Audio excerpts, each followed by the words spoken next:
far, I think. It's a car, but... Oh, nice try. Nice full. Ne, dva. Jedan full evo. Stam bio na vodi. Gremo cross. Ne da sam ga. Noka. Bravo. Ja napad. Jesi mene posljednje? Tu. Levo, brate. A nemoj da half healamo nikad više, brate. Dobro, ja. Ne nego... Benden böyle bir tık geriden gelsenize ya. Evet, garanti alalım. Doğru. Aynen. Yeah, are you ready? Yeah, just kill him. Let him come close. No, they're not gonna come, like, loot. I'm doing spots. They're playing for fucking plays. I think they Left side. One I might should just still come know. as well, They're honestly. coming towards bridge, boys. I'm gonna come as well, I don't they're know, just they're going reinforced like less, I don't know where. Beam them out. Shoot last us, yeah. Coop, throw pass, beam it towards him. Yeah, both groups. One guy is holding from somewhere, from the bridge, boys. One guy holding bridge, go back, reset. They can be close, Nix. He's roof. No, he's not there still. I only saw two earlier, remember. If he can go to green, I would say. Nate, close! Healing. South is not coming to us. I'm going north. They're full second on us. I'm gonna get knocked. I'm good. He's overpicking me. Full setup. Play your game, Corexi. Play your game.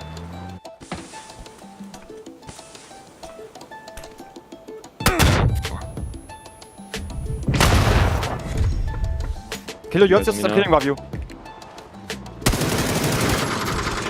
Back, Still a foot. Four guys on it. They're prone here, yeah. Yeah, well done. Two active. One more me and one driving. Pulling up on me. Let's push bunker. Where's he on you? Three, above me knocked. Last one Last car. active. Did he drive away? Yeah, that's one. Boys, just trust me in my code. Still in yellow building. He got knocked. What's going blue? That's last guy shooting me. I'm falling back. Hold Navi out. Listen to me. You will go to green with a car and hold Navi out. We just play late and hold Navi out. Oh, On the road. Tried once. One is knock on orange. Nice, two guys. Oh, inside. Nice, Gilly, digga. Right, Vitality, main threat. Vitality, main threat now. Come. They can north us. Nice, good job, guys. So, he died. 4v1. Just a knife. Oh, sorry. Watch for me. There is car yellow. Car yellow. Got me. Yeah. Then just already. Got that shack. Wait, exactly yellow. Fall. Hands on me. That one's left side, right? Knock one. Knock two. Knock last, left back. One up. Knock on me, I'm vaulting out. Hold on, yeah. I'm getting shot from the back. Take care. I'm hitting top floor. Yeah. I'm gonna hold it west for you. I'm nading once and we push up, okay? Okay. Go. I don't think we push up. Go, just... Oh no, it's fucking smoke. It's Just last fucking guy. chill, guys. I'm not. Prismark. He's taking it back. Nice shot. Can you flash that? Не, я не могу Сюда, на желтую. Я туда и хотел, но, блядь, чего близко. Их двое всего. Я не мог тебя забирать. Они оба там. One nader. Last guy driving. Last guy in the car. Last guy. Dead. Oo, tähän se. Sattu säkä. Nokki tähän meidän vierä. Vissiin 4 vierä. Inte säkert, vi är inte på alla. I'm using smoke. I'm open to Navi. Ja, varma. Se hakee. Vörtti hakee. Pommi alas. Vittu kun tää on seisomaan.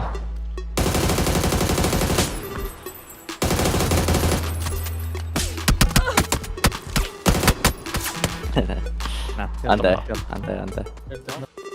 Перед Серегой дефолтный плей пока фришный, да, Серег? Не. А он мне слева на горе стал, Серег. Слева от меня. Ring marker, just driving straight towards me. Can you start coming towards me a little bit? Coming. I'm just pulling up on him. Get Yeah, up. pull up. Just I'm driving. nading.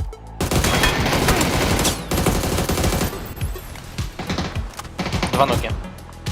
A sada nokuje, no. Last up. Get the 2 kills and then assist.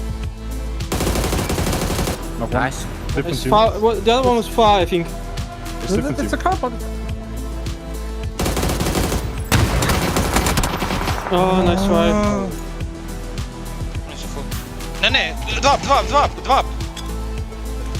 Jedan full lev. Stavio na bazu. Gremo cross. ne da sam ga. Bravo. Iz mene posljednje. Levo. Levo, brate. A nemoj da out healamo nikad više, vret. Dobro, Ne nego... Benden böyle bir tık geriden gelsenize ya. Evet Durursan ben garanti öleceğim. alalım. Bir tık geriden Doğru. gel. Aynen. Yeah, are you ready? Yeah, kill the do first just guy. kill him. Let him come close. No, they're not gonna come, like, loot. I'm doing smokes. They're playing for fucking plays. I think they They just go. Left side. Oh, I they might should just still come as well, they're honestly. coming towards bridge, boys. I'm gonna come as well. I don't know, Just they're going reinforce like gonna. less, I don't know, where. Beam them out. Shoot last yeah. Cook, go fast, beam it towards you. Yeah, both groups. One guy is holding from somewhere, from the bridge, boys. One guy holding bridge, go back, reset. They can be close next. He's roof. No, he's not through still.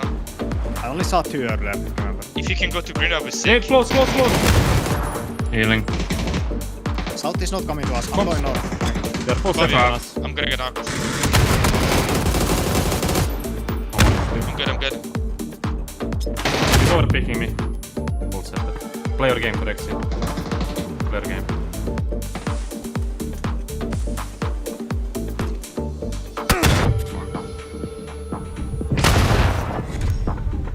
Kill you, just stop killing you. Back, Still a foot. 4 guys on it. They're prone here, yeah. Yeah, Two active. One more on me and one driving. Filling up on me. Let's push bunker. Where's he on you? Three, above me knocked. Last one Last knocked. active. Did he drive away? Yeah, that's why, boys, just trust me in my call. Still in yellow building. He got knocked. What's going That's last guy shooting me. I'm falling back. Hold Navi out. Listen to me. You will go to green with a car and hold Navi out. We just play late and hold Navi out. On the orange. Tried once. One is knocked on orange. Nice, 2 guys. No, inside. Nice, Gilly, nigga. Right, Vitality, main threat. Now. Come. They can north us, so... Nice, good job, guys. So, he died. 4v1. Just a knife. Oh, I'm sorry. Watch for me. There is car yellow. Got me. Yeah. That is already. Give me the shack. Yeah, exactly yellow. 4. Hands on me. That one's left side, right? Knock one. Knock two. Knock last, left side. One up. Knock on me. I'm vaulting out. Hold on, yeah. I'm getting shot from the back. Take care. I'm hitting top floor. I'm gonna hold it west for you. I'm nading once and we push up, okay? Okay. Go. I don't think you push up. Go, just... Oh no, it's fucking smoke. It's just fucking chill, guys. Or not. Prismark. He's taking it back. Nice shot. Can you flash that? Я не могу Сюда, на желтую. Я туда и хотел, но, блядь, чего близко. Их двое всего. Я не мог тебя забирать. Они оба там. One later. Last guy driving. Last guy in the car. Last guy. Dead. Oo, tähän se. Sattu sekä. Nokki tähän meidän vierä. Vissiin 4 vielä. Open to sack. We need to go down there. I'm in the smoke. I'm open to Navi. Sekä hakee. Vörtti hakee. Pommi alas. Vittu kun tää on seisomaan.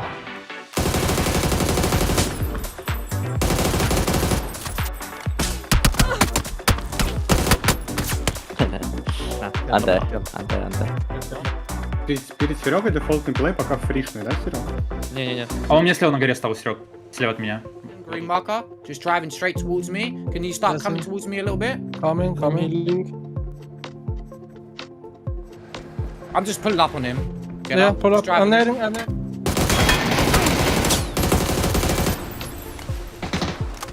Два ноги. Ascend not no. Last up. You get the 2 kills on Nemesis. Nice. It's far, well, the other one was far, I think. It's a carpet. Oh, nice try. Не, два. Я full level. Stав bio na vodi. Gremo crossa. Vidio sam ga. Knokan. Bravo. Iz mene postanje. Levo. Levo, brate. A nemoj da half healamo nikad više, brate. Dobro, ja. Ne nego... Benden böyle bir tık geriden gelsenize ya. Evet, Görürsen ben garanti alalım. bir tık geriden Doğru. gel. Aynen. Yeah, are you ready? Yeah, kill the do first just guy. kill him. Let him come close. No, they're not gonna come, like, loot. I'm doing smokes. They're playing for fucking place. I think they They go. Left side. Well, they might should just still come not- as well, they're honestly. coming towards bridge, boys. I'm gonna come as well. I We don't know, just they're going reinforce like gonna. less, I don't know where. Beam them out. Shoot at us, yeah. Last us, yeah. Cook, go past, beam it towards you. Yeah, both groups. One guy is holding from somewhere, from the bridge, boys. One guy holding bridge, go back, reset. They can be close next. He's roof. No, he's on the roof still. I only saw 2 left, remember. If you can go to green, I'll be sick. Nate, close. Healing. South is not coming to us. I'm going north. They're full Bobby, second on us. I'm gonna get knocked. I'm good. He's overpicking me. Full setter. Play your game for Exi. Play your game.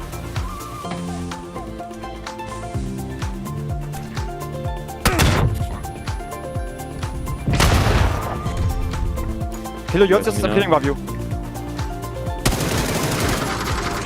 Back one cannon. Still a fuck. 4 guys on it. They're prone here, yeah. Active, two active. One more on me and one driving. Killing up on me.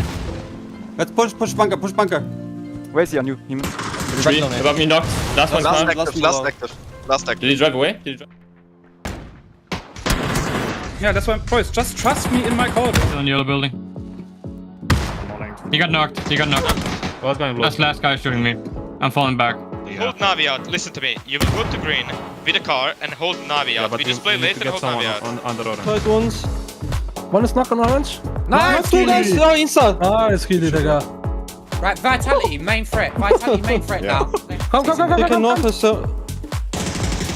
Nice, good job, guys. He died. 4v1. Just denied. Oh, sorry. Watch for me. There is Sky yellow. Got me. Yeah. Then just hold ready. Got that shack. Yeah, exactly yellow. Fall. Hands on me. That one's left side, right? Knock one. Two knock. Knock two. Knock last, left side. One up. Knock on me. I'm walking out. Hold on, yeah.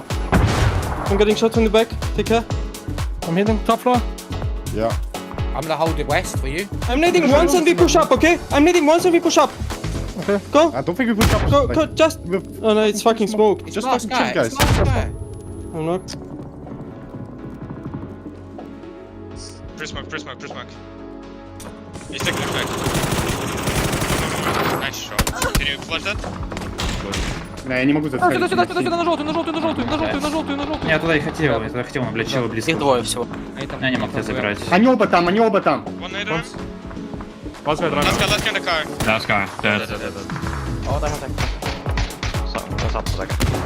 Nokki tähän meidän viereen. Vissiin 4 vielä. Säkki, niitä voidaan olla. I'm in the smoke. I'm open to Navi.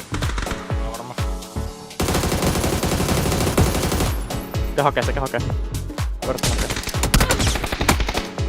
Omia alas. Vittu kun tää nousi seisomaan.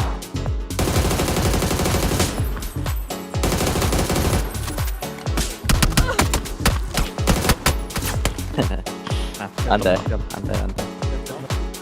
Перед Серегой дефолтный плей пока фришный, да, Серег? Не. А он мне слева на горе стал, Серег. Слева от меня. Green marker, just driving straight towards me. Can you start coming towards me a little bit? Coming. I'm just pulling up on him. Get Yeah, up. pull up. Just drive. I'm nading, I'm nading.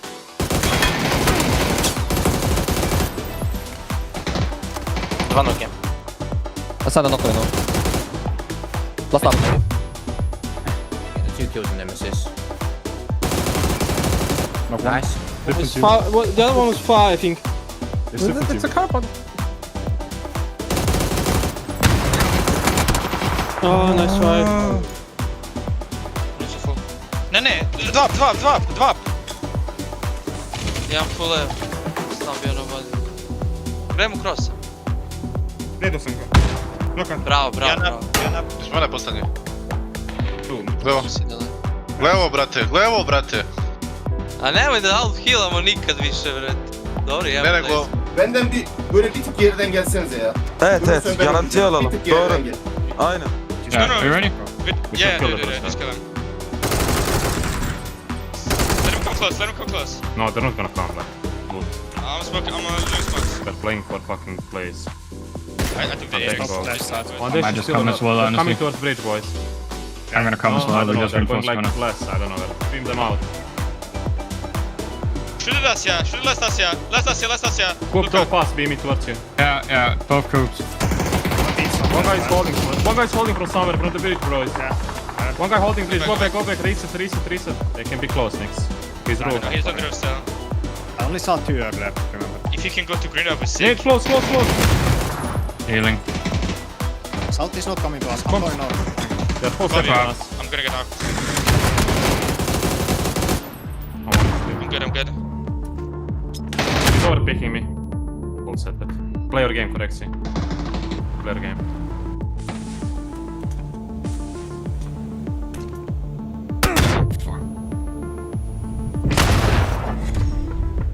Kill you, just killing above you. Back one cannon. Still a foot. 4 guys on it. They're prone here, yeah. Two actors. One more on me and one driving. Killing up on me. Let's push bunker. Where is he on you? Him. 3 above me knocked. Last one's down. Last actor. Did he drive away? Yeah, that's why, boys, just trust me in my call. He's on yellow building. He got knocked. Last guy in blue. That's last guy shooting me. I'm falling back. Hold Navi out. Listen to me. You will go to green with a car and hold Navi out. but We just play late and get hold someone Navi out. on the road. Tried once. One is knock on orange. Nice. 2 guys, oh, inside. Ah, it's really the guy. Right, Vitality, main threat. Now. Come. They can north us, so... Nice, good job, guys. So, he died. 4v1. Just a knife. Oh, sorry. Watch for me. There is Kai yellow. Got me. Yeah. They're just already. Got that shack. Yeah, exactly yellow. Fall. Hands on me. That one's left side, right? Knock one. Knock two. Knock last, left side. One up. Knock on me, I'm vaulting out. Volar yeah. I'm getting shot from the back. Take care. I'm hitting top floor. Yeah. I'm gonna hold the west for you. I'm needing once and we push up, okay? Okay. Go. I don't think we push up. Go, just... Oh no, it's fucking smoke. Just Last fucking guy. chill, guys. Last guy. I'm not.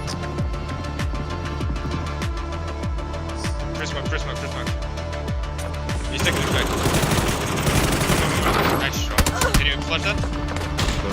Не, я не могу тут ходить. Я туда и хотел, но, блядь, чего близко. Их двое всего. Я не мог тебя забирать. Они оба там. One later. Last guy driving. Last guy in the car. Last guy, dead. Oota ihan se. Sattu säkä. Nokki tähän meidän viereen. Vissiin 4 vielä. Että säkkiin niitä voidaan lähteä. I'm in the smoke. I'm open to Navi. Varma. Se hakee. Vörtti hakee. Pommi alas. Vittu kun tää nousi seisomaan.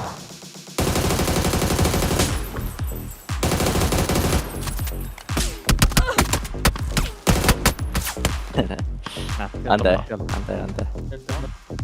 Перед Серегой дефолтный плей пока фришный, да, Серега? Не-не-не. А он мне слева на горе стал, Серег. Слева от меня. green marker, just driving straight towards me. Can you start coming towards me a little bit? Coming. I'm just pulling up on him. Get Yeah, up. pull up. Just driving. I'm nading.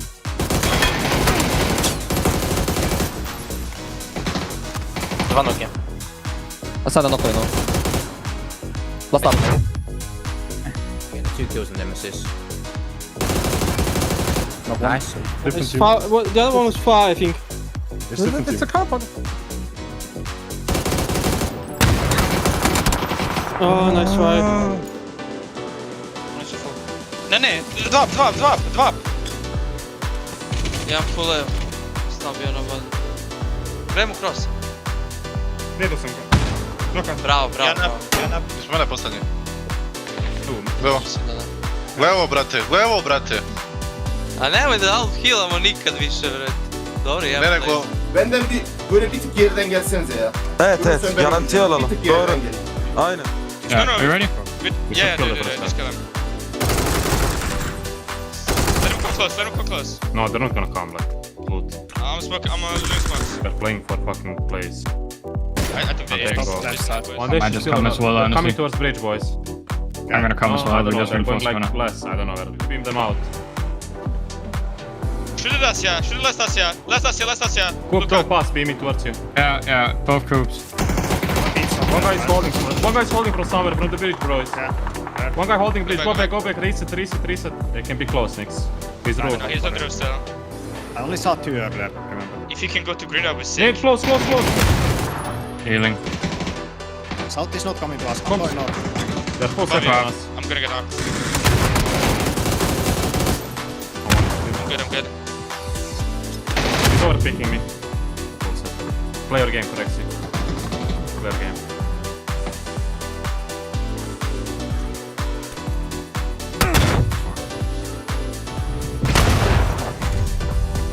Kill yours, just killing above you. Back. Still a foot. 4 guys on it. They're prone here, yeah. Active. One more on me and one driving. Killing up on me. Let's push bunker. Where's he on you? Three, above me knocked. Last one Last can't. active. Did he drive away? Yeah, that's why, boys, just trust me in my call. On the yellow building. He got knocked. What's going blue? That's last guy shooting me. I'm falling back. Hold Navi out. Listen to me. You will go to green with a car and hold Navi out. We just play late and hold Navi out. On the orange. Right ones. One is knock on orange. Nice, 2 guys. Oh, inside. Ah, it's killing the guy. Right, Vitality, main threat. Now. Come. They can north us, so... Nice, good job, guys. So, he died. 4v1. Just a knife. Oh, sorry. Watch for me. There is guy yellow. Got me. Yeah. They're just already. I'm on the shack. Yeah, exactly yellow. Fall. Hands on me. That one's left side, right? Knocked one. Two Knocked you. Knocked last, left back. One up. Knocked on me. I'm vaulting out. Volar, yeah. I'm getting shot from the back. Take care. I'm hitting top floor. Yeah. I'm gonna hold it west for you. I'm nading once and we push up, okay? Okay. Go. I don't think you push up. Go, just... Oh no, it's fucking smoke. Just last fucking chill, guy, guys. it's last guy. I'm knocked. Pre-smoke. He's taking it back. Nice shot. Can you flash that? Не могу зацелить. Я туда и хотел, но, блядь, чего близко. Их двое всего. Я не мог тебя забирать. Они оба там. One later. What's that Last running? guy in the car. Last guy, dead. Oota ihan se. Sattu säkä. Nokki tähän meidän vierä. Vissiin 4 vierä. Open to sack. We need to go down left. I'm using smoke. I'm open to Navi. Varma. Sekä hakee. Vörtti hakee. Pommi alas. Vittu kun tää on seisomaan.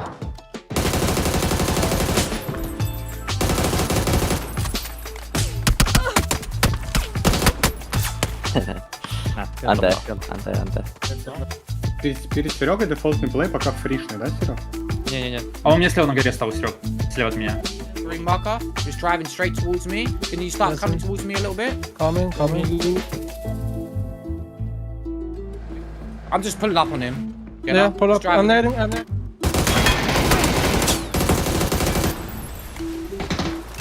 Два ноги. Осада нокою, ну. Ластав. You get the 2 kills on Nemesis. Knock one. Nice. It's far, well, the other one was far, I think. It's a compound. Oh, nice try. Nice full. Ne, dva. Jedan full evo. Stavio na body. Gremo crossa. Nedo sam ga. Nokan. Bravo. Iz mene postanje. Levo. Levo, brate. A nemoj da half healamo nikad više, vred.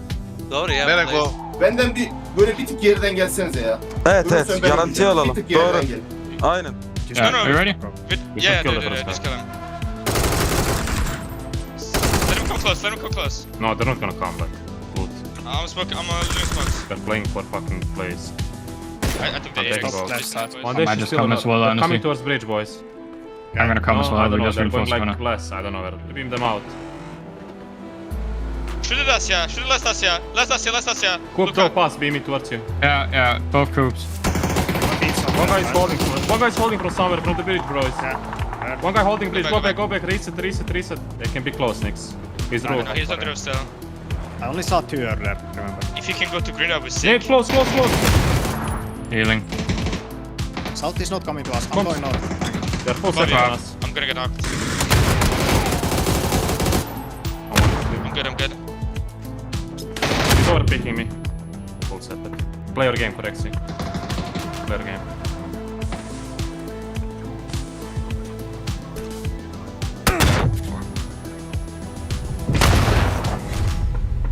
Kill you, just some killing above you. Back one cannon. Still a foot. 4 guys on it. They're prone here, yeah. Active. One more on me and one driving. Killing up on me. Let's push bunker. Where is he on you? Three, above me knocked. Last one Last active. Did he drive away? Yeah, that's why, boys, just trust me in my call. Still in yellow building. He got knocked. What's going low? That's last guy shooting me. I'm falling back. Hold Navi out. Listen to me. You will go to green with a car and hold Navi out. We just play late and hold Navi out. On the road. Tried once. One is knock on orange. Nice! Two guys, no, inside. Nice, Gilly, Digga. Right, Vitality, main threat. Now. Come. They can north us, so...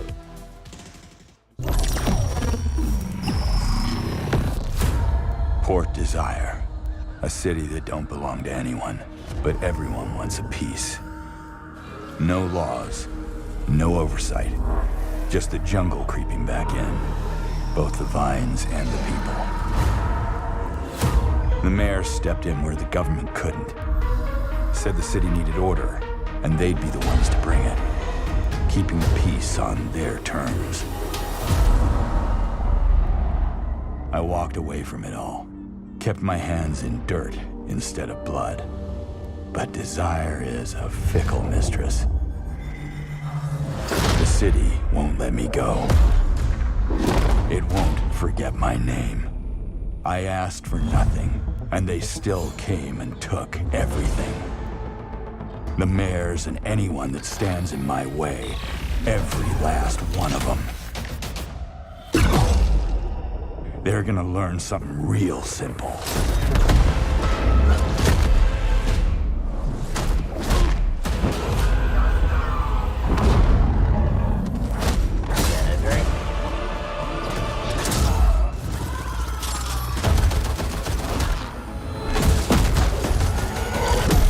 You reap what you sow.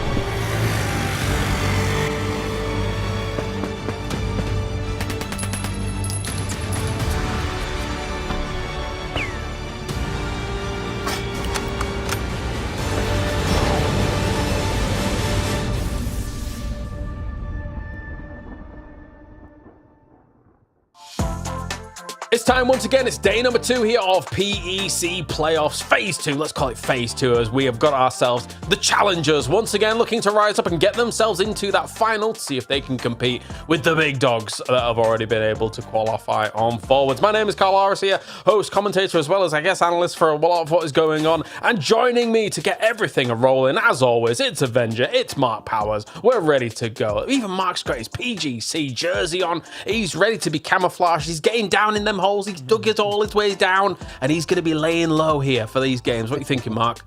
That's 100%. Look, it was an interesting day. The advantage these teams have started at this point is they've been able to watch the games yesterday. They've been able to see actually how the pickaxe, how the grenades, how the destructible drain really works. I'm interested to see how much of them are going to be applied to these 5 games today. But yeah, one thing's for sure, we saw massive ramifications on the updates that came through yesterday, Martin. It was prevalent, I think is fair to say. And all these teams, I mean, I don't know how all of these players like it, dislike it, however it goes, but regardless of if you do or not, it is part of the game right now, and it feels like you've got to use it. Yeah, there's a meme in 2018 that said just adapt XD, and that's really what you need to do for this patch here. If you haven't played a lot, if you haven't put in the hours here, you're going to be left behind because there's some teams really taking advantage of this. You know, there's so many teams putting pickaxes in all casts to make sure that once we get into a spot, if we are outside hard cover, we're going to try to get in and make some cover in a good spot inside the zone. Yeah, there were some trenches that got dug out yesterday. We sent 8 teams to the finals, Joe James. We're going to send 5 more today.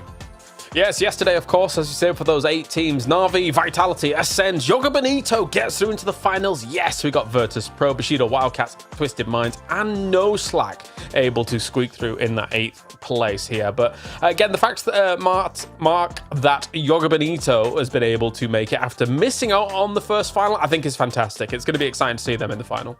Yeah, just as I said to you yesterday, I think it shocked me I didn't quite make it. And obviously, the pressure applies. If you don't go through in the first day, you come back today.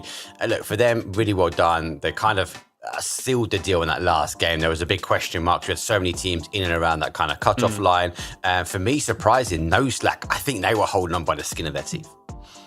Yeah, quite surprising to me that we traded out effectively 4 teams from our Phase 1 Day 1 playoff compared to Phase 2 Day 1 playoff. As Nemesis, Vis, S8UL, and Hive were not able to make it here for our second phase here, Martin. And the fact that Hive had just an absolute mare of a day, only 13 points considering they went through on Day 1 the previous time, is a bit of a rough one there for Hive, I would say. Yeah, it is a little bit sad to see that the inconsistency kind of comes across just 2 weeks. You would expect that these guys, they've figured it out, but it's best of 5. Like it is difficult to get things rolling, and it's tough. And for these teams to come in here, obviously they're gonna make the best of it. But this patch is difficult, and you need to adapt. And if you're able to do that, you're gonna be able to make it into the final. Even though that it's arguably harder today, because sure it's so and so weaker teams coming in today, but still.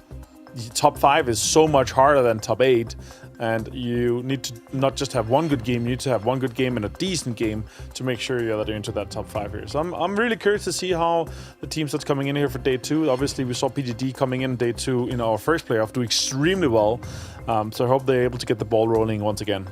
Yeah, for sure. There's the 8 teams that are actually able to join. As we take a look back at some of the highlights from yesterday, we started things off quite fiery indeed when it came to our first Erangel. What really shone from you yesterday, Mark, when you were watching the games unfold? Of course, yes, I know that there's big meta shifts with how things are going for pickaxe and explosives and things like that. But beyond that, is it that they adapted so well to it? What shone for you yesterday? Well, we saw a lot of them sort of work their way on the scrims the days before. But that wasn't a given because we saw some teams that attended every single scrim, but they were unable to qualify. I think the big thing for me, and it is playing on that kind of destructible terrain, was the end zones that we got. We had really open terrain, even from the outset, that kind of that north side from Milta, and then even obviously into that sort of Miramar.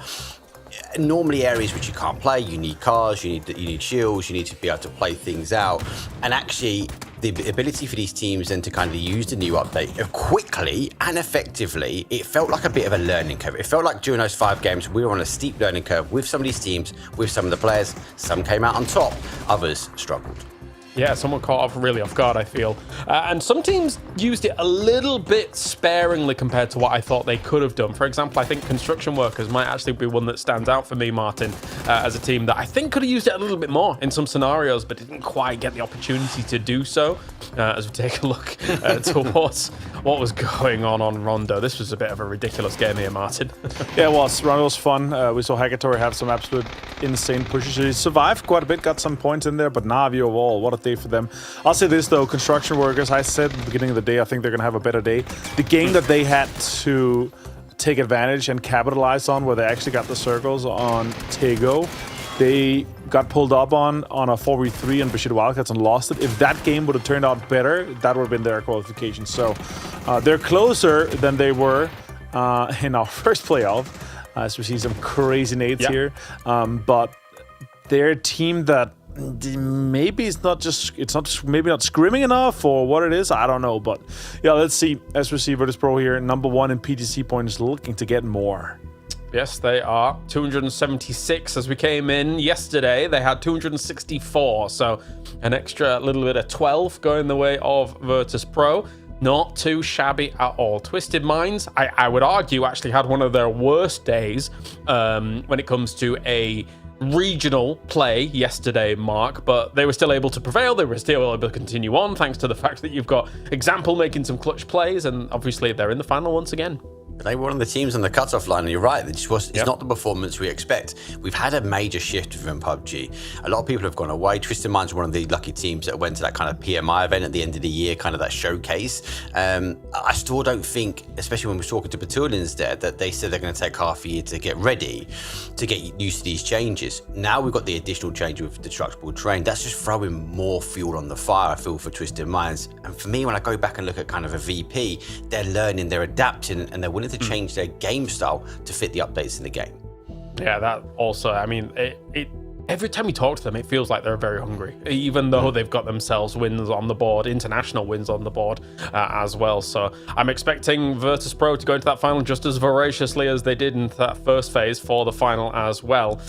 So it's definitely a team that we're going to keep our eyes on. But the teams that are coming in today, Martin, I want to ask you, pick your brains a little bit. Who have you got your eyes on? Of course, we've got Yo back in. We've got a lot of other teams here to try and make a play for it. I mean, the big one, obviously, for me, as I said before, PTG coming in today is going to be huge. They had an absolute blinder on the first playoffs. I think they might be able to do again. Yo is a team that I think, from an outside and a fan perspective, there's a lot of eyes on it. There's some changes internally in the team, and it's a very new team. Sure, they've been grinding, but that was a team that I think all of us last week said, yeah, Yo, they're going to come in here, they're going to dominate, and they struggled a little bit. They got, I believe, 9th it was, so they missed out on just a few points on day 2, right? So, yeah, but they had that big game on Miramar, and we were like, okay, well, that's Yo, you guys are qualifying, you're doing good. I think it was a 16 kills in a 4th place. They had 20 points in that one game, and then it was 4 points for the rest of the day. So, yeah, but we'll see. We'll see how they end up doing it. I'm hoping my best for the boys. I think they're great individual players, and once they get the ball rolling here, there's a good shot that they might make it here today. Well, we can talk about some of the teams in just a few moments' time. Before we do that, let's check in with some of the players as to who they might think the greatest of all time is here for PUBG.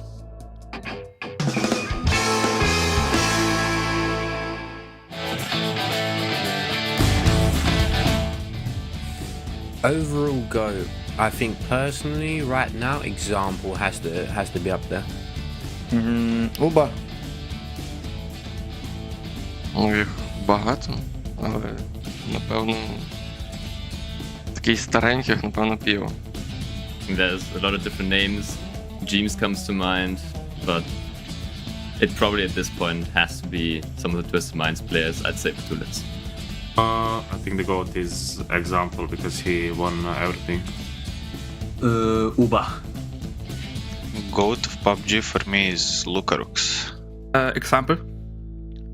The GOAT, I think it's Pio. Well, a few names rearing their head a few times there here. Pio, Uber, and Example, really the primary focus for a lot of these teams. And now, today, the primary focus will be these 5 maps coming on up, as we're going to have double Erangel to get things a-rolling. Mark, who's your GOAT? Give me a name. Who are you going for? Definitely, the names are on there. For me, I'm an Uber. I remember kind of watching Navi win that PGC at the end, and that was like that locked it in for me. That was an outstanding game and an event. Mr. Avenger, what are you saying? It's a difficult one, but I think with the tenure, we cannot deny that example is the GOAT at the moment. Him being able to win, obviously, and then to continue dominance on a different team that he's just kind of slotting into with Twisted Minds, having won both Esports World Cup and the amount of PGSs and the amount of MVPs he had throughout the, let's say, post-COVID era. Yep. I'm in full agreement. For me, it's example as well, even though Uber for quite a long time was kind of that name, right? And you guys at home, you can be the GOAT as well of foraging, as you can go over to social media and try and find yourself the other half of this code, unless for some reason that first half was just XXX, but it's not. So go and check out on social media to get yourself some potential G-Coin as well. If you can combine the codes, with your codes combined, you could potentially get yourself some G-Coin as well whilst you're watching all the games go down.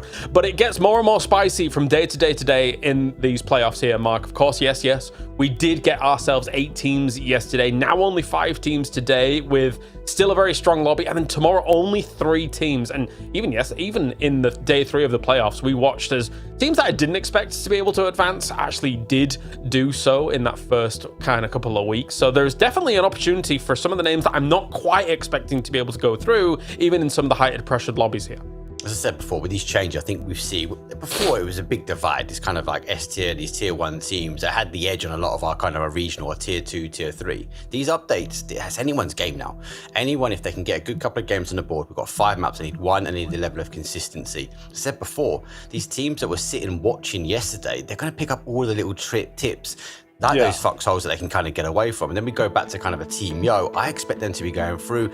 They've made some changes again. PWD is making the calls. He's gone back to that kind of IGL. And we know Michael, he's 1, streaming pretty much every single day, but 2, he's trying to learn and adapt. And he'd be definitely someone would have watched yesterday. Interesting to see what that team does.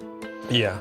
You look deep in thought, Martin. What are you thinking for this? I mean, I think there's multiple things to it, right? That you're coming in watching the games, you have some advantages from that, but the preparation for me comes in that, okay, we didn't make it to the finals, we have a week and a half to grind, and I want to see them active in the scrims. I want to see them on grinding TPP. I want to see them active grinding ranked. Like that's where the effort comes in, and especially with the guys coming in and streaming a lot meanwhile, having fun doing it, grinding a little bit on the side.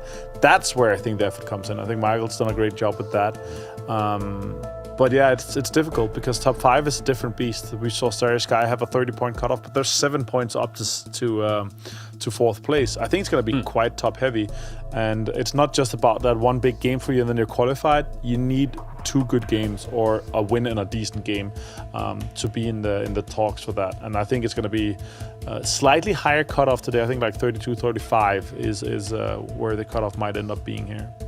I think one of the names worth talking about for this day especially is PGG. I think that they looked good in our first finals, Mark, and if it wasn't for the big names towards the very end, kind of rallying and kind of doing what they do best and eventually kind of pushing everybody off of some of those top spots, PGG would have been up there in that kind of conversation, right? No numbers just yet, because they haven't played yet for this phase, but yeah, what do you think for PGG? A good tip. They do put the effort in. They're pretty much on scrims, so we do see them. Obviously, some of the guys do stream, so they're a known entity. The only difference I've got from last week to this week, though, James, is that we have, I'm going to say, stronger teams who didn't qualify yesterday that are now entering in. How is PGG going to kind of affect how they're going to deal with that? Well, we know from the final that they can throw their weight around a bit, but they need to start throwing it around a little bit more, especially if they want to be that kind of homegrown brand that actually, do you know what?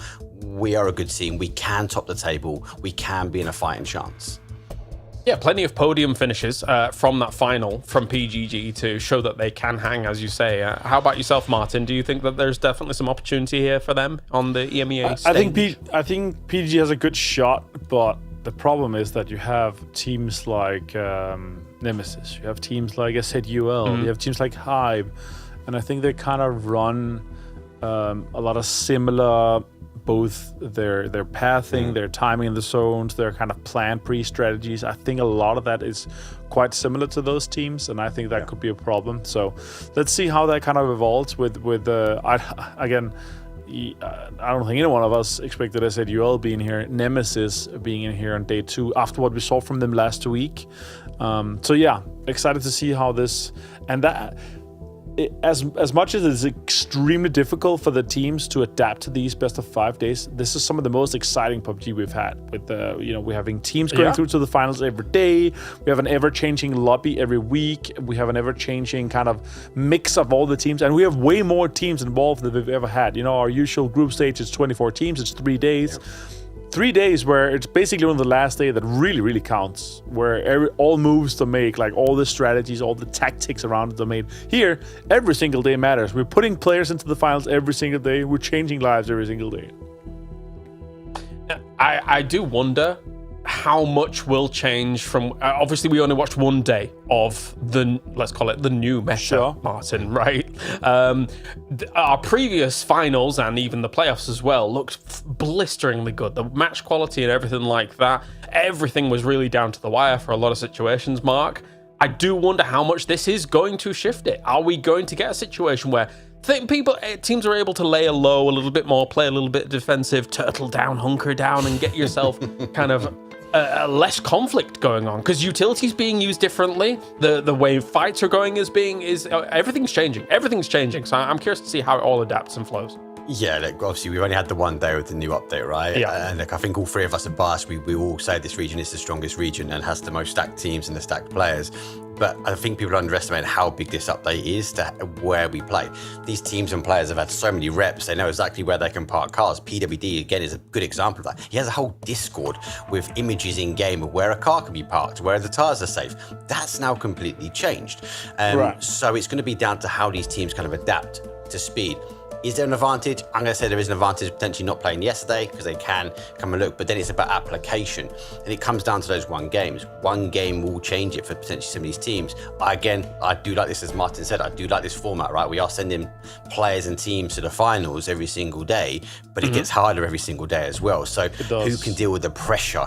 Because if you was playing yesterday, you didn't qualify, you're coming into today, yes, you might be a top dog. If we look at an SAUL, if we look at a Team Nemesis, and the expectation, especially from us, is they'll be looking to qualify. But for the team, they're going to have added pressure applied to them, and it's whether they can cope with it. Yeah, I think SAUL is a good name to bring up, really, right? Because obviously they won our last day 1's playoffs, and then this time around, not much really lined up for them here, Martin. I'm expecting them to come out swinging in a lobby like this. They should, in theory, be able to bully a lobby like this to a certain degree, a little bit. Yeah, I agree. They're coming in and they're obviously sure the last game, they had 23 points in the last game of day 1, right? Like half of the points almost came from that game. But still, yesterday, all the right moves were made. But the circles where it counted really went against them. That's not an excuse, but there's maybe an explanation to some of the people out there watching saying, okay, here, especially this compound here, they won from this compound. Last time we saw that ish circle 2, circle 3, but then we yeeted on the west side, and then they had to move, and they didn't really capitalize too much on being in that compound for too long, right? So it's mostly about, again, the pre-planning is super important. You have to have a backup and a plan to make sure that you have a strategy to, okay, no matter where this next circle goes, even if we're center or if we're in edge, we have a plan for where we're going to maximize and salvage points if that's what we have to do. Yeah, I'm getting word as well here, whilst we're waiting for this lobby to get going, that Ghetto Gang will be playing with 3 players to start off our first game. And I feel, Martin, like, weren't they playing with 3 players for a little while last playoffs as well? I think that's the strategy. You have to replicate what you did last time. Mind games. What do you think about that? I think it's the strategy. That's what they go for here. Was it the last one where they? I think it was April that wasn't playing with them for a little while. But I think it was day 2. But whatever the case, it was April. He missed 2 games on day 2. Yes, but they didn't qualify until day 3. So I guess they're not qualifying today. And then oh wow, they're going for the same strategy, guys. Well, gentlemen, it is going to be game 1 of day 2 here for the playoffs. Mr. Martin and Mr. Mark, take it away for Erangel. Thank you very much, James. Yes, it is game number 1 of the playoffs of day 2. So we are looking for that top 5, remember. This flame path, though, is coming from the east all the way across towards the west. We do favour that north side of the map. That doesn't mean the zone could potentially play down. So good flight path, especially to kick things off. Yeah, it's going to be a good one here. A lot of the teams, and also probably no military base shenanigans here, as we saw yesterday, Mark. That was a rough one to finish things off with. But yeah, what a joy it was to watch, though. But let's see how we evolve and how the teams are kind of trying to coexist for this one here. TMO getting tons of space in Yasnaya. Yeah, this might be their chance to shine on Wrangle.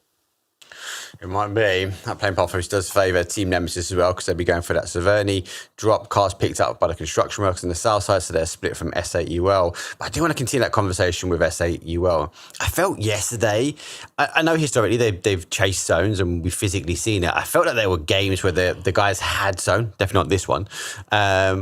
But they didn't have, as you say, that kind of secondary backup, that third backup, that zone shift away. And I think they got caught coming in late. I think they might have to look at potentially with some zones, with some of the shifts, that they've got to be one of the first teams to get in, because playing late is not always working out.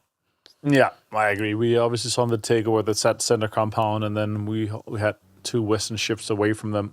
On the other side, though, here for construction workers, played yesterday. Better playoffs here for their day 1 yesterday. Not good enough, though. And that's what we're looking to see if they can finish out on. And again, for me, a team like this, if they're full 4-man strong, they can take on almost anyone, I would say. Especially here in this lobby. And with how everything is evolving and how the teams are playing around each other, I think for construction workers, if they manage to keep 4 guys strong, if they manage to maybe not be too greedy on being in some of the compounds here, they can make moves and they can potentially qualify today. I'd love to see these guys compete. They're obviously very well-known faces. PNC champions on that roster is obviously awesome. Second place PNC as well. A lot of people forgot that they got that too, but still, there's champion blood on that lineup, and that's what we want to see in this finals. Here, a quick fire question though: are they going to make it today?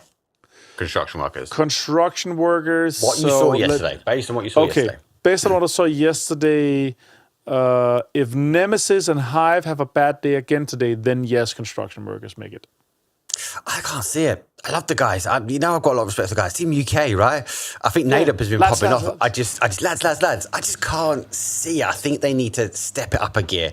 I know it's easy for me to say. I'm looking down. I've got all the information. I'm not doing the pro level that they are. Right? I've got a lot more insight. So take that with a pinch of salt there, Martin. But I feel like that team's got another gear and they've got to shift and they've got to get moving. But is it the in-game shift you want, or is it the out-of-game shift you want? Let's get nitty-gritty here while we see teams rotating. I like the, I love a scrim. I'm like a scrim king, right? I'm not seeing them there. Like, would they be better off in the scrims? That's 0 from last week, right? Yeah, none. So, like, I'd love to see a bit more of it. A team that is in the scrims, TMO. Some have been good, some have been bad. Let's get that out of the way. But it is scrims. We do use the opportunity to pick things off. And for PGG, they're tuck and tail. They're running away, but they are ahead. And the myth off, well, they're taking more damage. I think they wanted to give out. Yeah, that's the problem for me here. TMO, they're a team that we need to see center circle fighting from better spots than trying to do drive-bys, bolt action shots. This is not YouTube clips, guys. This is actual tournaments, and we need to see you guys in the top 5. Otherwise, you are out. And we're starting from scratch again today here, obviously, Mark. But the learnings, the experiences that the players had from in-game playing yesterday is definitely something you can take on. But have you not watched? Have you not learned? Have you not tried out some of the new stuff? That is something you need to adapt to, and it's a lot to swallow. It's a lot to kind of learn and take in. And the best way you learn is obviously playing it competitively, watching others play it competitively, but also being in that tournament yesterday had a lot of impact on these teams. And I think that's also why we're going to see S8UL and Nemesis do well today. And I hope so. So the question is, do they have the experience dealing with the patch? So they've already had 5 games using it and under the level of pressure of qualification. Is that the advantage? Are teams like Starry Skies, who got back to sit, watch, wait, listen, Will they have the advantage? I'm not quite sure. We're going to have to wait and see. It is phase number 1. I do think that car has been spotted, and that's why we saw some Baidu turn around. Rest of the guys, though, laying low, but a lot of these teams and players already picking up pickaxes, as it seemed to be the weapon of choice, maybe, especially for the late game. Yeah. I don't really see a world where we don't have pickaxes in cars. An extra helmet and an extra pickaxe is basically the must-have, the go-to. Maybe sometimes foldable shields, maybe sometimes on the bikes, but those are the two musts if you don't have it on you. And then again, we might be able to have some big data information down the line here, but how many times in a pro-level tournament have the pan actually saved you from being knocked? Like when you're less than, let's say, 20% HP. Shots coming in, though. The man finds Baron here. It's Suji and Howl. Like how it is, obviously, that these guys are fighting here in Boatyard. But that'll be a fun, interesting stat to look at. Less than 20% HP, then 1 or 2 more bullets hit the pan. So that'll be fun to see in a tournament setting. How much difference is it? Because otherwise, there's an argument. Let's say it's less than 1% mark. There's an argument to be made that you should just have the pickaxe on you all the time. Yeah, if you're not getting saved when running away, basically, is my game plan. It has saved me a few times. I can count at least 5 times that I've been saved from having a pan on. Like you hear it, you're running away, you're low HP, you hear ding, bong. Yeah. The saving grace sound, which everyone loves to hear. Unfortunately for STG, didn't quite get the saving grace sound as first kill and confirm already out. STG, definitely a momentum-based team for me, so need to try and look again at that recall chip, reset, and come back. Obviously, as we saw before, that zone is on that north side, so obviously for Team Nemesis up in Taverny, they had the opportunity to kind of migrate. They have migrated quite far down to a centralized zone, so a different game style for them. They're a team which we see a rotation. We see them play on the outside edge, especially in that kind of early phases. They will look for the kills and then they work their way in. Yesterday, I felt like they got caught quite a few times trying to work their way in towards the zone. So looks like they've had a bit of a VOD review, a bit of a reset. Be interested to see how they deal with this game 1. Yeah. It's going to be good. That's though here in Sarah Sky. Last time we saw them go through to the finals now. Shots coming out towards PDG. Sag turned on instantly. Not a lot of damage down to them. Vatso actually just pushed them away at this time. As we see, again, with this circle mark, though, obviously advantage towards the northern side in terms of where we're going to be ending up. But there's a big river going through the middle. And it's very, very likely we're going to see some fun stuff through and around the river sides, and especially in the bridges.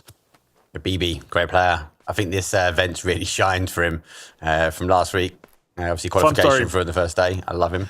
Fun story. I played some ranked with a BB, and he was like, "Yeah, if we're not playing TPP ranked, I'm out. I actually prefer it. I want to grind it on." He's such a grinder and such a good guy as well. So happy to see him in and have that mindset. I think that's great, and also I think that's why Viz have had some success throughout PC already here in spring.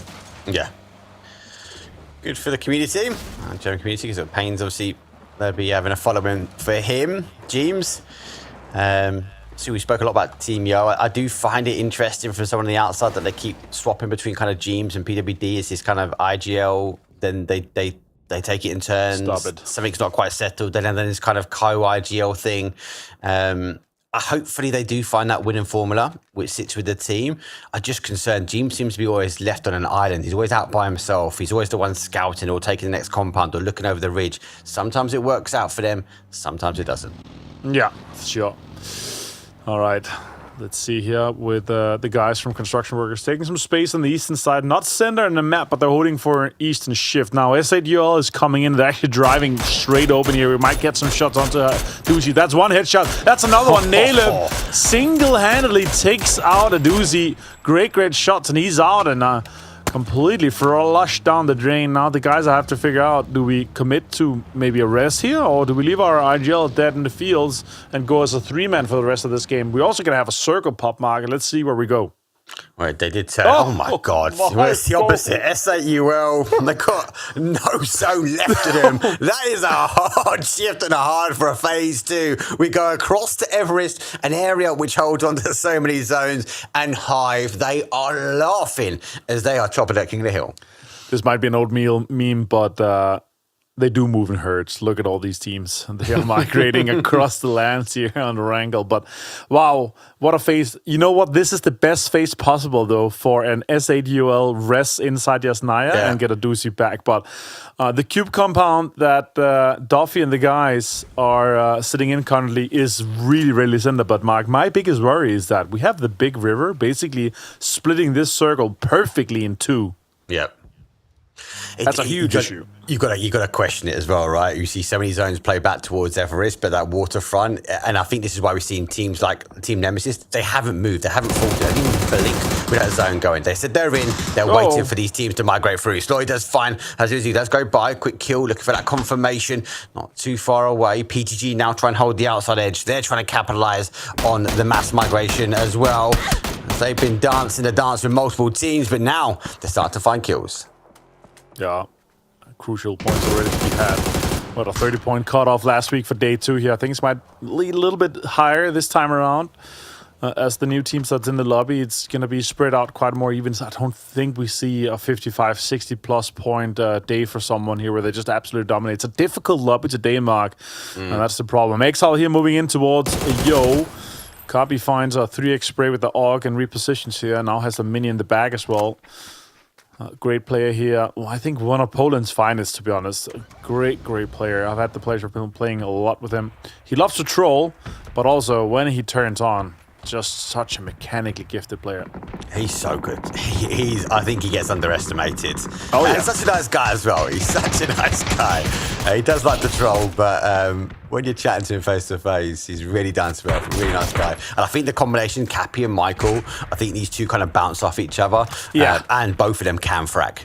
Yeah, a lot of Vlad value right there. This will, with the zone we're seeing right now with the red zone on the southern side, Mark, I really hope we have a south side shift for the next one. So we have a lot of these craters that's been created by the red zone be played late game, because this is actually, it was dead center on the southern half of the circle. So it might be very, very playable. So let's see where we end up here now with Pains and the guys with some mortars in the cars.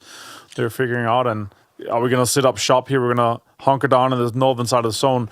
Let's count though, Mark. 1, 2, 3, 4, 5, 6, 7, 8, 9-ish on the southern side. So about 50-50. One more team on the southern side. But here, PGG trying to push off S8UL as they come in late.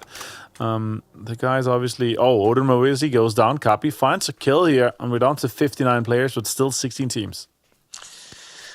16 teams still remain. Some of them have rolled the dice and they think it's going to be a north shift.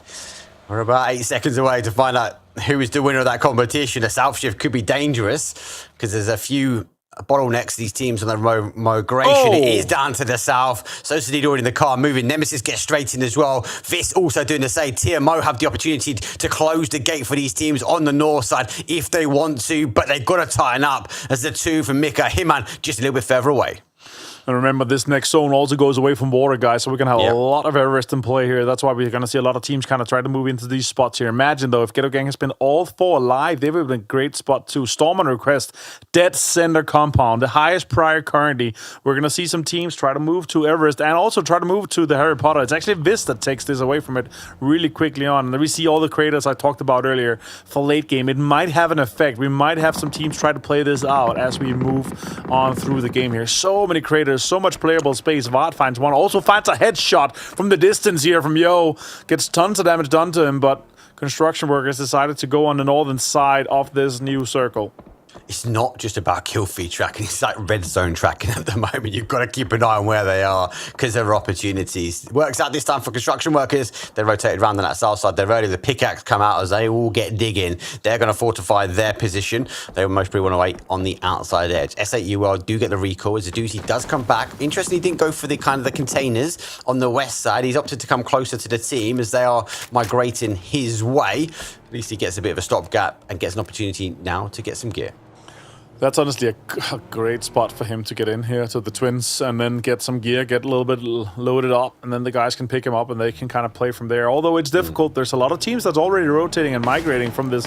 Uzi gets a Panzerfaust 2. Are they going to pull up on someone and just grab their gear, just take it away from them?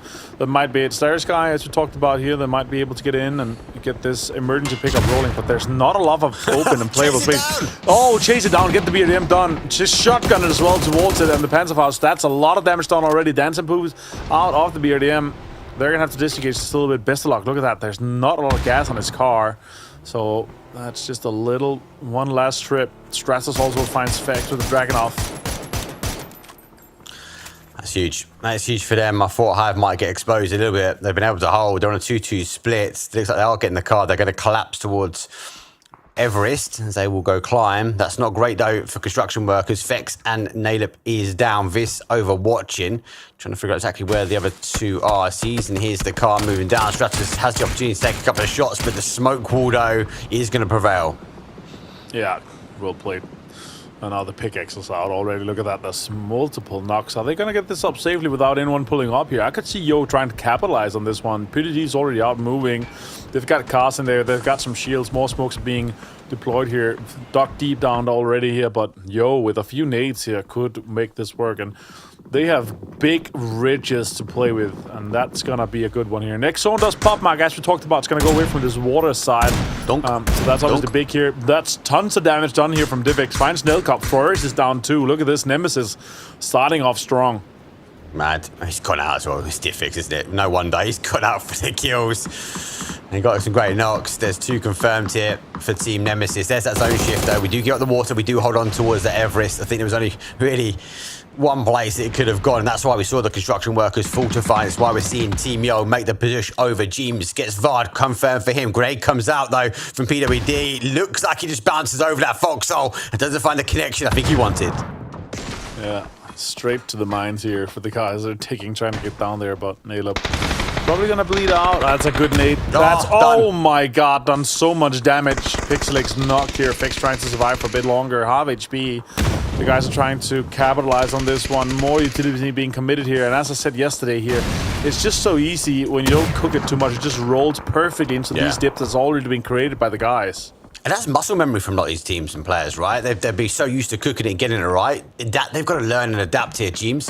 Here's the smoke repop. Now he's run out the heavy utils. He'll pop a smoke just to give himself some cover from the high ground of Everest, though. But they are distracted. TMO have come to the base of that, though. Hive did collapse their 2-2 split onto the high ground. And James, well, he has to collapse. He has to get away because he knows that is impending danger. Yeah, you don't want to overcommit to this already. Sure, they've got some kills already, and they get that. These guys are so hurt. They've got helmets done already. Diffix finds another one here. Baldanini, Sunflower E gets shot. As you see, more shots coming in too. There's guys out as well. Kato finds Stayed. And now Nemesis is on a bit of a pressure here. Diffix tried to go for push here. He's got full free gear. That's an easy push for him, yeah. Sees the player, has the flash come over the top. He does go down belly as he was trying to avoid this one. The pressure comes through. The flash though just burns out. It's not going to have enough time for him. So Sedido has to try and back up. Melman is in the car. The flash will happen. The shotgun comes out. It's got a difference though, but he's got the spray. He's got the spray locked down. Kalil will fall, but unfortunately for them, Diffix though, he's bleeding out and it's phase 4. Yeah, pick him up, put him in the car, try to get into a greater spot here. Flush is coming into 6 kills already for Nemesis. That's a good game for them, Mark. That's not a salvage. That's a good game for them. They're able to get a little bit of points on the board. If they can keep that average up, that's 30 plus for them over the course of the 5 games. Mr. Shimada gets shots as well on from Hicks's.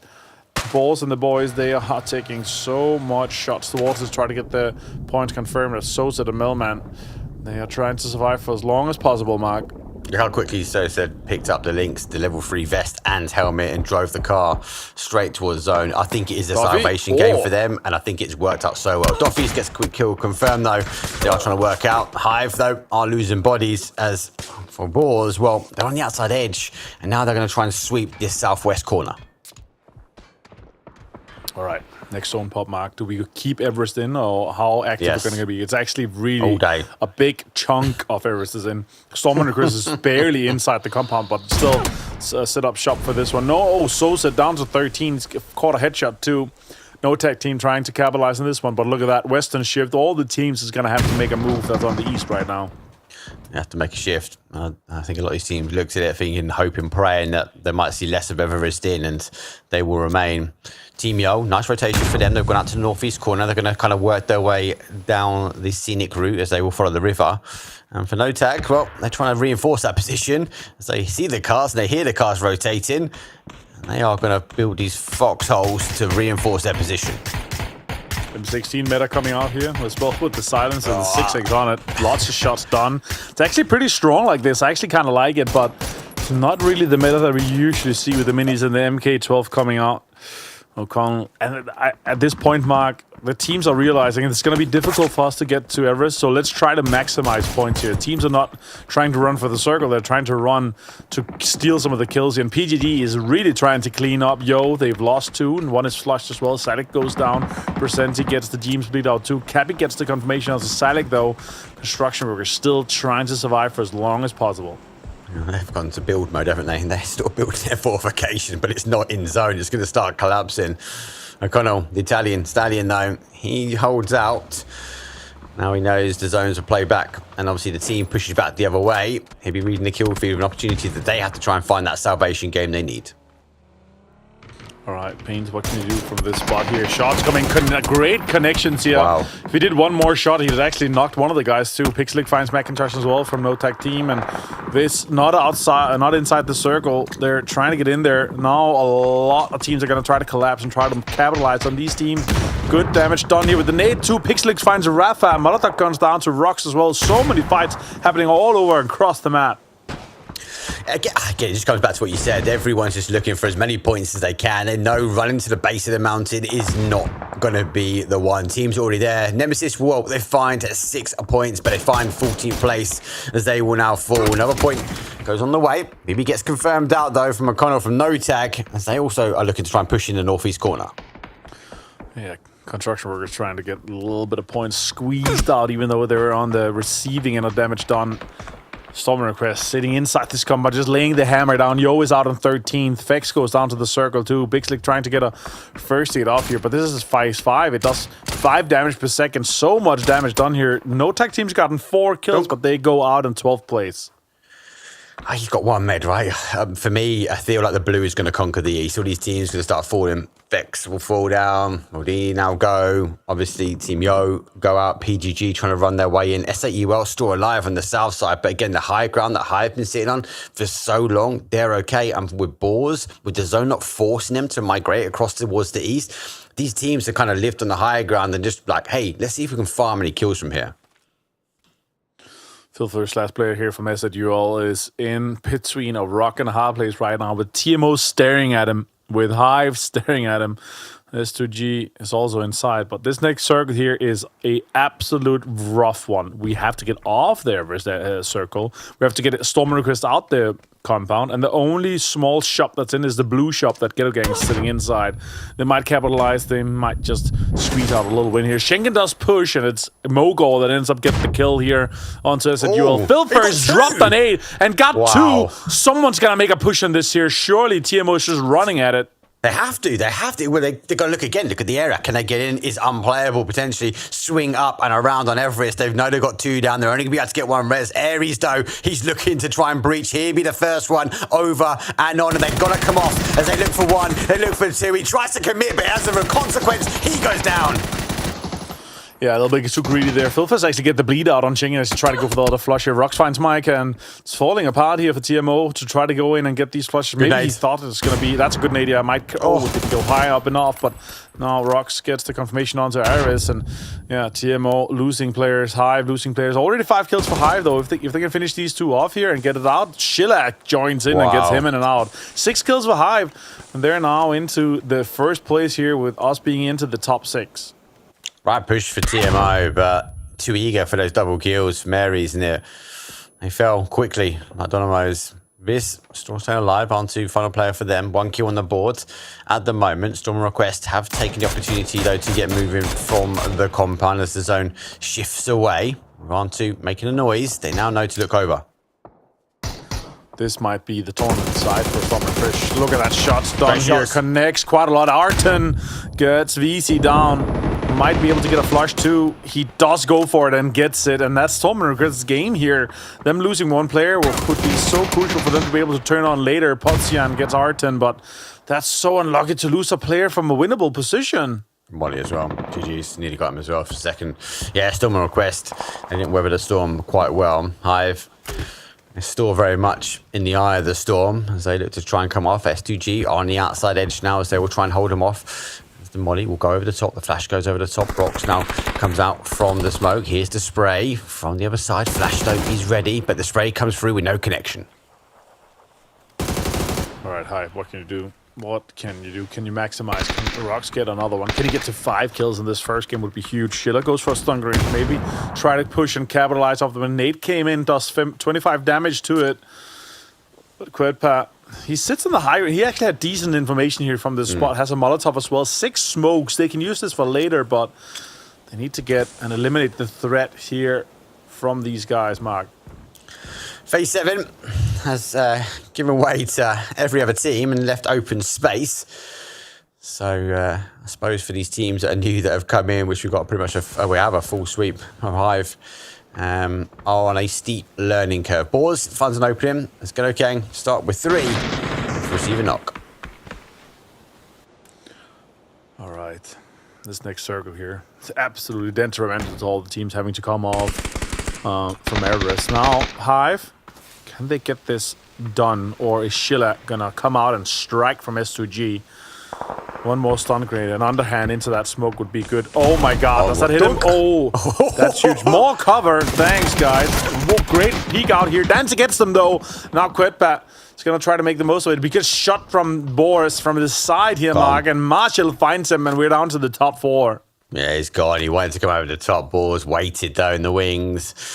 So not bad. It's nearly a full house. Hive big in numbers, but you wouldn't feel it with up to 7 kills, 11 points on the board. Boars still sit on the outside edge. This zone is horrific. They are going to have to see how much heavy utility they've got. We've seen Mortify going towards the middle as well as his teams pop the smokes and they start the migration. All right, Ghetto Gang. Oh, huge nades here from Hicks's. Finds anybody's, and imagine if there are 4 alive at this point, we wouldn't have Sancho. It's going to have to make a trench to survive this one. Smoke comes out, and Boars, look at that. Boars might win this. They were so great on the last game of their angle. We saw them qualify through, but here now looking good. Rock's on fire. Storm and Chris trying to capitalize on his position being bad. He's just going to go down and bleed. Going to give it up. No point to give for that team. That's a good game from Hive. Really good game from Hive. We've seen them pressure. We've seen obviously S8UL make the play towards them. That 2-2 split, they controlled and they consolidated. Then they waited. Fortunately for them, the zone doesn't wait for much more. The reinforced position with the car. I'll give Ghetto Gang a bit of a stopgap from here, but I think they are going to be focused and fixated on, but not just Boars, but also for Storm and Request. Look at this. Oh, they're dead. This is difficult. This is so difficult. Not enough cover, not enough cars here. 210 gets the confirmation onto anybody's, and Ghetto Gang trying to make the most of it. Not enough utility to make you get in. Boars looks poised for this win here with a 4-man strong and multiple angles, multiple covers already deployed here, Mark. Yeah, they've set up shop, haven't they, at the moment. Storm and Request, 6 kills. They've been in the compound. They've been uncontested as well in that sort of north. They have to try and make the move in phase number 8. They're just about outside in zone here. They have a little bit of high ground on towards Ghetto Gang, so they'll be able to expel some of that fire. And they might be able to give, and 210 sends it straight towards. And look, for me, for Storm and Request, they're now looking for end game. They're looking to take the victory. Let's see what they can do. Let's see if they can capitalize on it. It's going to be easy for them. Oh, great shots connect here. Botchan is down to nothing. Has to heal, has to stim up. Ghetto Gang trying to scramble here, Mark. Do they get through this? One more smoke deployed. Difficult area here. Storm Chris has a lot of control, but Boars has the numbers. Problem with Boars, though, Martin, is that if the guys from Ghetto Gang causing them problems, they can't move forwards until Ghetto Gang goes. So Storm Request have capitalised on this. Yes, they've got the numbers. Storm Request has to ride the storm here, with no pun intended. They have to get dealt. They have to hold Ghetto Gang as best they can, because if they can pick 1 or maybe 2 off Boars, they'll be happy, and that's not what you need. 210, he moved to the middle of the zone. Now he's been exposed, and then it swings back the other way. Huge goes out with the Panzer, but doesn't find the connection. That would have been huge if it did that. Boss 3 kills, though. Can they clean this lobby up? I feel like this is their game to win, but no, Hotchan finds IM5. You gotta dig deeper, they gotta dig faster here for him to get in. Dig to the middle. Towards the middle. That's gonna take too long. You need 2 bodies for that. You need 2 guys with pickaxes going straight at it. Got a Unifoy on it. Look at that. The face is already moving. IM5 is dead. Sancho is probably going to give up as well. No point giving the points away from direct competitors here. He peeks. No, but Pochan gets it. Stormrunner gets on 8 kills here. And a guaranteed second place. That's 14 points guaranteed for them. But they're a 2-man versus a 4. It looks like it's Balls that's going to be able to close this one out. But can they do something about it with the FAMAS in hand? And 850 damage done already here from Pochan. I love it though, they're taking the fight to them. They could have sat tight, the grenade comes out, Higgs has to dance up, so they take the higher ground as they've got to migrate towards that sort of south side of the zone. Boars have the ridge line, but they have the numbers. It's 2 versus 4, they're going to try and expose the jump across, but they don't find him. The Storm and Request again, riding the storm. Oh my god! Oh, Pochan finds it, and they're also on fire from Marshall. It's falling apart for Boss here. They're 4 versus 2, and Shizo finds another headshot here with the FAMAS. It's huge. Effectively now a 2v2. Huge play. Storm Request want this more. They find another. It doesn't matter about the numbers. The nade will go out. He's trying to find it. Blue zone to have foil. That's going to cause the damage as he's got to get moving. Damage comes in. No connection actually from the grenade, and the blue zone just bounced out of sight, but not out of mind. And hello, Sampai, final guy. But look at this. Storm Request though. They're providing the cover. That's so well played here. Siso runs in, tries to, oh my god, if he got the kill with that, now he's got 17 bullets left. Can he find one more? Can he do something? Stuns comes in. Let's see if he can swing out and get something done here. Shots coming. That's beautiful. Storm on Request being able to win this one out, Mark. That's insane. Wow, lightning strikes. If that pickaxe had the final kill, that would have been me done for the evening. But James, it's 12 kills. It's a 22-point game for Storm on Request. Game from them, looking fantastic here towards the end, and I didn't know how they were going to go up against Boz, especially with what I thought was going to be kind of a strong spot from Luik holding a little bit of a higher angle against the rest of the lobby there. But man, Storm on Request looked fantastic, and Martin, when you look at how much damage they were able to put in, how much control they had with just 2 alive at the very end, that was very unexpected for me. Yeah, that was so impressive. Like, when they saw the circle going out and I saw one player going down, they lost, and there were 3 men only. Like, oh, that's so unfortunate. They could have won that game. And then they went in and did it anyway. That's so beautiful. But what a rough circle. Sometimes we see these circle guys and we're like, okay, this is going to be an Everest. We're going to have, you know, cover to play with when they're playing around the edges of Everest. No, we went off Everest. We even went off the blue shop and the compound that Storm Request had. Such a difficult area here. But all the cover, all the utility that had to be committed, and all the pickaxes that had to be used to make sure they had cover was just insane. Yeah, this is the kind of game that could have ended very differently before the recent update, with the opportunity to kind of entrench yourself here on some of these very important locations. But obviously for GTG, Ghetto Gang, here to be able to survive the way that they did here, Mark, with 3, bear in mind, and admittedly it's a little bit kind of more of a home circle for them, but considering they're only 3, it's an important couple of points for them as well. Yeah, they weren't aggressive, especially early games. So if you watched, if you got the map feed open for those at home, you would have seen Storm and Request. They obviously played on that sort of east side, that west side. They migrated up towards Everest, and they kind of got close to Ghetto Gang. Ghetto Gang came in from the north side, from North George, but they kind of was aware where both of them were, and they kind of danced, a little bit of a dance just to stay close, and the zone came back over to them. It was a good game from both those teams.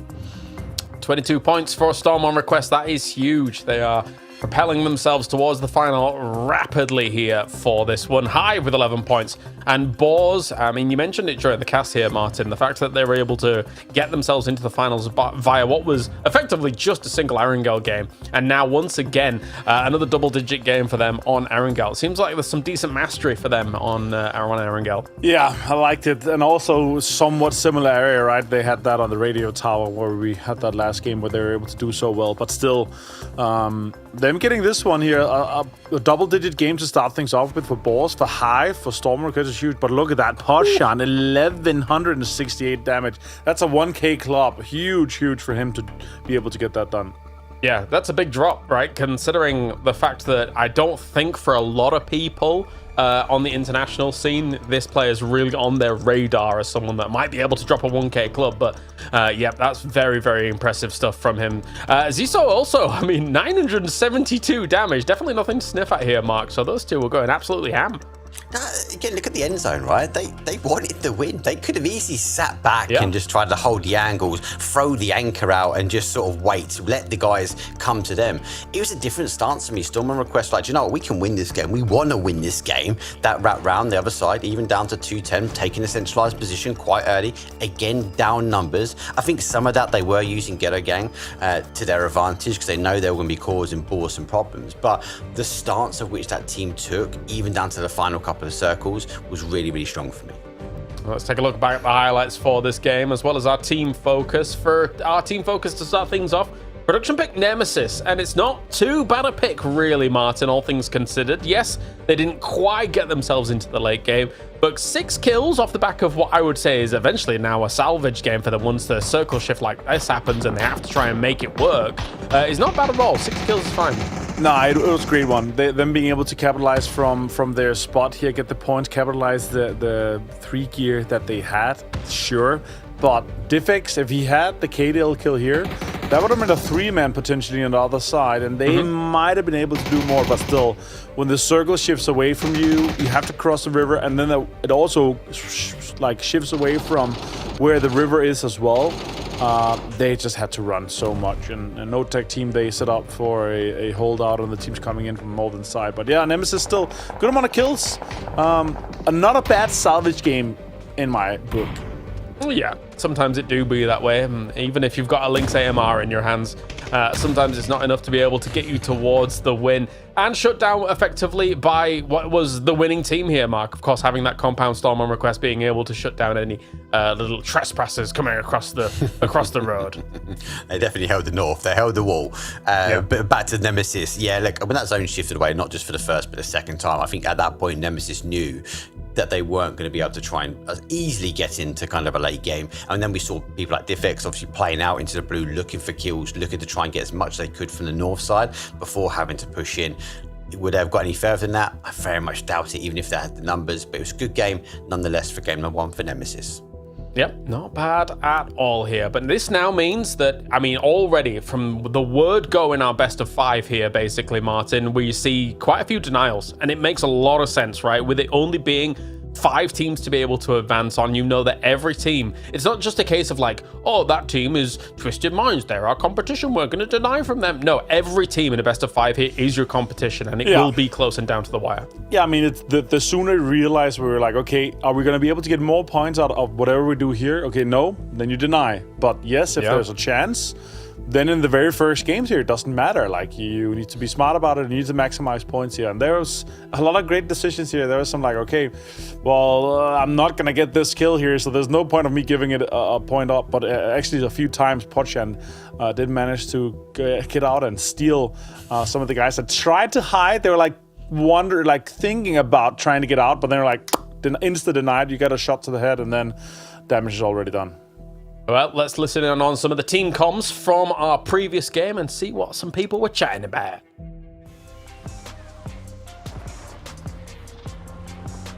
Fucking hell, it's a baldy in the back. Roger, coming. Yellow. Where are they going? Nice. I have a kill. Nice. Don't die then, don't get knocked. Rock on. Nice. Nice. Get the flash in the open, by the way. They're driving on the top, orange. Maybe they're going to be They're coming back to us. They don't know what to do. One is going in the hole. They pulled up in dips there. Smoke and throw nades together. Yeah. We got a good reset. You holding copy? It's not hovel. It's not hovel. Okay, knock one. I'm running back. Where can I nade, Alexi? I have a lot of nades. Exactly behind the BAG. Copy, so jump to make sure they don't run out orange. Tell me if it's bad or good, okay? Okay. Knock one. Nice. One more, bro. One more there. It's just nailed left. He just res the last guy. Okay, I heard. A little bit left. Yep. You Fex play for fucking bluers. Fucking Yo guy killed me in the back. One more state on blue, so it's max one close. One peeking from no res, no res yet. It's up. It's only 2. Love me, go. Both dead. Nice. Peeking. Both of them there, I think. 1v2. Peeking again now. Behind. Oh shit. Well, it's a good job none of us here on the desk are follically challenged. Otherwise, we'd be called out by Fex if we're driving along with him. I actually rode with him to the airport one time, and thankfully, I've got a full head of hair. Jeez Louise, that was a close call there, Martin. Yeah. Oh. I love the comments where it's like, in the beginning, some of these guys are absolute DJs, obviously, right? But the bald in the back call here from Fex called me offhanded. That was way too fun. Way too fun, yeah. They're having a good time. Not so much on the battlefield, not having the best times just yet, but maybe they'll be able to perk up a little bit in these next coming games. 4 more games remaining. Already, I mean, Storm on Request is in a position here, Mark, where I feel like just a few cheeky points here and there. You're making a run for the finals. 22 is nothing to sniff at here from one game.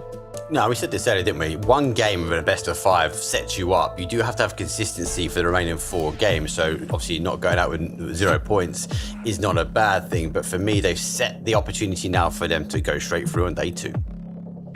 No, for sure. And here's the numbers from all of this. Rock's obviously showing up and trying to do something as well here for the team for Hive.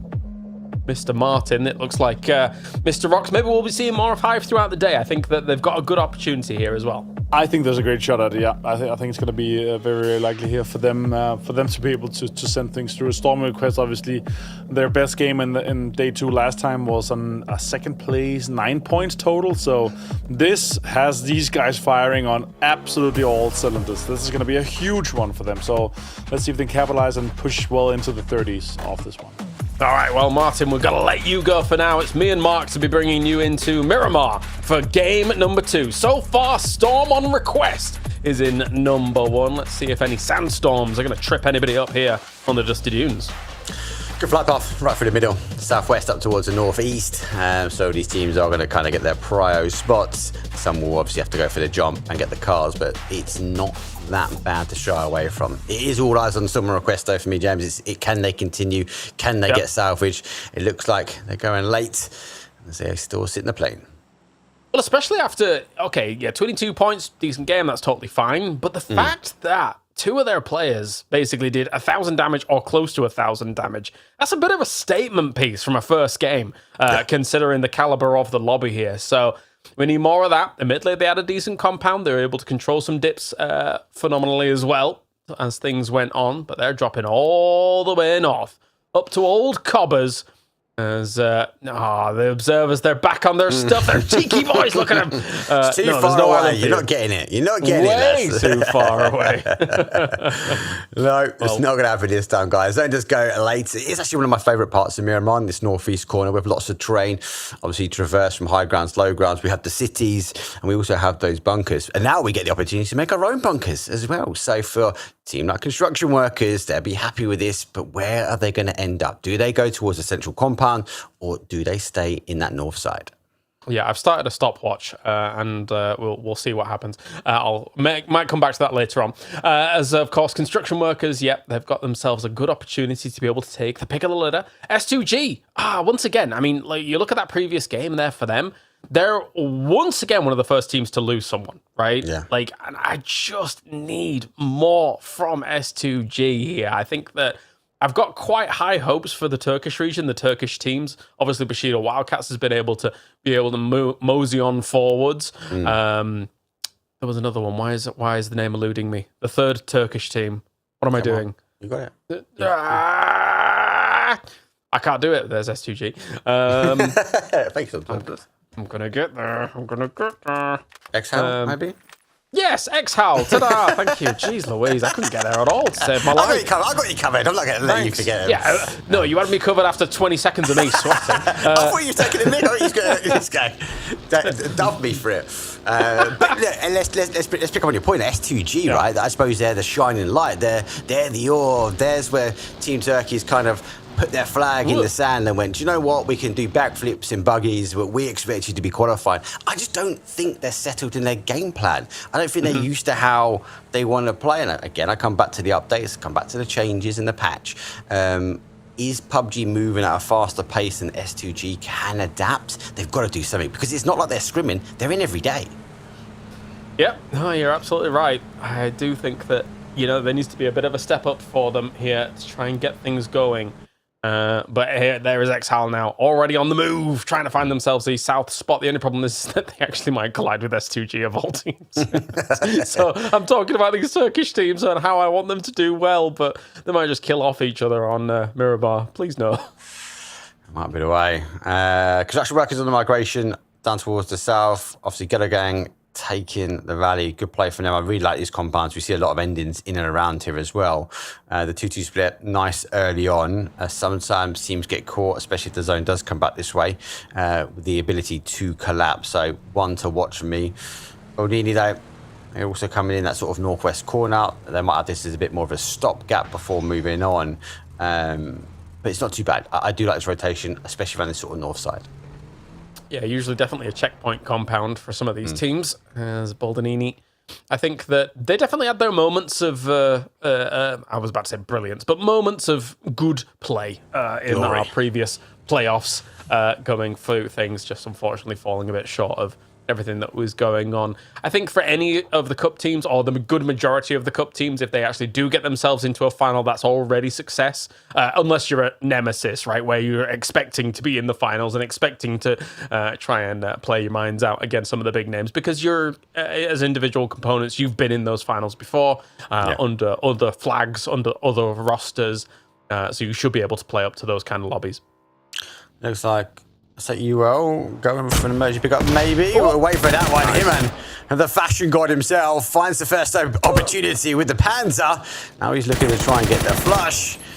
And there's that confirmation done. First kill on the board as Hitman narrowly misses death. I really hope the comms just then were stop, and then he just froze.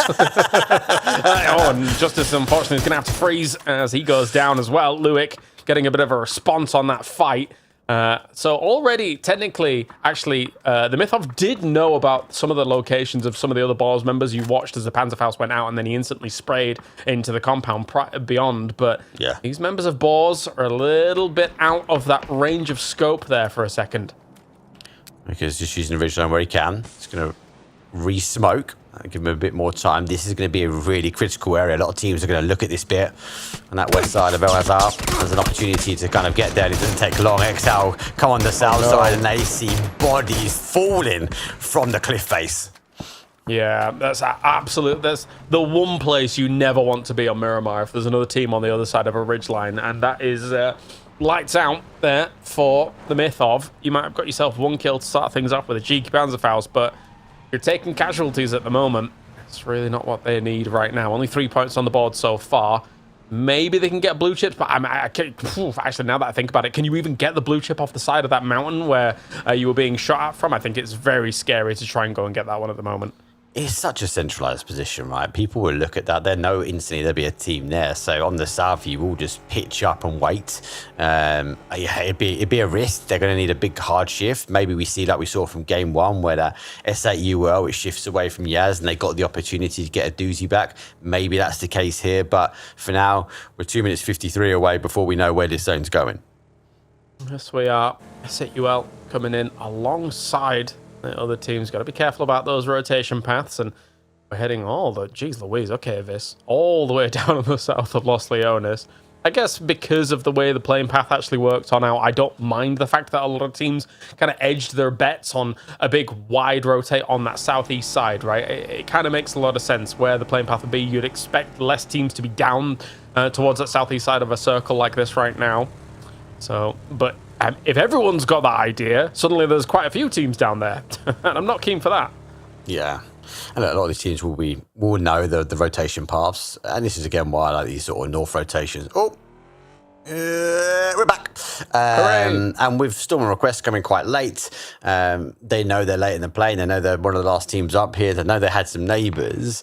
PTG rotation rounds in that sort of northwest corner. They're going to get a bit of breathing room here, a bit of a stop gap again, so to speak, before the next zone. The danger for these teams, though, if it commits to a south, they've got a long way to go. Yeah, they do. Yes, they do. For no tag team, just crashing into buildings and the like over on this eastern side. Obviously, technically right now, they had actually had the Storm covering them. Storm on Request, though, doesn't have much covering them. Just a little bit of terrain there. Gets away from Sloy Jacket. Up towards the top. Yep, Sloy doesn't hit much. Hit the tyre really well. Actually, that transition to that tyre was great. I thought he was going to get straight back in the car. Got the tyre. Follow, yeah. He got the ping, but lucky enough for 210, he kept on rolling. For now, he tries to make the turn, but he gets a helping hand. It is a little bit windy in Miramar, so that's why he lost control. But he's out of danger. PGG, they're going to spread out. They're going to fan out on this north side. And for Storm and Request, they are going to follow that storm across to the east. A few little skirmishes, a few little scuffles to get things going. But beyond all of that, everyone's just trying to get themselves centered up here for a circle like this. Construction workers, of course, had kind of the pick of the litter when it comes to the spot that they want to take, and they've got a big, wide 1-1-1-1 split going on at the moment in north of the center of the circle right now. Flores, though, takes some damage against Doozy as he was trying to pick off one of the S8UL teammates. Can't be doing that. The Dragonov's going to be able to hurt you very quickly, my son. Yeah, they're coming quite late on this at the south side as well, so XL migrated in front of him. Also a team from the south, as XL would have come from Ricardo, so S8UL defending, got the knock. I think they're now looking for the compound, see the car leaving. That's going to be an opportunity for Filth as he turns, though he knows where the target is. He's going to be able to catch it. The man has to go for the seat swap. He gets the initial shots, though, but for Filth, he finds cover and he finds it quick. Well, cheeky steal away. Unfortunately, Doozy did all the work, and then it was taken. Oh, okay, all right. So the man goes down. Exhal's going to have to get him out of dodge here. Vessel runs him over, comes back. Not a bad little confirm at all. Do they tuck tail and go back because the zone goes back to the southwest? Graveyard still remains in. A lot of these teams had fixation points on towards that north side. Ghetto Gang, for me, stay. Don't need to get that migration just yet. But for S8UL, they had the greater good over Exhal, but now they need to find the greater good for the zone. Such a hard shift. I mean, obviously, team center up to try and kind of bank against that, have the insurance against these hard shifts, and try and eventually wind up on what is effectively an edge, even though you're dead center for some of these teams now. So you can already see construction workers, they completely abandoned their 1-1-1-1 that I was talking about earlier on, and now are getting together here to try and make something work. Pixelix scattered way deeper forwards here, whilst the rest are going to try and get over the valley that does exist out of Al-Zahar. So it's, I don't envy having to deal with these kinds of hard shifts for these teams when there's this many people alive. You're going to make these moves and maybe lose one or two on rotation. It's rough. It is rough. It is rough. We'll have to wait and see. It's not rough if you're airborne. So Sadido, he's going to be scouting. We see this technique used quite a lot. I definitely say Aduzi was one of the firsts. He wasn't the first, but definitely to adapt kind of that glider play, which we now see very common for a lot of these teams. Might go for a refuel. Okay. Moment in the car. It's going to be rotating down, but lucky enough for them, they're going to be able to get a lot of information on that sort of southeast side. As Fex looking to set maybe a bit of a trap outside this fortified location they have. A small little dig there for a second. He's going over to help on out. Yeah, Melman. Maybe he flipped. Maybe he flipped on something that somebody dug, but probably not. And unfortunately for him, he's flying on out there. They should be able to get him back up. He didn't take a tumble from there, did he? He must have jumped out the car. He must have. It's Melman. He must have. He took a tumble. Someone stubbed his toe. Now they have to just pause and now go, I suppose, get the res back on, but they are in that side of zone, especially on that southeast corner. So they're okay. Yeah. No one's really pressuring that way. S8UL not too far away. Exhal outside edge of zone. So they do have to shift in. Boars also located here, but they are split. I'm worried for a team like No Tag. Do you risk it and go through the town? Hell no. But even if you go up and around, you've got to look at that position, as we say before. You expect a team to be there. Oh. All right. Okay, guys. Calm it down just for a second. Everyone look at, oh yeah, there's no casualties going on, but we'll make our own casualties. Calm down. Yeah. Well, where are PGG? They are, okay, over in...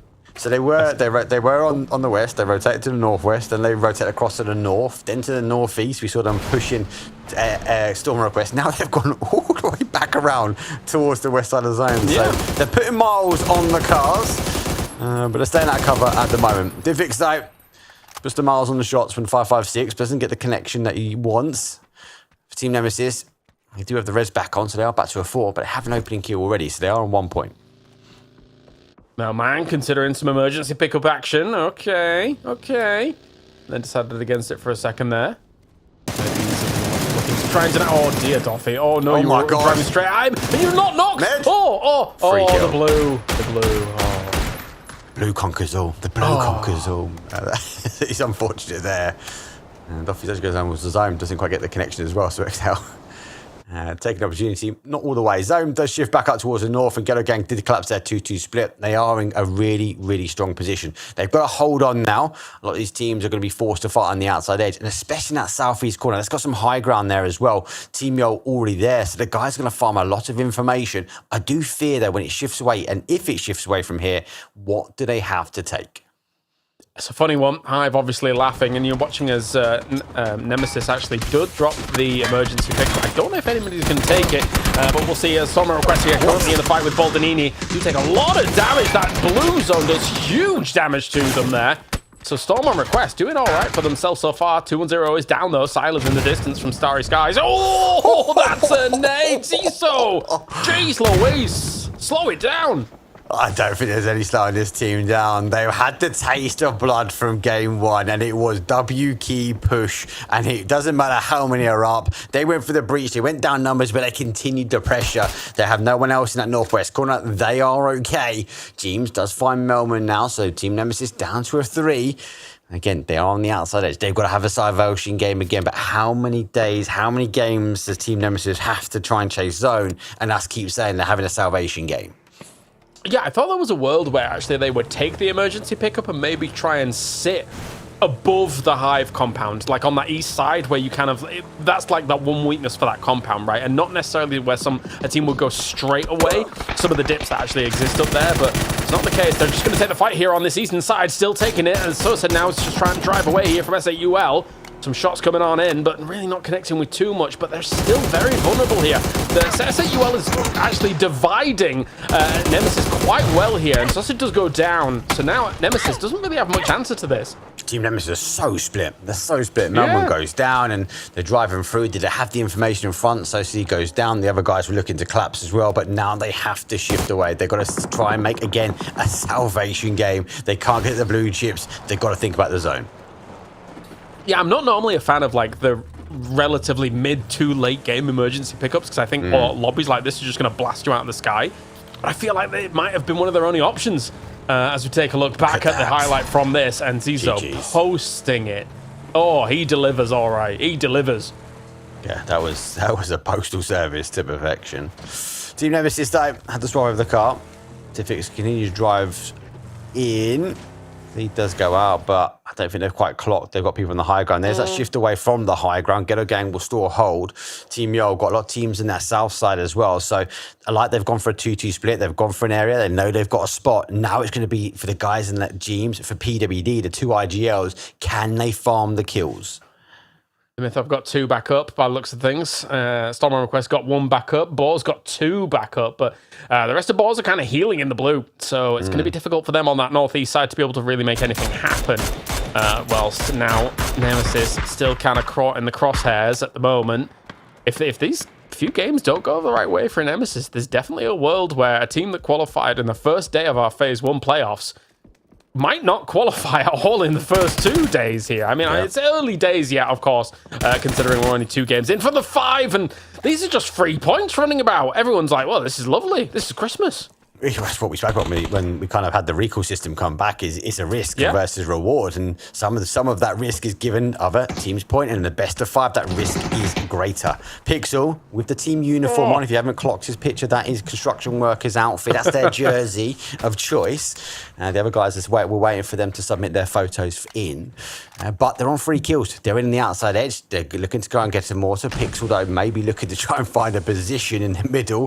There's 2-3-9. I don't think he's going for anybody. I generally do think he's going for let's dig ourselves a new trench. Yeah, and if they don't submit their, team uniform photos, we'll just Photoshop it, and we'll have a good time, because that's the way the world is now. So, looks like these mortars are very intentionally just going to be used here to try and find themselves a little bit more purchase in the circle later on. Maybe drive towards and use it as a potential car fort location with a bit more extra cover. As now down in the south side here, this kind of bottled up in a single location to try and go up against it. Phil first down, though, from Yo on the south side as well. SAUL is rotating completely across from this, so they're trying to prioritize position as opposed to trading out against PWD here, who is up on the high ground, so it's a little bit harder to actually trade off against him anyway. Yeah, you got to remember as well, they don't know they're on the split, right? So they've got one great shot, though. PWD does find best slot, though. Grenade, well, they fall down. Gravity, let's see if it can do a favor. Bounces the right way. Oh, the airburst. It keeps Monodox alive. And PWD, he takes a headshot from S2G. Defect sees him up on the high ground, trying to finish this off as well, trying to get the steal on it. As the rest of the lobby was just watching this, he's going to move back and probably just give that point over towards what was, I think, S2G got the initial knock. So now, done and done. Arton is also in scary spot right now. I think for this, it's going to be difficult to survive the potential onslaught that comes from S8UL as well as S2G here coming in from the side. This is the grit that I want to see from S8UL, because we know they've got it though. Sheila though throws a grenade, gets the damage, swings out, gets one, gets two, looking for the third, but he knows he has to be careful. S8UL getting involved. Monodoc does get the knock though. CCI next needs to try and pop the smoke, give him a bit of a breathing room now. But S8UL down numbers, but I love this. This is the grit, as I say, that I want to see from the team. And as the circle bear down, I do still favor the location that I was hoping that maybe the emergency pickup for Nemesis was going to go to, which is that high ground, technically above the Hive compound, as you can see here.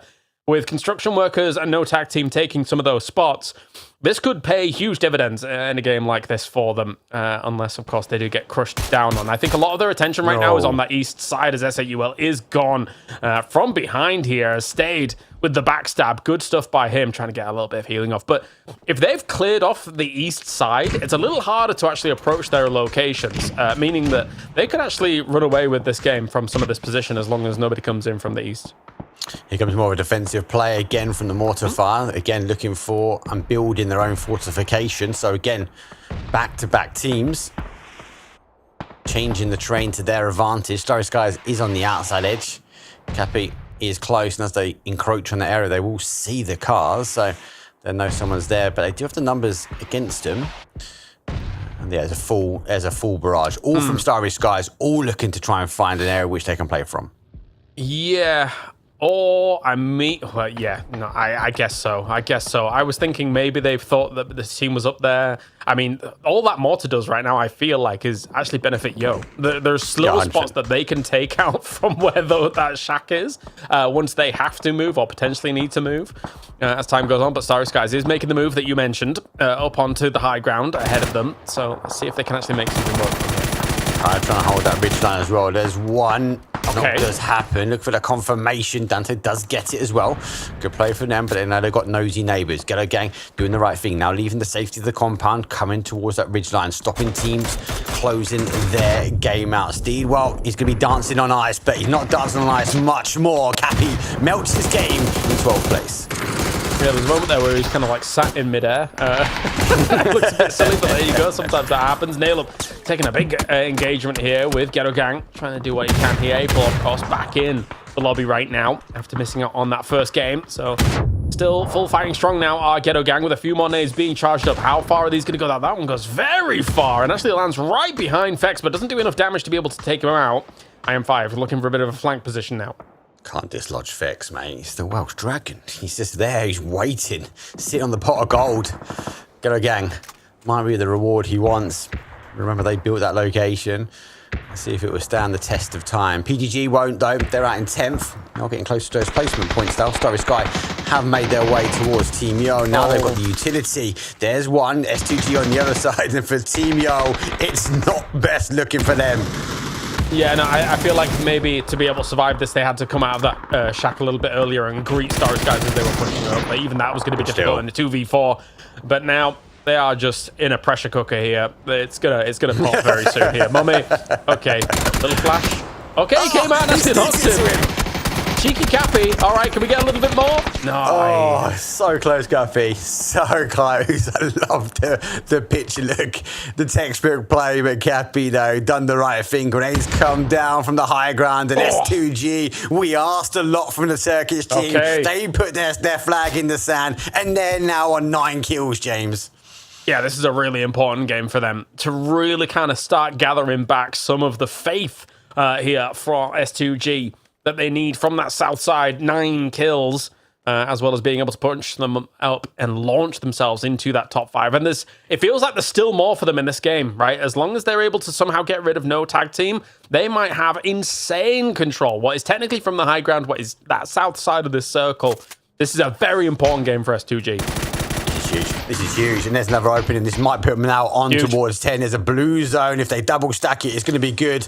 The Italian Stallion, he's there. He's backed into the corner, but can he survive the double blue zone? I don't think he can. And S2G, they're now on 10 kills, and there is the opportunity to try and take more. Yeah, totally revitalized now. It looks like it, as that blue zone finishes off everything that's going on here for no tag team. So they have just taken huge swathes of land away from the rest of the lobby here. Brilliant stuff by S2G, 11 kills on the board. And Mortar's heading their way as well. No dice, not even close here, really, to be able to do damage against them. I say that they've taken a lot of land. I mean, so has Ghetto Gang, admittedly, up on that north side. The only problem that does exist for them is technically there's still a Boars solo that might be able to backstab. And we'll see what Hive wants to do from their compound. That is still an issue. I feel like, for my money, I feel like Hive might actually go towards what is Ghetto Gang's position to just try and kind of weed out some of those separated members. But we'll see what they want to do. A throwaway set of mortars there from S2G. I don't know if they're trying to find effects or stop rotations of cars coming in, but no matter what happens, if the zone shifts away, they are going to have to migrate. We are phase 6, though, about to be 7. We've only got 5 teams, though, James. 14 players. This has been a bit of a bloodbath, and I think part of the zone shift, though, at the start forced a lot of these teams to get an early engagement. Yeah, as we take a look at what Hive is looking to do, as well as the circle shift that's coming on, Rox is acting as an opportunity to kind of just look north and see what's going... look south and see what's going on from there. But if they head north, at least they're not playing uphill against a team that probably has a high ground advantage against them. So going north is probably the play here for them, seeing what they can get rid of here for Ghetto Gang. But at the same time, this has now forced the hand a little bit of S2G. I feel like they're probably needing to look center-wise, right? Look towards where construction workers is and try and work it from there. Interested to see if Fex digs any more deeper, if that Dorito will roll on top of him. He might have to worry about health and safety on the construction. You also factor the amount of mortars that we've had there. S2G can't get in cars and rotate down quick. It just is not going to happen. They're going to be delayed. So they're going to have to go potentially from a south to north rotation on foot. Ghetto Gang have been in that stronger position, as I said before, from the compound. They've done the right thing. They played across the road. We see so many teams get closed out from there, but they took it at the right time. Now it's discipline. They've got heavy util stored in their back pocket. They've got a handful of smokes here and loads of meds. Time is on Ghetto Gang's side. I feel if Hive actually had full intel on exactly where all these members were, then they'd be a little bit more aggressive about like trying to take away some of the land from them. But they don't, obviously. They don't know exactly how all of those members of Ghetto Gang are distributed, as he now knows exactly where Hello Senpai is, and he gets shut down. Good stuff by Ghetto Gang right now. 5 kills. They were able to play the compound north of the road here and straight on to what is effectively this low ground. So they're able to control a decent spot for themselves. Hive's knock on S2G might be luring them in a different direction to where I feel like they should try and go here. We'll see. Well, Ghetto Gang are trying to stop Hive wrapping their way around. They have to try and force Hive into kind of that S2G. April on the other side's got them fully exposed, but he's being disciplined to go, look, let's not engage. Let's not give Hive the opportunity or the temptation to wrap round that northwest corner. Dante does pop the smokes. They're going to be looking back on those cars to try and get anything they can left in their back pockets before they move forward, because they're not quite in zone. They have to kind of breach over, especially for this next shift. Yeah, here we go. See if they can spot anybody near that car. There's a tag. Did a little bit of a scouting on it. And seeing what they can actually get done.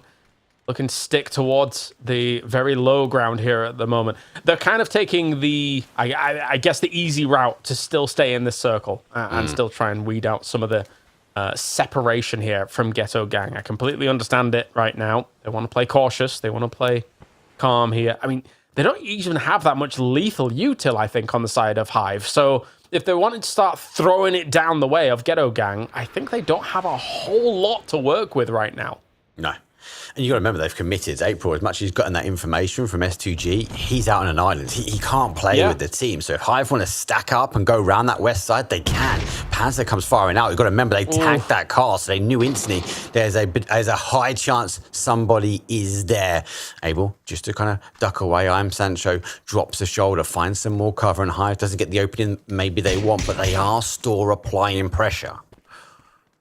I think time's running out for them, to be honest. I think that they've got to make a move, and they've got to make it soon. Obviously, the blue's going to be on their back, but if you don't make any choice, then arguably, I hate to say it, arguably a 4-man deny might be better off. Like, if you're not going to make a choice here. I do think, though, as you're coming around on this, I still think there's a world where they can actually beat out Ghetto Gang on a push around that northwest side. It's getting down to the wire, though, time-wise. It's getting down to the wire time-wise, and time-wise is on the side for Vex. Takes a bit of damage, but deals a bit more damage as well. Here's one, potentially two. That tells me they don't know exactly where he is. So Vex has dug the trench well, but can he hold on? He just needs the opportunity. He just needs an opening because S2G, they've had an outstanding game, but now they split and that nade, just whistles past. CCI next. Yeah, okay, that fight is about to break out soon up on that north side. But the thing is that with it being as late as it is, now I feel like if S2G can get rid of the one member from construction workers, they might just have complete rule over this circle. They've got rid of Vex. This is going to initiate S2G to be able to be way more aggressive and start third-partying this potential fight. And this, in the north side, I'm sorry, but this might just be too late, and S2G might just sweep in for an easy win. I'm with you. I am with you. I think for me, a little while, maybe a zone, maybe 10 seconds before I was counting S2G out, but you can't now because that fight's taken so long. And S2G, they don't take the time to get involved. Mogul will fall down. Grenades come in. It goes into the mix though of Hive, and Dante receives a huge amount of damage. But wow, Schengen refusing to give up any ground. Insta-flush as well, knows that every single team needs to have casualties. Going up against it here, though, IM5 and anybody's start doing a lot of damage against both teams, in fact. Rox is trying to move around on that right-hand side a little bit, but he gets knocked during all of that. So now, let's see if we can actually get done. IM5, MP5 in hand. Okay. Love it. Yeah. Take it to the end game because the blue zone is now going to push you in. Ghetto Gang losing one, down to a 3. S2G are on a 2 here, and with one bleeding out, Hive got the information. Rox now denied, but they had the intel. Here comes the ball. There's the headshot. The MP5 sings the song. That's going to be Miramar. It's terrifying. And another one, and they are gone is Hive. I do still feel it was a little bit too late on the move here for them, but, you know, they are the pros. I can't really kind of fault them too much. They got into that top 3 at the moment with that compound, but now S2G, what can they do? We already said it was a very important game for them. Technically, it's an important game for G2G as well, because the thing is that they've been able to play out the first game as 3. Now with April on board here, in the top 5, Nate forwards, goes for the spray. They actually move away, but it's S2G with the victory. I thought it was going to go their way, and it does, Mark. This is such a big game for them. What a game from them. They're on the south side of the zone, the difficult side of the zone, but a 26-point game. And we started off saying we wanted more. Martin, how much more could S2G give? Nothing more. This is a perfect game for them, obviously. Them controlling that southeast side to take this many kills, 26 points total with the amount of kills that they got. Also, Storm Request getting a little bit of kills too. That's just such a great game for them. Guys, I did not expect this to be our top 5 after 2 games, though. What a sight. Yeah, an incredible result for S2G. A really good result as well for Ghetto Gang coming in from that north side there. Actually, Martin, I guess I actually want to ask you, what did you think about the Hive approach? Am I being too critical of their opportunities there? No, I think they mistimed the window of opportunity they had. That's the biggest one for me. Again, when you have that compound, it gets too comfortable. That's the problem. You get too comfortable and you're like, okay, guys, we can stay 4 alive for this long, and if we strike at the right time, it's a win. But then you kind of miss that window of opportunity that they had there. So I think it's a great approach, but it's really hard to hunker down on that exact timing. And knowing the timing from inside the compound is extremely difficult. Yeah, and actually, now that I think about it, I have to play devil's advocate for a second, Mark, right? Because as much as, yes, technically we can see the whole map, I'm trying to factor in what information that they can get from a compound like that. And honestly, if you're trying to scout east from that compound, it's almost now impossible for a long portion of that game, right? So they can't be working with full information. So they are being cautious, understandably, it feels. I'm with you. I'll sit on the other side of the fence. I still think that's a team that could potentially stick it to any team that's in this lobby, and they had to make a decision. And it wasn't about the information they had for me. It was about they had to make something quicker, and they relied on the zone. And when the zone started pushing them in, I think they lost the opportunity decision, and they just had to take on whatever bodies were getting thrown at them. Yeah, I think overall, as we take a look at the numbers, they've done enough so far, right? That's good. It's a really interesting discussion to have, right? And when and where you can take fights, how quickly, how fast and lightning speed it needs to be.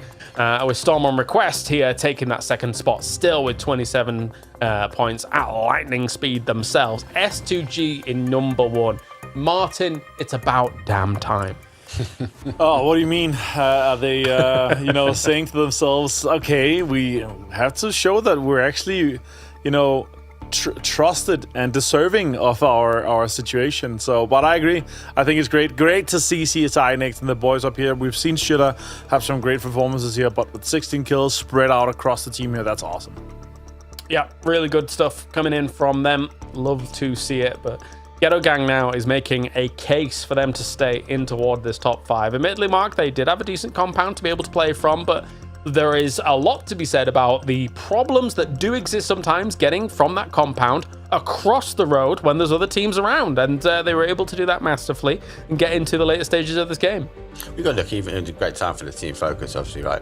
Well, we're still on request, but on that last shot there, they had the opportunity to move. And there's a couple of key decisions, especially from the team, to take that. They had a 2-2 split, and we see so many times that those teams get lost in that collapse, right? The zone shifts, they made a call now just to get in those cars and collapse over to that prior compound. And then, as you say, the other big decision you tend to find teams sometimes fall short on is that move from the compound south to that ridgeline, because if a team gets there before you, you just get held out. So yes, they maybe not had the full game they wanted. They got a huge amount of kills. It's put them on top of the leaderboard, and it shows that they're here to compete. And look at the counter crash here from Storm on request as Boldanini goes in and tries to shut things down straight away, but that double blue zone coming in here to start things off. And then of course Iso, you can see him what felt like an eternity of cooking up this nade, but perfection in the very end here, Martin. This was great stuff from them, considering it's basically a salvage game at that point. Yeah, I mean that's what it is, right? For them them being able to pull up, get this point here, that's you go from, oh guys, we had a bad game, now we need to kind of line it up. This is like, okay, it's not a bad game, we salvaged some points here, guys, we're still making it angle. Yep, and you can see the final moments, right? And this is kind of why I'm talking about it being a salvage game, is that if you're trying to get into the circle, that next circle across those fields and going up against those teams, you are going to get beamed there for Storm on request, unless they had like another tool to be able to get things going, like a crazy emergency pickup or anything like that, but not to be the case here, Mark. But still, it's a really good showing for them in just 2 games alone for Storm on request. I think the first game really set the stall out of how they're going to play, and it's aggressive. They're unlucky. Hive do capitalise on that rotation back over, and they got that knock. Maybe without that knock, it could have been a bit different for them. But I like the game style, and at the moment, back-to-back good games from them. Yes, it might be a salvation at that second game. They're still high up on that leaderboard. All right, well, let's listen in on some team comms here from our game number 2 on Miramar. Вы одни. По идее, нокнул двоих. Я иду. Ты один, Демон. Третий нок, все, ласт, подожди. Я ласт. Слева, левая часть. Я панцирь беру. Хорошо, найс, умничка. Well, guys, landing on you, guys. Oh yeah, Larry's on the roof. Yeah, see. Probably one of the revives. Good job. Yeah, it's a revive. One more. You know where? Skinny. I don't know. Roger. No. Nice. Good job. Grabbing us. Yep. Yeah, I can't shoot him. I'm nearly on you. Flushed. Good job. One Where's the other guy? Смотрите, чел над вами может быть. Хватитесь. На меня забейтесь еще. Смоук есть? Смоук сразу. У меня нет. Их развернуло, но мне очень сильно. Найс. Да есть? Все, Даня засейдит. Двое типов наверху, на зеленой. Окей. Он за камнем сидит. Ну, направо, я хилюсь. Право, Два нока есть. Не спешить. Два нока есть. У меня есть флешка, тихо, я слышу. Они жмут полево, Слева вышли, двое на слева вышли. Дань, нок просто дай. Тройка. Если бы не лежал и пил. Well, there you go. That's how that all unfolds. Of course, as we saw them hitting the pole, we didn't actually realize that had gone down there, Avenger. But definitely kind of lowers their life expectancy, I suppose, but it was still going to be difficult.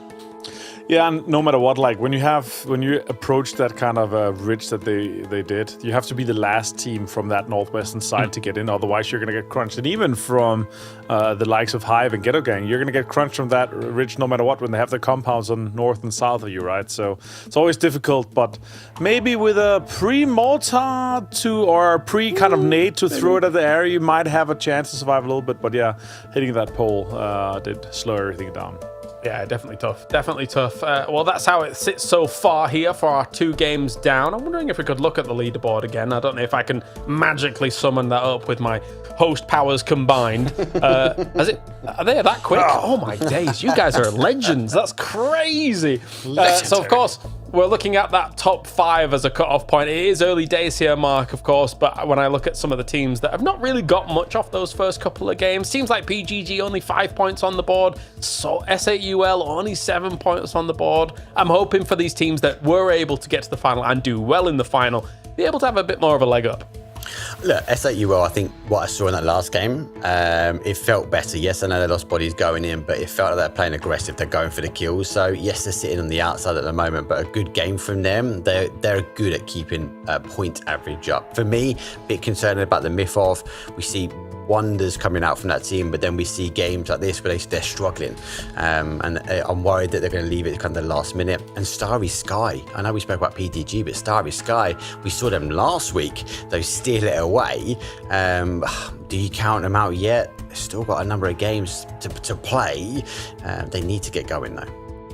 I'm getting word as well that from our production team, the next team focus is on S8UL. So here we are, obviously in the final. We had the production blessing. They were able to call a few teams in a row. So maybe S8UL will get the production's blessing for this one, Martin. That could be cool. We'll see. Yeah. I hope that's the case for them. But I'll say this though, let's say the wildcard maps, I prefer them on their angles and the Miramar. So I gotta say that. That's true.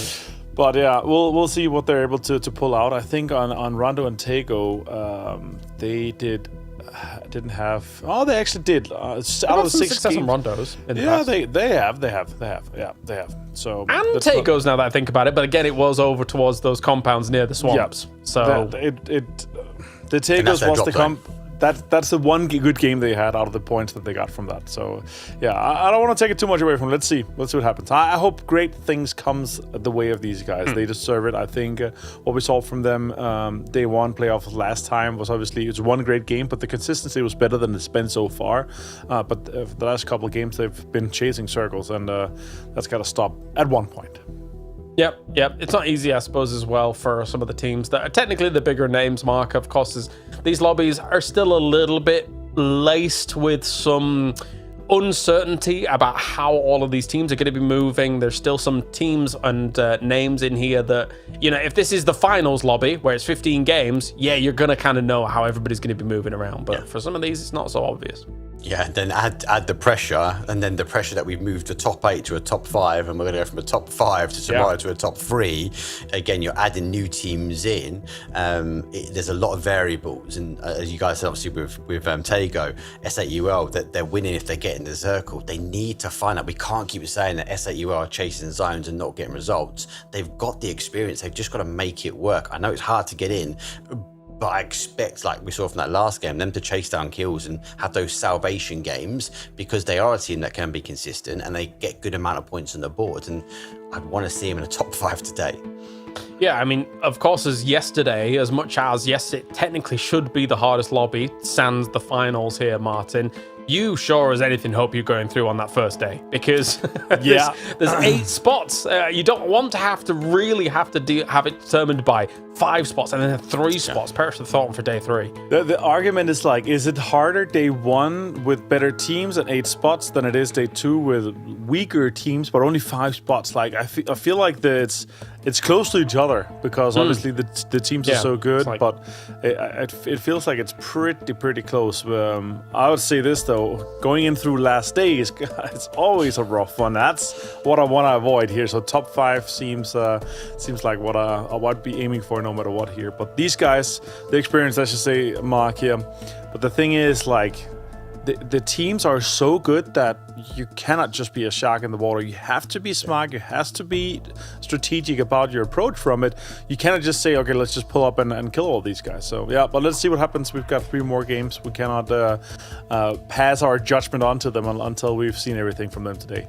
No, definitely. I mean, I wanted to take a look at the leaderboard. I'm finding it myself. I'm not summoning it. Don't worry. As you got S2G at 31 points. I feel like Mark, with them looking as they are, I feel like they're almost certainly a shoo-in to be able to get themselves top 5 now, all things considered, unless things really go awry. And beyond that, I think that when you look at how they kind of played this out as well, you mentioned it at the beginning of the day that they're probably going to be able to ride this momentum quite highly into the next couple of games. That's a good game. It's such a good game, and especially we spoke about at the beginning, right? They are seen as kind of the top of the Turkish teams, and expect S2G to be going through and qualifying. They found the rhythm in that map, and that's really good. And that one game should be enough. 31 points on the board when the cutoff point last week was obviously the 30. I'm confident for the guys, even if they look to fall off a cliff. Even last games, you'd expect them to get a couple of points here and there. We know they like to try and fight, especially on that Tego map.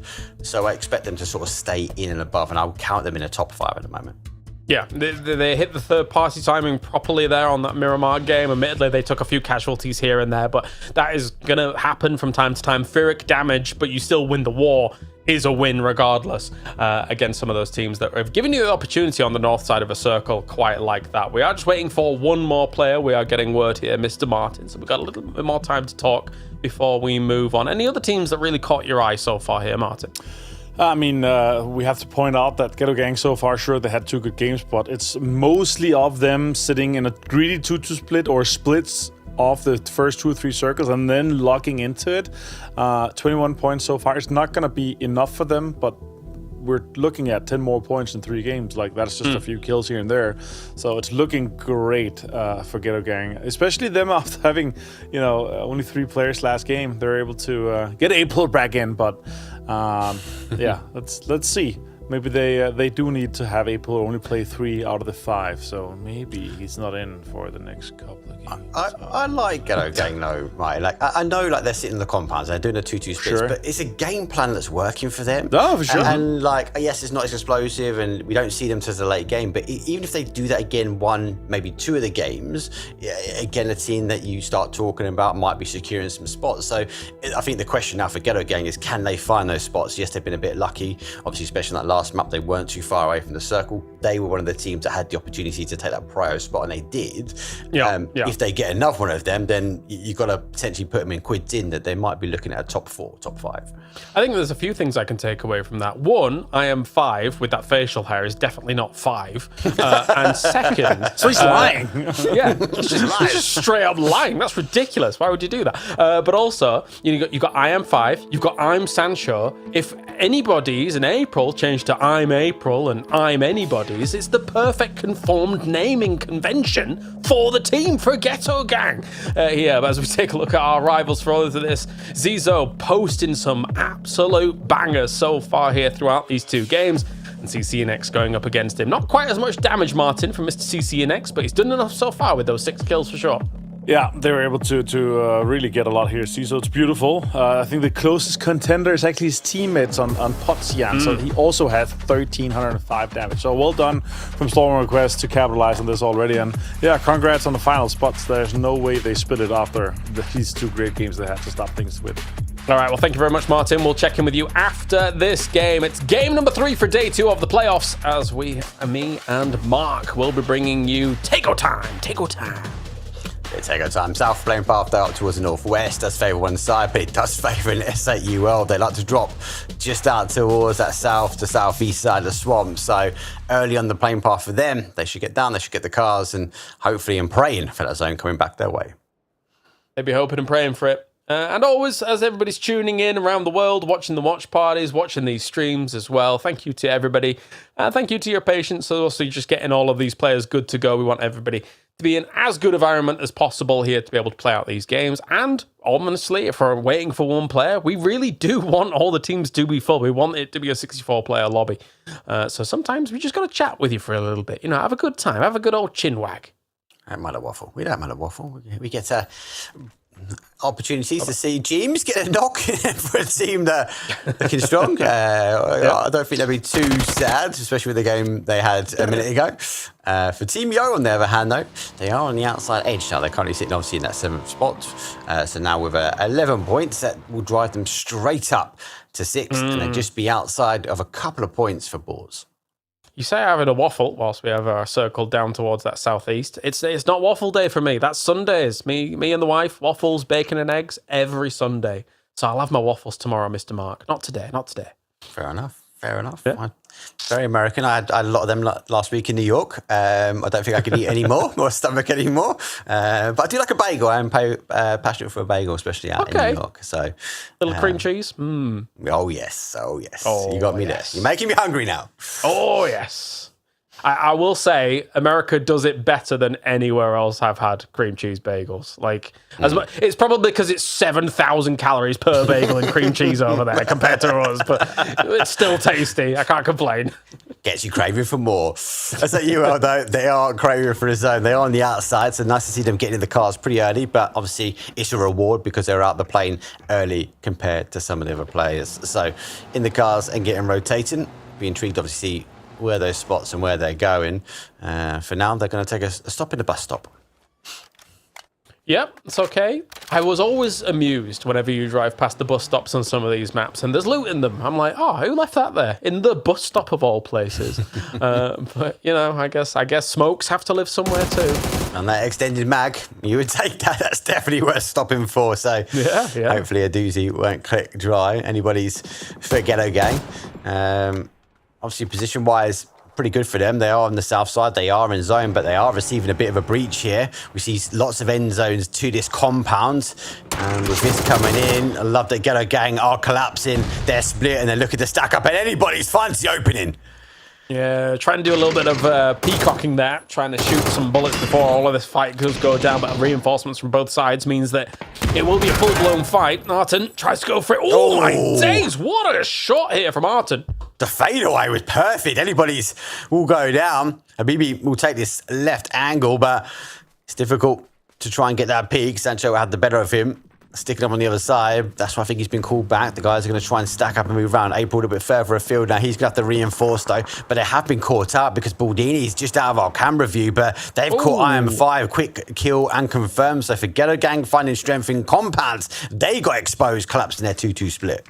Baldini also furious to find out IM5 is not 5 years old. I'm with him. I'm outraged. But anyway, there is an age limit on this game, and it's not 5. Ghetto Gang in the distance here. I'm Sancho actually getting that res off. Not bad at all. Habibi and the boys can't really punish it just yet. No, but he does work into a position now where there's a better peak.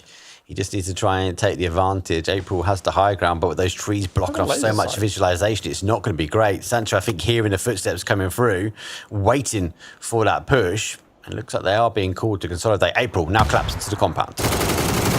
Looking for a bit of a wraparound. Some shots come in from Arton. Nade catches I Am Sancho, so because anybody's was kind of close to him as well, that technically also means that anybody's is kind of in the firing line for any more follow-up names that may come along, but he does retreated to the safety of that pass over beyond the compound. So I Am Sancho's gone.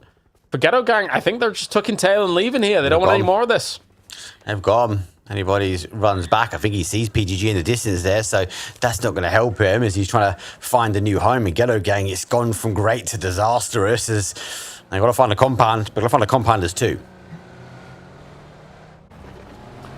Well, regardless, for S8UL, with only 7 points to their name so far. They're looking to thread the needle between the PGG boys that are kind of sat around near them. Don't want to be caught in the middle of all of this, though, because it's not just PGG that's kind of near them as well. There's other teams kind of close to them, like the Vis situation. They will have heard the guns going off as well. They don't want to get in a fight just yet, especially considering how central they are, right? At least seeing that first shift/hard shift, which we get a lot of, is worth kind of playing it out, at least as for not getting yourself caught up in some of these fights early. No, especially with these the zone shift, as we get the bouncing car. Especially with this sort of southeast corner of the zone, we've got a few variations. We see obviously Songam sometimes, so there's opportunities that we might see aggressive go down towards that southwest. We see that kind of dried up riverbed on the east where we can get in the picture, thanks production. We see it play back this way quite a few times as well.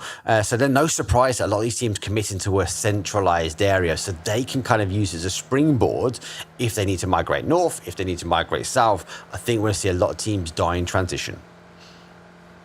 As Nemesis transitioning from a far west location at the moment. Feels like they are a team that's kind of got the short end of the stick so far today for having to chase circles. Definitely having to make some big moves, some big maneuvers from all this.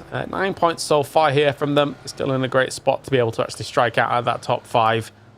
And the Mythov coming in on this north side as well, looking to try and see what they can actually take for themselves. But a lot of teams by now have already centered up, so they'll be a little bit more cautious. No, they're coming in much later. 7 minutes is quite late for a first circle entrance compared to the rest of the teams.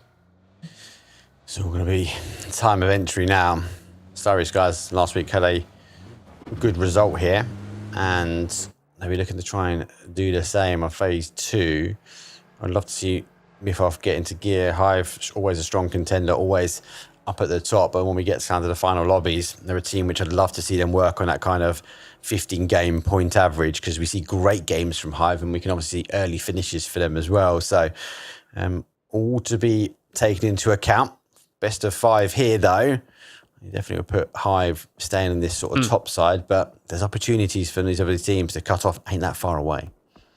Yeah, a few teams have positioned themselves in the center of this circle that I would have interest in seeing do well from here. Particularly Construction Workers and Yo, right? It's no secret that both of these teams do have X-Phase members on them. And they've been able to, in the past, when you're not having to go up against Petrogor Road in internationals, have some strong showings out of places like Buksansar and being able to actually make it work. And already, PWD knocking down Diffex, that's a weird thing to see in the kill feed. But yes, it's definitely a real thing that is happening right now. So Yo is kind of cordoning off areas where I do feel like they should technically be strong from because of past tenure, past pedigree on a map like this. I love it. Look at James already thinking about coming over. Michael getting called back to the compound. PWD making the call that, nah, I'm good. I've got this. But I like the instant reaction from Team Yo. I think more about time will tell. Nemesis, I don't think we'll leave this location, especially if we see a shift away. That'd be, again, the best scenario for them because they'll be looking to try and get that blue chip if they can. And a team that likes to play the outside edge, they got caught out there as Team Yo didn't take too far to migrate. I want someone to work out which team has had the most players on it in EMEA, and I'm pretty sure it's probably Na'Vi, right? Like, has to be, yeah. Yeah. Having gone through a litany of players to try and strike it, not lucky, strike on success, which is fair to say. But anyway. You know, if you want to win, though, you're taking an EMEA player, we take Gustav at hand, we send him to North America, and then the dreams come alive. So yeah. I know we say sometimes you want to win, you get a Finn. I think if you want to win, just get an EMEA player, any of them, they're going to make a team successful. Yes, fair. You know, it's clear to me that no, America's can't even have a champion now without an EMEA player. That's crazy talk. Although that being said, yesterday didn't go that very well. No, it didn't go that well. I was about to say, there's some small print there, people. There's a lot of small print there. Yeah, a little bit. It's all fun. Gustav is a good player, though. He's a great player. And back to my point, obviously, with the construction workers, I wanted to bring him in because I feel like he is a loss to that team. The team hasn't quite settled with the departure of Gustav, and obviously he's now playing in another region. It was interesting as we have this hard shift come in. The Mythov is going to be happy with that one after coming in a little bit later on a circle like that. Is that Copenhagen Wolves looked good yesterday. I was watching the VODs from it all, and of course H-Win moving on over there. That's very important for him to be able to have kind of landmark performances on a new roster, right? Having been part of Falcons for as long as he was. So I'll be eagerly watching the VODs from the next couple of days to see who kind of joins them in the playoffs. But I think Falcons was 9th, right? So they actually didn't make it through on day 1, which means that they're in this next lobby and everyone's scared. Listen, maybe a lot of these teams, especially because we're having it here, are getting used to this format, right? And I suppose for some of our, I'm going to classify underdogs. I know there are top 16 teams yesterday, right? But some of the unknown names, or the names not as well known, they're like, do you know what? We're not going to get pushed around. There's a new update. We've been working hard. We've been practicing, because even if you look at the North Americas, they've also been screaming massively as well. So everyone's trying to understand how this game works and adapts. And some people have got the secret sauce. Some haven't quite figured it out just yet. Yeah, and of course, there are some American teams or America's teams that do like to come over to EMEA, right, and scrim from time to time. So this knowledge, well, aside from being seen on the battleground in these kinds of tournaments, will also be passed on in some of those scrims between regions, definitely. You don't get too many of the Asian teams coming on over to the EMEA lobbies. Ping's a little rough, you know? Ping's a little rough in there. Just a little bit. Just a little. Not as rough as flying around with a glider and getting a lot of information, but that glider is looking a bit rough for wear.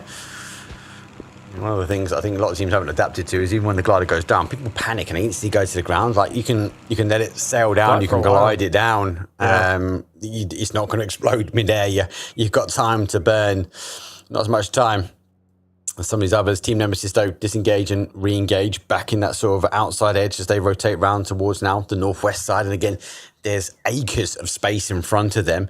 Everyone not really moved. I know we had the zone shift over, but most people sitting in and around the position, they had variations, and we've seen a lot more of those 2-2s collapse now. Yeah, definitely. If they can identify that, that'd be great for them. At the same time, though, you lose Diffex as early as you do, and that makes your moves here even that little bit more cautious, knowing that if you have to run into a team, you're going to end up having to do that as a 3-man compared to whatever 4-man you're going up against. And that's why kind of Melman there is going to be stopping on the side of that compound, which technically is in the circle, but he's going to use that as just a little bit of a scout forwards. Telso said, okay, yeah, I'm looking where you're going right now. There isn't anybody there. So kind of using that slow leapfrog ahead of player to player to player and slowly finding your ground there. I think the biggest thing for me, and again, take it with a pinch of salt because we can see the whole map, right? We can see what people are doing, but why did Team Nemesis not hang around? They saw the cars leave. They would have known the compound would have been free. Why not try and go for the blue chip? They got in their car straight away. They tried to out-rotate. Maybe they're happy to be playing this one as a 3, but I suppose time will tell with that one because they are being cautious. They are leapfrogging, as you say. It's one does stop, and the others scout ahead. I think they had a missed opportunity, but again, I suppose we have to wait for the game to unfold.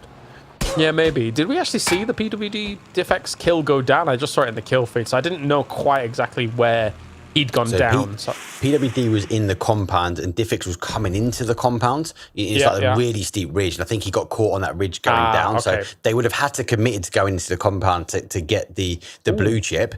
Lucky enough for them, they find the zone. It shifts back their way. Buxangsard still remains in. And for Nemesis now, arguably it's a 2 versus 3 fight, but they can make a lot of noise. And Hive in that northwest corner, they are refused. Look at Dante chasing them down. He doesn't want to give him up, but he unfortunately will fall to Steed. What a play, aggressive we see from Hive, and it doesn't pay their dividends this time.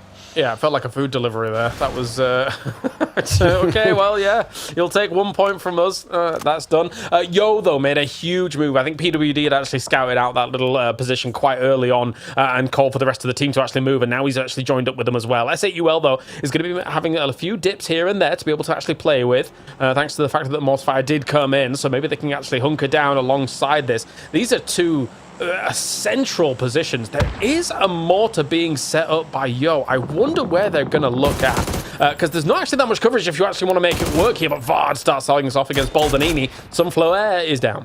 He's got a little dip himself as well. He's dug himself a little foxhole. Nice. And again, it's what I'm expecting to see a lot more of today. Those individual players, those players not all staying in one of these bunkers, but actually one going off, maybe 2 going off and getting firing positions from other locations. S8UL digging themselves a new area, glider in the sky. Team Yo also setting out their fortifications at the moment as there you go, PWD leaving the safety of the nest as he's looking to try and find himself a little bit of a foxhole further down the field. I watched this scenario play out with the glider above where Yo is, and I just remember seeing a clip recently of the mortar hitting the glider. Who was that? Did you see that? That was crazy. It was a content creator as well. And I was like, this is insane. I think Michael liked it and I saw it. I was like, this is insane.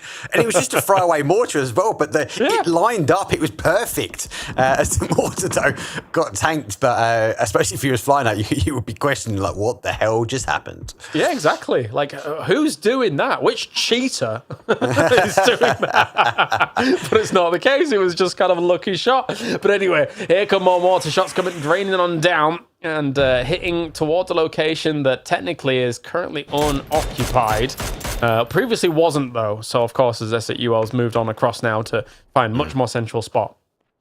Again, as we spoke about yesterday, didn't we? One of the expectations I had coming into this sort of weekend was people not using mortar fires for offensive play, but for defensive play. And like what we're seeing, especially the last couple of games, the mortar's been going up. They've been firing away. The observer's been tracked in because their muscle memory be like, it must be landing on top of a team, but it's not. They're finding opportunities to go, actually, here's our plan. We're on the outside edge. We need somewhere to try and go forward. Construction workers have put mortars in front of them. They now know that they got trenches, again, just about inside of zone. Yeah, and also now for teams, plausible deniability. If they're way off on a mortar shot, you can just be like, yeah, we were trying to make a dip, it's fine. You're on to me, damn it. Yeah. He's got my game plan down. Sorry, mate, sorry. I hate to call you out live on air like that, but... I love it. Look at that. Oh, wow. Yeah, we meant to do it, guys. Yeah, see, that's perfect. They knew where the zone was going. They're near on the outside edge. I like this construction workers laying the foundations to a good game here. They need to get above that line and stay in that side of the line as they are on 11 points at the moment, but the cutoff is only 14. Ooh, get a gun, got IM5 back up. Not bad at all. And actually, there's possibly some loot for him and Books Ansar if he can sneak his way on in. Nail up, though. He's not trying to let Boar sneak on past. A lot of shots going up against them here. Howl Senpai is down. Also, X-Howl doing quite a bit of damage towards them, and they're just crashing on towards where those dips were on the rock. They've taken it away. They've taken it away from the construction workers. They've seen the opportunity. They might have just been driving and taking the opportunity to go in there. Vard has to go back to the safety of his cubby hole. He's back in his foxhole as he will now launch a barrage of shots as construction workers can't get moving quickly, but they've got one target in their sights.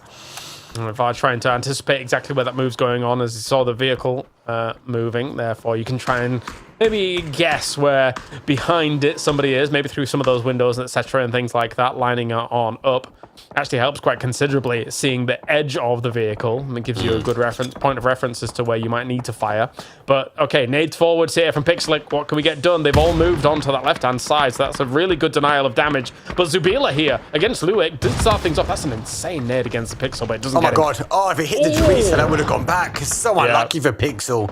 PGG in a good position. That's not bad. He just needs bouncing off the backboard, a bounce off the car, a bounce off the Dorito. And here comes a Hail Mary Kobe right on top of the damage is done, but Pixel, he survives. Oh, almost kind of scratching into him there. I think he actually lied down, and that is not necessarily what Naylor wanted to do right now. I think he wanted to stop on that rock, but seeing his teammate lie down meant that he had to make a bit of an evasive maneuver here, going very aggressive into this dip at the moment, throwing some nades forwards, trying to get down and heal on up. This is scary stuff here for construction workers. It's crazy. This is not the stability that they want, but every grenade they throw is another opportunity for Boars to dig in. They have to dig forward, though. Nader, though, he's behind enemy lines, and they had no idea. He pops up, he shoots, he scores, and Nader went Boars. But look at the mortar. Sosadid likes it old school, and he's using it offensively. Yeah, love it. All right, if you can clock it on in, and clearly it is clocked in right now. And also, you would kind of be able to anticipate a little bit of where he would actually move once he gets knocked as well. Oh, wow. Because there's a rock there, and he was very close to being able to hit that. I think he knew exactly where he was going to move, but it's just a little shot. Oh, he gets him! Good stuff by Sosa. Really good read and good push coming up in as well. Good push. They come off the back of that final mortar. They want to clear the dips. They know it's clear, and they know it's clear and successful because Team Nemesis cleared the way. They barraged the area, and they were in the cars before that final mortar here. What a play from that team. Yeah, it was top. I didn't realize it compared to the rock. Apparently, I'm colorblind, but we do have Storm on request here. Still trying to hold on that north side at the moment with the Mythov trying to wrap in around them from all of this, but their eyes are trained on multiple teams at the moment. They do know that the SAUL is a little bit south of them. Good shots coming in against Sosed once again here, and he gets taken out by McIntosh thanks to the nade of all things. He gets caught by the nades. It's for Team Nemesis. 4 kills. Grenade will come in. Meduzi on the off angle, though. He has to try and defend that. Back on the other side here, though. There's no tags looking to try and encroach in. Meduzi dancing the dance. Goes back around the other side. The smoke been deployed. That will try and help out here. Construction workers just in front. The smoke giving him a bit of safety as the jump, though, would give it potentially Meduzi a little bit of information, but I don't think he can see Fex. Fex is pretty close and he'll be underhand, but the grenade, it rolls in. Meduzi finds one, but Fex finds their shots. Yeah, a little 1-for-1. I think Aduzi did have a bit of a read on him, but tried to go for the util kill in the end. He also got Vard as well here. The fact that... PGG. Well, done. Yeah, looks like they're gone. Looks like they're going to be gone here. That's another great nade to finish it off here for construction workers. It is tough to be able to find the spot to play this out. What's tough is SAUL fighting. They're getting the momentum, and a third party comes in. A grenade goes the wrong way. They're in zone. They have to try and hold. They have to try and stop the push now. PGG, great third party. Well timed from them. They knew the construction workers were down, and they made sure they put them down and out.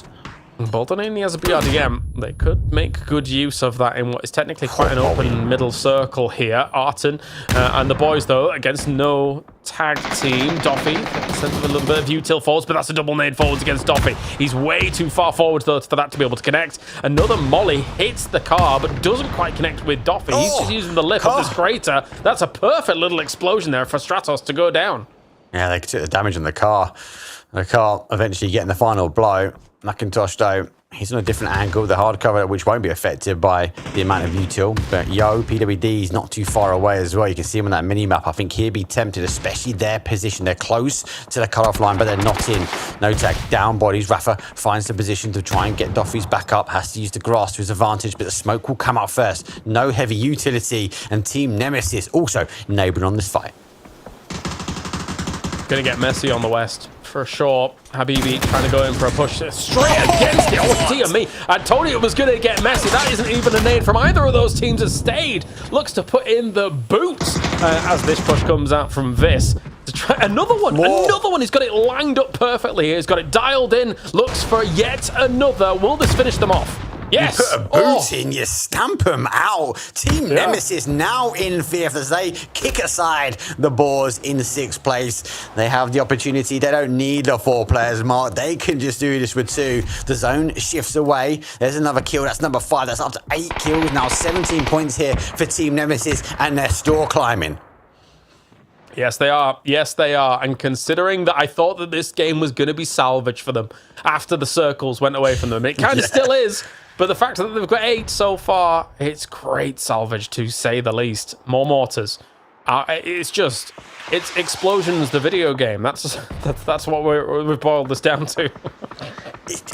I just love that you can adapt the terrain to how you want to play the game. And we're seeing technically 9 teams adapting the terrain, give or take, to how they want to play it. But there is how much utility do we use from a defensive point of view versus offensive. We spoke a lot about that before. But it's not about playing other people's games. It just is whether your game plan's better than the other team. I'm a little, how do I describe this? Whilst we watch this go down, I'm a little conflicted because technically it takes away from some of those teams that are so good on topography of the maps, right? Yeah. So technically, previously, those teams would be the ones that would actually kind of win out the day if they were able to actually make it work. Wow. And this is gone here. But by the same token, though, that topography still exists. So those teams can still exploit it and then have a new tool in their arsenal. It's just a foundation for them to build on. They know the lands.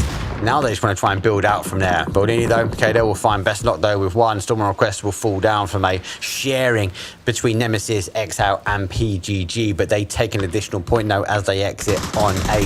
Boldini, though, has that BRDM. There's 1. They're going to try and use the BRDM to bounce back the grenade towards Molodox, but it's going to be S2G on the other side, though, as they come in from the south side. Nice play. It was creative. Didn't quite work out. Yeah, that's actually something that's very important. Ooh, okay, Quepa, that was close. But yeah, if that's anything but a BRDM, then you just get a team kill on your side there. That was so on the money on the BRDM, was that nade. But Quepa, look at him, he's got a little link. He can shoot the BRDM. Yeah. He can make that blow up in like 4 or 5 shots if he actually wants to go for it. But you're wasting so many shots for a lynx of all things. They just need a good, we spoke about, they had a great game. They now need the point consistency. If you want to get more points out of it, you've got to get rid of that BRDM, or you've got to pray that Team Nemesis becomes the focal point if they start to rotate into the south. Can't see it. They should go to the north, and then it's down to that kind of Team Yo, and they're not going to move from their position. We've already seen them build out their trench. S2G, you've probably done enough so far, so you know what? Do the rest of the lobby a favor and shoot that BRTM with the links. You know, the first time I was actually, I was driving, not the first time I was in a BRDM, but the first time that I was subjected to a lynx in a BRDM, I couldn't believe how fast it died. So quick. I was so confused, and then, then I realized what had occurred. I was a sad boy. Quick. It is so quick, and I think a lot of people forget about it. I generally do, because it's not always seen. You don't always get the links, right? So I think people do look at it and go, "I've got a limited amount of ammo," and it hits or it packs a massive punch. I need to use it elsewhere, but we'll see. STG, they're now on the outside edge of zone. Baldini is also on the outside edge of zone, as they need to both shift in from that south side here. Cappy, well, doesn't like the topography of making his own cover. He's going to use what's already there for him as he gets into the container. Well, Yo survived for a long time, right, in this game. After the prior strong moves from the calls go in, Quetper now does start making this Lynx work on out. He's got Lynx FAMAS. All right, someone calm this boy down. This is Doritos, everything. He's got all the gear and all the ideas. Don't worry. 2 kills. Let's see what he can try and do. They are sweeping this way. There is an argument that says it's going to be difficult for them to rotate in. Shots come over. James does find Steed. He's going to go down. That's going to be 6th place, though. Nemesis, huge play for them. S2G at top of the leaderboard, but they are now out. So it's an opportunity now for everybody below the cut-off line to make it happen as we go to a top 4.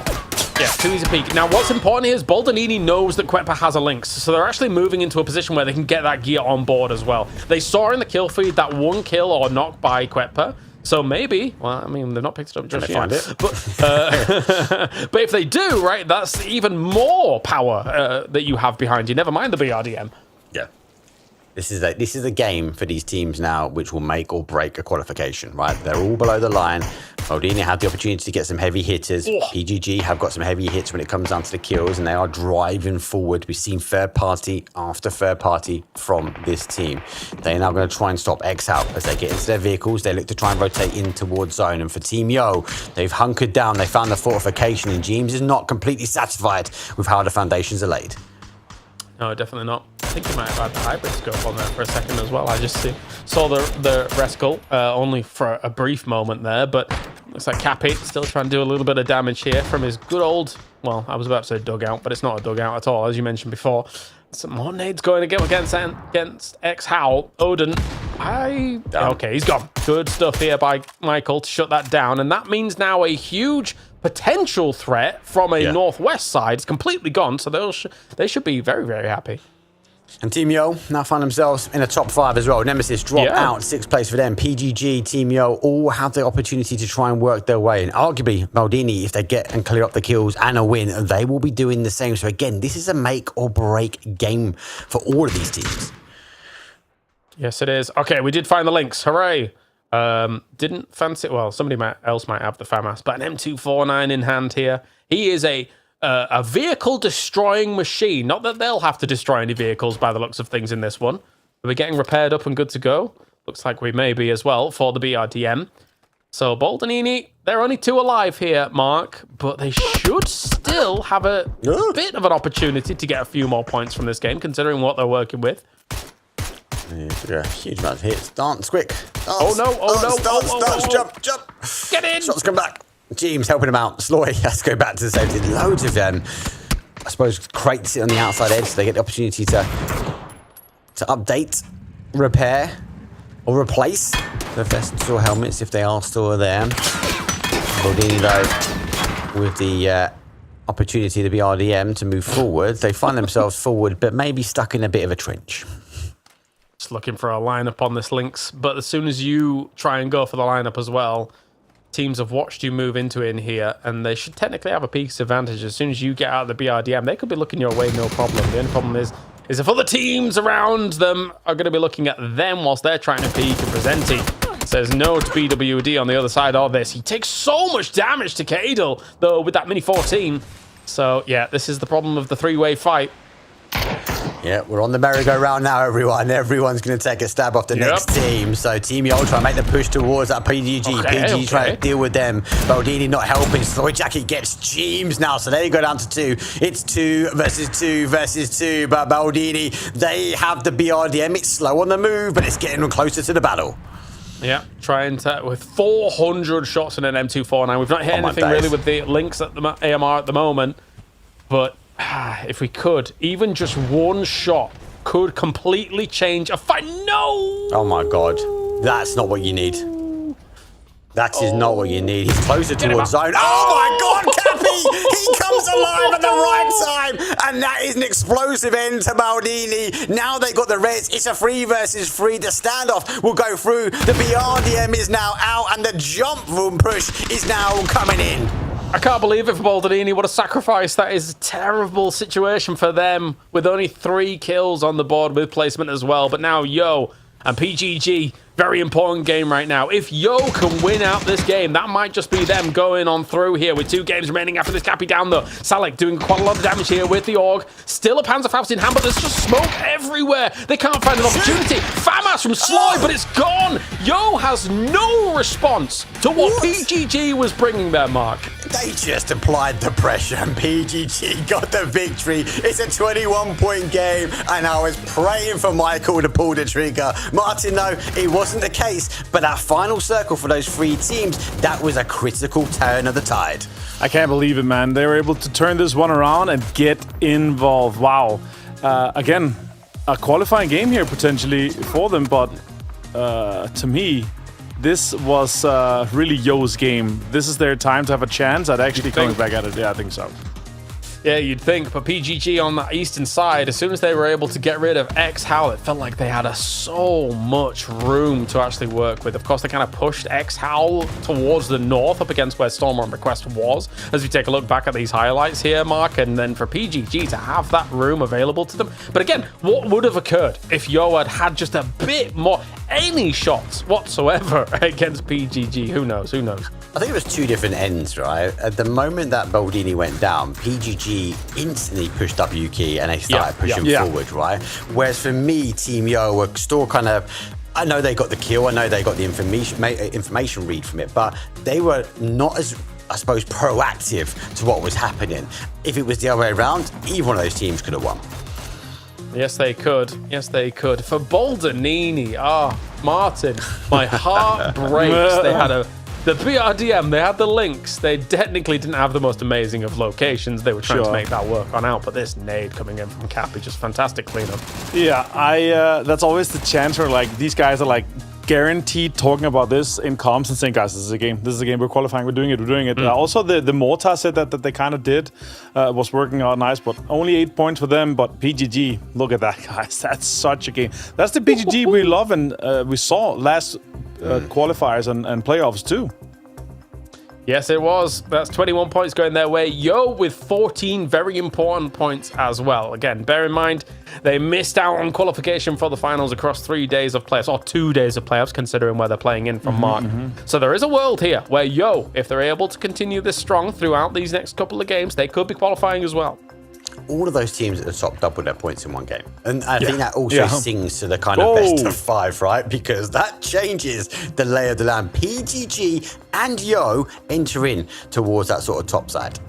Yes, it is. I feel like right now, S2G, you've probably done enough here for all of this said and done. Storm on Request, just a little bit more would be shoring up some of those defenses, Avenger, and then we do have those 3 spots looking a little precarious at the moment. It's going to be close. Yeah, I mean, there's no way Storm Request doesn't make it with them being 2 games to go, and they're like, yeah, just get a few kills, get like squeeze a little bit here and there, they're fine, right? That's the way you probably are playing at this point with 32 points, looking great. Good consistency, but S2G, this is, as you said before, this is what we really hope for. Some kills here too, but 36, that's through it. Oh my God, Sloy Jacket though, with a 1K club. Okay. Was he the one that had the FAMAS? I think he was up on for PGG. So, you know, sometimes when you've got that kind of gear on board, you're able to do a lot of damage. But at the same time, Sloy Jacket, Mark, we've seen him for a long time in what it feels like the rung in PEC and PCS, etc. in the EMEA that's just barely been able to kind of get into those finals, have a showing here or there, but not quite been able to stack up against those top spots. So a 1K club for him is fantastic. Yeah, he's always been on just the wrong side of the cutoff line. He's always thereabouts, and sometimes we see him in, sometimes we don't. There is something magical about this PGG team. Obviously, they did top day number 2 last week. We are seeing them obviously becoming stronger and stronger, and I think the more they continue to gel and solidify how their play style is, and I bring you back to that kind of end. The moment that Baldini went down, they did not stop. They pushed forward. Well, S8UL is going to be going to prison soon if they're not careful, because right now they're not. It's going to be a case of, once again, what Blank says, congratulations, you've qualified for day 3. Unless you do something about it, boys. This is ridiculous. Don't you think, Martin? I can't argue. I can't argue with you. They're just getting caught. They're getting stuck in the weeds. I like, again, their position they're playing. They're playing more aggressive, but they're just getting backstabbed by teams. And good play here. Then we see PGG coming in from behind. Nothing's going right for them, and they need a bit of luck. It sounds really bad, but I feel like they just need a bit of luck. They got a great spot here, honestly, James. Like this, with the area they were in, with the crates that they had, that cover with cars, that everything they kind of worked on, but then they just got absolutely donged on. S2G, the construction workers, all these guys came into a spot. We're like, okay, these guys have too strong of a spot. Let's do something about it. Well, it's a great spot, but is it too early? That's a conversation we have a lot, Martin, right? Like the fact that, okay, you can go to a central position, but if you're going too early, you're going to get crunched down on, and that's exactly what happened. I agree. We've talked about that a lot throughout the years, but for me, that's the even bigger bait when we have a destructible terrain. We're like, oh, we actually are safe here because we have dips, we have cars, and then people just start laying down the hammer. There's BRMs coming in. There's other nates and other kind of third parties that's coming. Also, the way that the circle worked out, they were on that far eastern side where there was space for teams to make plays against them. If the kind of the lay of the land for them was a little bit different, where they would be a little bit more uphill towards the circle, they would be the team that could properly hold out some teams there. But still, I like the idea. I like the kind of tactic and approach. The execution maybe and the survivability is maybe not there for them just yet. Tough one, a tough one. Let's listen in to some team comms here from our last Tago here throughout day number 2. Вот сейчас налево можно, по опыту. Не вижу. На втором этаже никого не вижу. Надо как-то тачку начать. Есть, крысят. Окей, go back. Все, может, к нам кто-то приедет. Макарон каленый, Смотрите, над нами в самку едем. Пока го ебать. Вадик долго делал. Макарон синий приехал, парни. Вадик выбили. Синий приехал тип. Я не вижу. Через дорогу будет БТР смотреть, поняли? Окей, звук. Звук. Над нами тачки. Они могут обосраться и из нас ехать, убьем просто. Это можно приехать. Надо пикать. Пикать. Я пикаю, сигнал. Меня нокнули. Я дам хая туда. Я глубже ухожу. Я за тебя хаеду. Давай. Он передо мной лежит. Я его нокнул и синьку дал на камень. Можете зайти, мой смог, заедьте на машине. Еще нокнул, стой, нокнул до синькой. А, не, еще один. Еще справа уезжает. Справа дорога бежит, просто дорога, Никит. Смог дай, Никита, смог дай. Смог дай, тут гуд, смог дай. Никита, смог дай. Вкус можно будет лечь. Да, вам хаешку надо яму делать. Как у вас будет однушка? Сверху? Нет, он сверху выходит. Он вот здесь был в кусту. Окей, ладно, живите. Прям в упоре передо мной может практически давать. А в яму у них? ХС сзади. Это сзади с однушки уже. Живи, смоке пока. Еле давить. Будет давить. За ящиком. В тачку сядь, тут была тачка. Да, метку на тачку надо. Yeah, I think looking at those comms, looking at the positions that they took, I think you guys are right. I think that technically they played a really good game, but it is difficult to be able to make it work when so many teams are looking at you towards the very end. All right, boys, we're going to go to a break. When we return, we've got the penultimate game and the final game, in fact, because that's how that works, with 2 more games remaining here for day number 2 of our playoffs. So join us right after this for more PUBG action. We'll see you soon.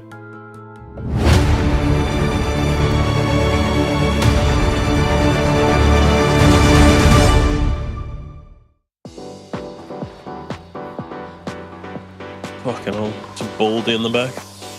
Roger, coming. Yellow. Where are they going? Nice. I have a kill. Nice. Don't die then. Don't get knocked.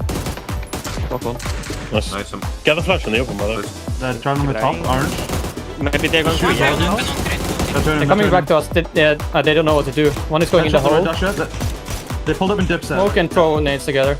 We got a good Reset, You holding reset, that, reset. me? It's not hollow, it's not hollow. Okay, knock one. I'm running back. Where can I nade? Where can I nade, Alexei? I have a lot of nades. Exactly behind the BAG. Copy, so jump to make sure they don't run out. That's me doing this. Tell me if it's bad or good, okay? Okay. Knock one. One more, bro. One more there. It's just me out left. He just res the last guy. Okay, I heard. A little bit left. You flex play for fucking blue. Fucking yo guy killed me in the back. One more state on blue, so it's max one close.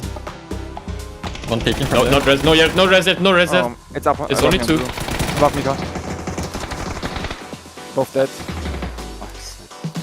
Peeking. Both of them there. 1v2. Peeking again. Behind. Вы одни. По идее, нокнул двоих. Нокнул двоих. Я иду. Ты один, Диман. Третий нок, все, ласт, подопить. Я ласт. Слева, Левая часть. Я панцирь беру. Хорошо, найс. Well, guys, landing on you, landing. Guys. Oh yeah, Larry's on the roof. Yeah, seen. Probably one of the revives. Good job. Yeah, it's a revive. One more. You know where? One more? Skinny. I don't know. Roger. Nice. Good job. Let's Grabbing us. Flex. Yep. Yeah, I can't shoot him. I'm nearly on you. Flushed. Good job. One Where's the exit. other guy? Смотрите, чел над вами может быть. Хватитесь. На меня забейтесь еще. Смоук есть? Смоук сразу. У меня нет. Их развернуло на меня очень сильно. Да, есть? Все, Даня засейдит. Двое типов наверху, на зеленой. Метки. Он за камнем сидит. Ну, направо, я хилюсь. Два нока есть. Не спешить. Два нока есть. У меня есть флешка, тихо, я слышу. Они жмут полево, Слева вышли, двое на меня слева вышли. Дань. Нок просто Тройка до. Если мне лежал, убил. Вот сейчас налево можно по опану. Не вижу. На втором этаже никого не вижу. Надо как-то тачка начать. Есть, крысят. Крысят, окей, go back. Все, может к нам кто-то приедет. Макаром каленым, Макаром. Смотрите, над нами в шамку едем. Пока го ебать. Вадик долго. Макаром синюю приехал, парень. Вадик выбили. Синюю приехал тип. Я не вижу. Рыжий. Через дорогу будет БТР насмотреть, поняли? Окей, звук. Звук. Другая. Над нами тачки. Они могут обосраться и из нас ехать, убьем просто. СТС. Это можно приехать. Надо пикать. Пикать.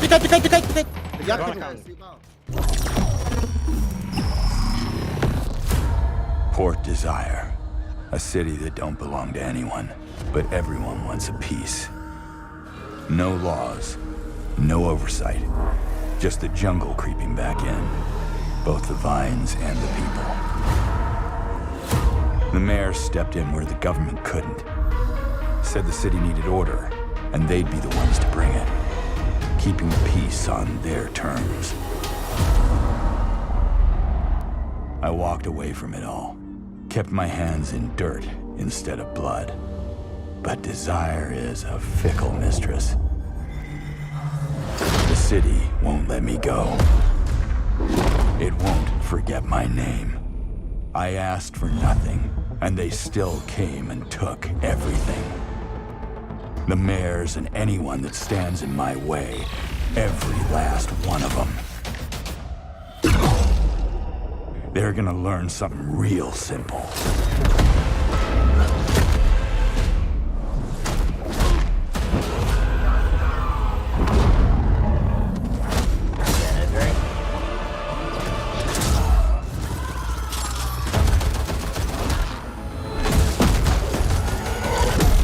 You reap what you sow.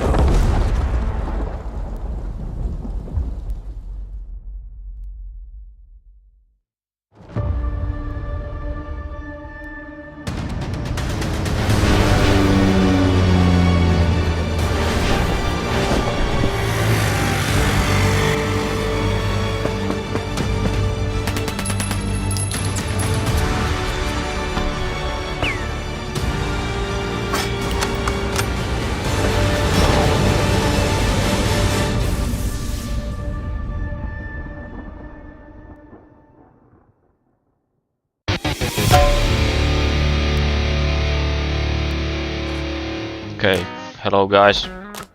I'm gonna show you a couple tricks with smokes that you can do just to get info on the enemies, and also use them to grenade enemies that you can't really see.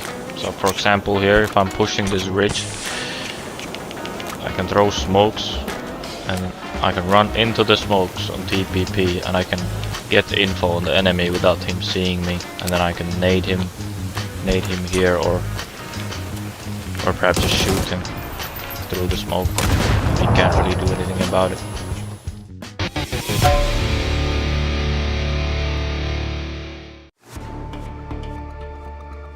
He's not wrong. He's not wrong. And these teams aren't wrong so far that have been able to get themselves the victories for day number 2 of the playoffs. Storm on Request, S2G, and PGG have been able to find themselves the wins.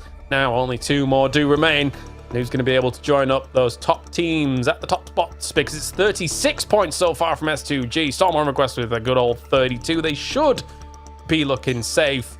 And then from there, Martin, it's looking a little bit dicey here. All these teams still have an opportunity. No, it's a little bit rough right now. And for me, the big one is that we actually have some finals teams that's at the very, very bottom currently. True. And they have 2 more games to have 2 great games, because that's what's needed to push themselves into this top 5 here. It's good to see some consistency from the top teams. I'm really happy to see S2G be able to jump in and prove themselves to us. Yeah, very important, of course, as they currently have still that direct invite to our, well, first PGS circuit, second PGS circuit, and things like that. They did technically have a win during one of those PGS games, but again, there wasn't really much else from them during those PGSs, and we need more from them to justify that spot for sure. But you guys at home, all you have to do to justify yourself some G-Coin is head on over to social media and complete the code below in order to be able to grab yourself some of that. I think, Mark, when we look at it as well, I think that great stuff by S2G so far. My attention does turn on Rondo to, as always, you don't have Twisted Minds here, you don't have Na'Vi here. Who's going to take Test Track? Who's going to take Neox? Maybe some teams can capitalize from being able to take these spots. Yeah, look, and a lot of the teams will talk about where they're dropping, but especially when you come to the penultimate game, if you're on the other side of that top 5, maybe you sort of throw it to the wall and go, actually, there isn't a Twisted Minds, there isn't an RV, and this is going to be a good spot because we see so many zones come back this way. Even some of the teams that have just worked in, like Team Yo doing well, yes, they did get the win there. PGG obviously entering into that top 1 game from them that will secure their spot, and then we're not talking about the top 2 teams already qualifying. We're then looking at potentially, actually, there's maybe 3 that's already qualified, maybe 4, and we're only fighting out for 1 spot. Well, Slow, we saw he was able to put 1,000 damage in the previous game, and apparently that's the majority of what he's able to do across those 3 games so far, because he's been able to rack up 1,300. James, on the other hand, as well, rocking what now will be a vintage uniform here, Avenger, as of course he's looking to try and get himself into the final as well with his new team. You might as well whack out the Team Liquid jersey, you know? Yeah, just to get us a little bit of a throwback here, but 40% headshot here is great from him. 5 kills, obviously good, but they need more to secure their spot. All right, let's get to it. The penultimate game, it will be on Rondo. Mark, we'll get in with you after this game. It's me and Martin will be ready to Rondo. We are getting out our bongos and being ready to Rondo here, James. Now, but for this one, though, I'll say this. Rondo has been such a predictable map. We've had some wild circles, but still, with where we've been going, there's a lot of teams that's kind of setting up shop for the compounds that are kind of magnets at this point here. There's some more action on the south side, though. I think a lot of teams are trying to figure out their backup drops because some teams couldn't get all the way over to the east. Yep. All right, we're going far west for our circle. We're going into those silly fields on the really far west that nobody goes to. Yes, northwest of there. That's where we're going. You wait and see. We had these circles where it's like the southwest of Phong Tong, and people are like, oh, this is whole new terrain. I've never been here before. And coincidentally, actually, S8UL has been able to capitalize on some of those circles in the past. Oh, no! James, you jinxed it. It's another donut. I'm so sorry.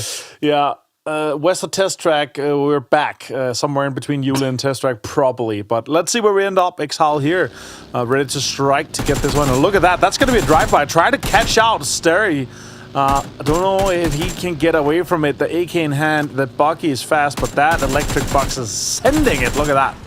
Yeah, you can't beat the Pico. That's for sure. Right? How dare you even try to beat the Pico? It's a monster. The momentum of that is unstoppable. It's so for just a box, it's very fast. No aerodynamicness to a box, but look at that go. And also, you know, just half of Star Sky, they are in a, you know, just southwest of test track. Nobody else took cars and got into Neox or anything. So lots of loot for these guys. And if they can lock down center terrain here, that's going to be a good one. They needed James though. 5 points so far. TMO 5 tied at the bottom here. This another team we had in the finals, also on 8. No Tag team on 11. SAUL, another finals team. So out of our bottom 5, 4 of the teams were in our last grand finals. That's kind of insane. Yes, it is. I mean, technically, they still have a good chance to be able to make it, especially with the fact that tomorrow, in theory, like as I do air quotations, is the weakest lobby. But you know, we said coming into today, SAUL should be able to kind of rough up this lobby a bit. It's not happened just yet. Unfortunately, they got roughed up in that previous game when it came to the central spot that they were taking, just by too many people looking their way, too much util, too many barrels being able to shoot at them. Tough.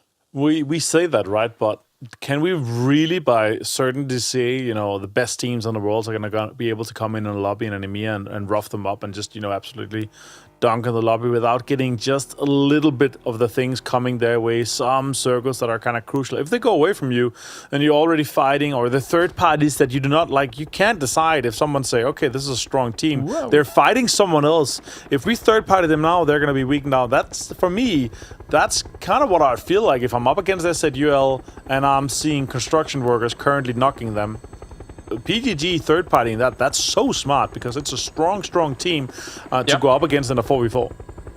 Yeah, I mean, technically, we've always had the theoretical scenario of, well, you kind of want to keep some of those big teams out of the finals or out of it and group stages and things like that. But, you know, there's definitely an opportunity here for some of the teams to be able to make that happen against some of these big names, like SAUL at the moment at least. Or at least make it harder for them. As Yo is also going for an emergency pickup after we watched Nemesis coming in from almost exactly the same angle here. Understandable that some of these teams on the western side will want to try and make this work, because they know if they go really far to the east, there should still be quite a few vehicles left available to them unless they want to go dead center. Yeah, let's see what this first one here, though. There's a lot of this unplayable area, and especially second circle really decides where we kind of end up, right? With all the rivers, with all the high grounds, with all these big pillars of rock that's considered unplayable. It's really not until second circle that a lot of teams do fully commit. That's also why we see these big kind of 2-2 splits. The 2-2 split from Howl, I really like it. Like the from the north shift, that's a good compound. From the kind of center south shift, that's a great compound to lock down here. It's good things from X-Howl, but 12 points so far, 11 points from 5th place here. They need 2 good games, James, to lock in. Yeah, they do. I mean, we're at 12 points at the moment. It's still going to be a moving goalpost. You can expect teams like, well, Hive, for example, have actually got a pretty decent track record on the battleground, on Rondo. So, on that north side at the moment. As there's still some really good compounds still open here to some of these teams to be able to try and get yourself one in. So, no lack of them. There's quite an abundance, actually. As Howls found themselves on the warehouse, as you were mentioning. This is technically a really strong spot of strength to be able to kind of see any teams that are moving around you, because it's on its own little hill with kind of low ground all around it. All right, James, out of the current top 5, how many at the end of the day is still in the top 5, do you reckon? I think well, the top 2 I think is kind of a given at this point, as long as Storm Request doesn't get 0 All right, let's make it harder then. Out of our current 3rd to 5th place teams, those teams that are still in, how many is still in at the end of the day? Well, I was going to say, I think PGG is able to make it. I think that what they showed me in the final last time around, I think that they're good enough to be able to do it. Right. Beyond that, I'm not so sure. Okay. Yeah. How about you? Nemesis chasing, Ghetto Gang chasing, that's scary teams. And looking at where we are right now, Boss actually have quite some decent area here. If they can lock in, get some good shots in, also last game obviously being a wrangle, that's good for them. It's also not out of the realms of possibility, and S8UL all of a sudden just says, okay, it's it's 2 last games, let's just drop 20 points in both games, and then just rocket on up as well, right? Because they're very capable of doing something like that. We watched in day 1 of phase 1 of those playoffs where S8UL suddenly just out of nowhere wins the entire day and gets themselves 16 PGC points. So yeah, they're very capable. Yeah, that was huge. This also, another team we had in the final, currently 8 points here. We need to win and double-digit kills to have a chance, it feels like at this point. But they were really grinding it out. Some of the most on-point and entertaining comms I've heard quite a while, though, from Wiz. It's always good to see these guys stream and continue to share the content with us. I mean, I'm very much a PUBG morning watcher. If PWS isn't on or PMS isn't on or something like that, I'm kind of flicking through some of all the POVs and whatever, and I always see guys like Habibi kind of grinding with some of the other streamers that are currently playing things out, right? Almost every single morning. So I think you hit the nail on the head with a lot of these guys are grinders right now, and they see a great opportunity to be able to make something happen on what almost feels like it's not a full reset at the start of 2026, but there's definitely been a bit of a reset button for opportunity to arise for some of these players, some of these teams to make waves. And also on the tier 2, tier 3 team scene in EMEA, there's so many roster changes that you might actually have kind of a good shot at both making finals, but also kind of stirring up the lobby a little bit. If you have experience in playing with teams and players that you know well and you know that can do well, then you have a shot at it. Yeah. So yeah, especially the grinders, they've been able to come in and kind of ruffle the feathers a little bit. I like that. That's good. It's always good that the grinders get benefits from their grinds. I think what also opened things up a little bit is that we actually went through, I think, at least a 2-year period in EMEA where the top teams, like 3 of them max, spoke English comms, right?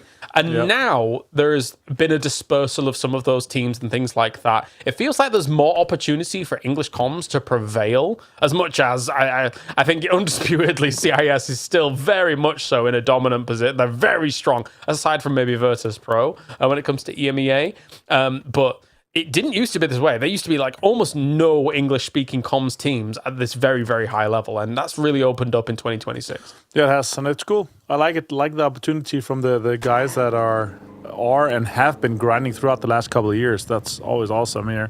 Now on the side of construction workers with a BADM here with this James.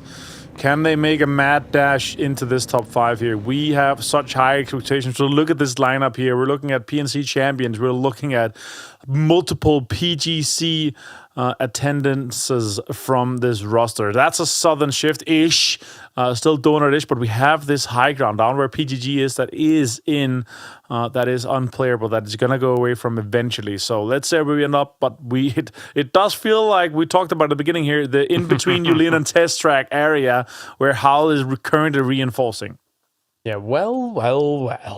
Boldenini as well has an okay spot here for a second, but a lot of these teams are going to be trying to crash on through straight into the middle of this. You can see Ghetto Gang, Storm on request as well, trying to make a bit of a play for it. As Ghetto Gang has themselves a BRDM available to them. SUG taking quite a bit of damage, going to try and get behind some terrain here against Sosed's angle, and does do so effectively. All right, Yo is on a tear here. They want to get up and pull in. Look at SUG, though, very split out. They can afford it, though, James. 36 points, that's a guarantee for me to be to the top 5. But, yeah, the approach from this one is huge. Can they find Schiller and CCI? It's also here. It's close to this. And also, it's a recall compound that's in the circle. They could potentially catch someone else. Anybody's trying to get in. That's great shots. Really, really great. Elaborate play from them there. Micah does get stolen, though. Him and finds multiple. I'm5 also finds him, and it's a full-on straight between Ghetto Gang and the Myth-Off, but the Myth-Off is out in 16th place and last place. As quick as that, just vaporized here. Understanding that this technically is a very strong dip, especially if it's reinforced by vehicles. And, of course, Ghetto Gang with a BRDM as well in play. Very, very strong little position for them. They're going to be able to get a recovery on the way. Unfortunately, now as 3, I mean, I don't think you go out for a blue chip res here and give this up, because as soon as somebody would see that, they would be keen to be able to take that away from you. It's at this point, it feels like almost all of them are camped. Otherwise, you have to go out in the blue. And if you're already dead center to the 3-man, I feel like the chance of you losing one more, because a 3-man is playable, a 2-man is full salvage. This is straight south, so this is against the Nemesis position here from Habibi. Does it hit anything? Is the question. No. And that was the answer. That was the answer to that. Maybe are they setting up shop here? Nah, not on the top. Maybe they're trying to figure something else out. But yeah, it definitely is a little bit of a different area. Zone is pushing in here. In 1 minute, we're going to see our next zone pop. And then all the teams, at least the teams that have the newly updated heat maps, that's changed slightly for this. The tendencies are a little bit different there, but still, obviously, the unplayable does still push out of phase 4 with the land ratio setting and the circle settings being on 1. Yulin goes out, the bottom where construction workers and PGGs out goes out. So it should go north-ish, James, but let's see where we end up once we get to that. Yep, still phase 2, still phase 3 could really throw a spanner in the works and make things a bit more wild. Imagine if we go south. Imagine if we just go straight south and the circle just goes, oh, well, I can't remove unplayable, so we go anywhere. I don't care. Yeah, we had it happen before. We've had a lot of it. Yeah, we really have. I think, again, you know, when it came to what they were saying about PGS and that kind of 70% hard shift circles, like that really does cause some problems. Like, and then you get some of these circles that can get really wild, really voracious for these teams to have to try and work on. They'll chew them up. Oh, Habibi, he's down. Middleman shuts him down here, which is interesting, actually, because Nemesis flexed a little bit more northwest of where they originally were, and maybe Vis thought that that was going to be safe after what they'd initially scouted out where Nemesis was. We saw them trying to mortar their position, right? But anyway, we get a big shift east for this one. Nemesis is going to be laughing with that one. Yeah, we are ending up here south of Niaksen test track. Seen a lot of these circles come this way, so it's been the classic areas that we've had a lot of here. But yeah, these endings are great now. SA Udall trying to thread the needle here. This is important now. Salek and VGD also getting pointer. Trades on both sides here. It's 2 teams in the top 5. If I'm any team trying to make sure that I get into the top 5, I'm trying to third party this. Look at that. Storm Request is out, but BG's down 2. Look at that. Just straight on. Oh my god. Huge push as well for Ghetto Gang. SAQL is also out. Oh my god. That's insane. Unless SAUL does something insane in the next game, I think they are going to day 3. That's a disaster for them. Congratulations. You've qualified. No, stop that. Ghetto Gang, I am 5 with a great hold here so far. 4 to his name. They've still got the BRDM in play. I did wonder how the bamboo was falling in the PGG fight, and it was just out of the sky, careening the glider. Okay, well, yeah, that's a way to play it. It was. Look at the O, though. They are trying to set up shop for kind of holding out this southeast side and also denying the teams to try to come in for res, right? The compound is still in. They're kind of controlling the southern side and the northern side. So I kind of like that. But with the next one, they're going to have to chase just a little bit. Construction workers coming in late from the southern side. Also, a great kind of a rotation they had to come all the way from the south to kind of thread the needle, considering where the circle kind of went. They're expecting more teams to be on that western side. So I really like that. That's very coherent of them. I like that thinking. See what Dante wants to do as well for Hive. Technically speaking, they are kind of on the cusp here, and they are going for a big, wide wrap. And this is kind of what we saw from them in a lot of games in 2025, especially when they were able to do so much in the Masters as well. They were going for big wraps. They were looking for big threading the needle through some of the teams and then finding themselves central spots. I think that this will only result in an eventual edge play here from this side, but considering the shifts, considering the way it works, they kind of negate a lot of those barrier teams that would have held them in if they'd have just gone straight for a blitz through. So I think this is smart from Hive. Yeah, it is. It is good smart play. I like this. Let's say we end up here 15 seconds. Yo is trying to make some magic happen here. There's a Panzerfaust in, and he's on the correct side of the car. Shots come in though. Copy tries to turn out. Oh, that's great shot straight to Copy. Down to 47. Now nades are coming in. Utilities being committed already. It's a 2v2 on this side here, but construction workers are reinforcing. That's down to 6 HP. Oi. It's very, very rough here for both guys. More nades come in. Pixelix get both Cappy and James. Now, do they just full send it or commit? Or they did? They're disengaging completely here. PUBG gets out of it. Points to the wall, to the guys and construction workers getting points done. Michael finds one. Can he get a flush on his fellow UK teammate here? Nope. That's out for Vart. That's a very good point here for Yo, but still they're down to a 2-man here. It's a little bit of mutual destruction this time, James.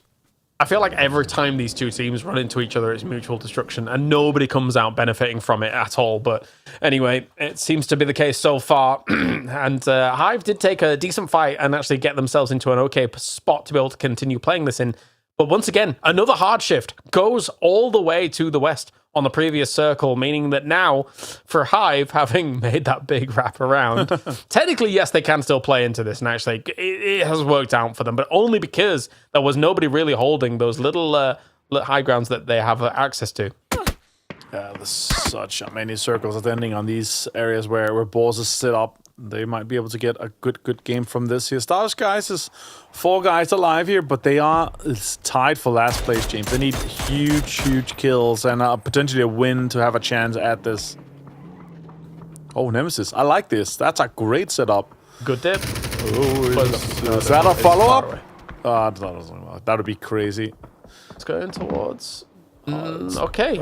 Almost no catching no tag team. Okay, I like that. That's a good bait, by the way. You kind of mortar a few times, and then it's like, oh, people go in and see, oh, there's a dip here. I can play that. Oh, that's so finds Rafa. Perfect follow-up. Really good. Oh my god, that's huge. They've got the perfect follow-up on it as well. They were moving, knowing that they really needed to try and wrestle away this position. I don't think they know quite that it's only one still there. So if they did, of course, they'd be straight away on that. Great opportunity for a land grab, as the rest of No Tag Team has moved away from there. And, well, Stade is going looking for gold. Yeah, trying to refine some here. Nitro finds the flush onto Rafa. O'Connell does Nathan McIntosh on no tag. That's a little bit unfortunate. Also a team that needs huge points. But now circle's closing in. Starishka did get in. I think Vatso might be resible here, James. Now on the other side of Hive here. Can they finish off this no tag team? No. That's a good nade. Finds McIntosh. O'Connell's half HP, but he's behind cover here. More nades being committed. That's a lot of blue zones too. It's looking rough for no tag team to survive this one. It's going to be the end of their campaign if they're not careful. Still more nades and still not being able to land. Somehow O'Connell gets away with the full stick on the res. He's got quite fortunate there. Trying to dash back into the little tower that does exist and available to them here, but a blue zone nade being rolled down the hill as well. IM5 shooting from across the way here against Hive, who technically would kind of be effectively a direct competitor from them. Hive still sitting on that borderline at the moment. Michael trying to dance on out of this smoke, keep himself alive from those nades heading away. And S2G, I mean, they've done enough. They just want any little point here they can get. Just dig a little hole and try to get another point. Try to squeeze a little bit more effects. Just try to get in and get some information here. Down to the last player on Construction Workers. 3 kills for them. Up to 17 points. Not enough for them to push their campaign into the top 5 here, but still one more shot in the next game here, James. PGG looking great. Have gotten 5 kills so far into 31. Ghetto Gang with 8 into 30. So it's looking like a little bit of a separation. We're looking at from 8th and down. We're looking at absolutely massive games. Double-digit kills with top 2, top 3 to have a chance at it. Mortar's now being trying to commit it here. This Ghetto Gang area has been such a focal point for the whole game. Yeah. Look at the amount of cars. I love that Starry Skies has been moving their mortars constantly up and trying to make this work from dip to dip to dip. But at the same time here, Hive's going to be making a move. Now, what was interesting and important is that PGG, the fundamentals are so good. They actually had a really strong barrier set up and also anchor points to be able to work their way into the next circles here. But they've got to reinforce it soon, and they've got to reinforce it now. As some of the other teams are going to be trying to crash on forward. CC next does quite a bit of damage there against Michael. Also, Hive kind of embroiled in this fight as well, as he does peek on over here and get the shutdown completely on Mogor. So for Hive here now, this barrier is becoming tenuous at best, as Fex does a lot of damage against Rox, knocks him as well. Fex tries to get one more point. Can he squeeze? That's a good nade. That could be one. That's almost it. Is that a confirm on it? The nade doesn't get him. That's construction workers out in 13. Silos gets confirmed from April here. A lot of fights on this southeastern side here with all the rice fields, James. It's rough. Yeah, the fact that Starry Skies tried to leapfrog forwards of Ghetto Gang, and actually it might have worked on out, but there were still a few nades that April was able to post here against their position to try and dislodge them wherever they may. And Nemesis, still not enough work has been done here by these boys. More nades forwards and actually able to do huge damage from Boars from the distance, who is able to survive out here in what is effectively one of the last 2 compounds that does exist in this circle. It's a huge opportunity. Oh my god. Zubila, perfect stuff against Arton. Yeah, PGG's just on an absolute tear here, taking all the control on the southeast side here. Look at Kapi though. He's got that all southern side to himself. He might be able to get a placement point or squeeze more points out of this one here. That's Ghetto Gang out of 9th place, but they've done what they could. 9 kills for them. Really big. Really big indeed. Howl takes down Baldinini. They are gone on the other side of this. They kind of crashed into that compound and made it actually work. Or, sorry, the hillside that does actually exist over there. As you can see it here. MG3 on board as well. Damn, they've got actually a lot of opportunity here from this side. Everybody else in this circle is on the opposite side. If X-Howl's able to make a big game of this, there's a world where they could be the ones jumping into top 5. Yeah, that's a good shot at it, for sure. I think X-Howl here with this area that they got a lockdown is actually going to be good. Boars, though, they're going to have to defend PGG, and PGG is hungry. Unluckily for Yo, Presenti found Kapi being, safe and sound on that southern side I was talking about before. If he was laying low for a little bit longer, he would actually gotten way more placement points. But now we're going to see No Tech Team try to survive a little bit. Starry Skies also. Boars is going to lock this out. This blue zone is doing tons of damage, but it's only 1, so they're going to have to follow up with a nade because the first nades are just going to get popped quite easily here. There's an arm in the hand of O'Connell, and now with the circle starting to push here in just 30 seconds or so, they're going to be out. Love the flowery ghillie. It's still kind of obvious when I'm watching people run around with the flowery ghillie. I don't know why it exists, but it's there. It's a thing. It has to be like the perfect terrain that you go out to. The Mad does find Vatso, and O'Connell finds Nitro. That's the Irish guy out in 6th place. They get 2 placement points. That's a good nade here, but does not get cooked perfectly here now. Another nade coming towards the Boars. Might be savable for Hello Senpai. That's another nade. Does not really encroach in. Does some damage. Subila finds Marshall, though. And now it's falling a little bit apart for Boars, having lost 2. Flush as well, and Hello Senpai. Will we get a posting? Oh, it's perfect from Salak against Stade. And now here, Nemesis in the hot seat, if I'm honest. Boom. More nades go forwards. If you hit one, you could probably hit another, and indeed they do. Sloy Jacket shuts them down. I don't know how much more Nemesis is going to have in the tank after this, especially with PGG being in a position where they've got so much control over this south side. Actually, X-Howl is looking for a bit of a wrap here. They're looking to try and take away some of that from PGG on the south side. I'll say this, though. A 4 kill and a 4th place for Nemesis is great. That's good to keep them in the talk for a potential top 5, but they need more to squeeze, and they need a good one, and the next one to deny it. Damage done here. 2 balls. Hicks is trying to defend this angle of approach that Solzit and Diffix has currently. Diffix trying to make a run for it. PGG is making an absolute denial of that happening already. Here, Sloy Jacket finds Diffix and insta flush as well. 12 kills for PGG, and them having taken 1st place in this game is huge for them. But again, I think it bears repeating. For X-Howl, I really like their proactive maneuverability here on the rest of the circle. We've not been able to fully witness it just yet because we've been really kind of focused on these fights. But the fact that Odin has moved into the middle and then looking for an opportunity here. Nemesis denies. I don't mind it at all. They know that what's at stake here at the moment. And Boars still trying their very best to eke out a few more points here and there. But they're kind of stuck in that compound. As soon as they come out, PGG is going to be looking their way. And again, Howl is looking to move even further to try and fortify the middle. And also the time that they have to set up this, James, right? If they have the pickaxes with them, if they can set up quite the defensive angle inside this new circle here. Salak does find Hickses. And now this fight in between PGG and Boss is kind of elaborating just a little bit. And Boss is down to a 2-man. PGG is looking extremely strong. 4 guys up, taking control of the eastern side, trying to have a great approach here.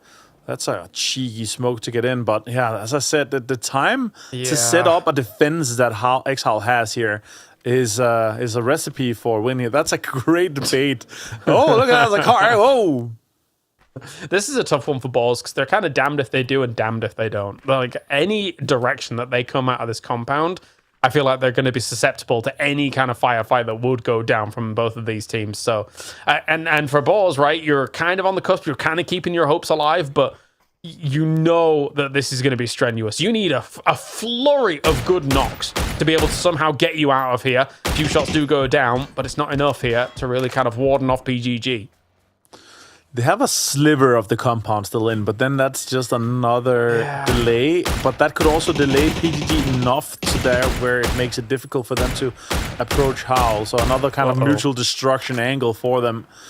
But both teams currently saying, okay, we can squeeze a little bit. We can get in the corner here and sit closer together. But yeah, utility's gonna have to be used here. Salik gets a little bit of an angle. And they're still in here, James. It's actually not bad for PGG either.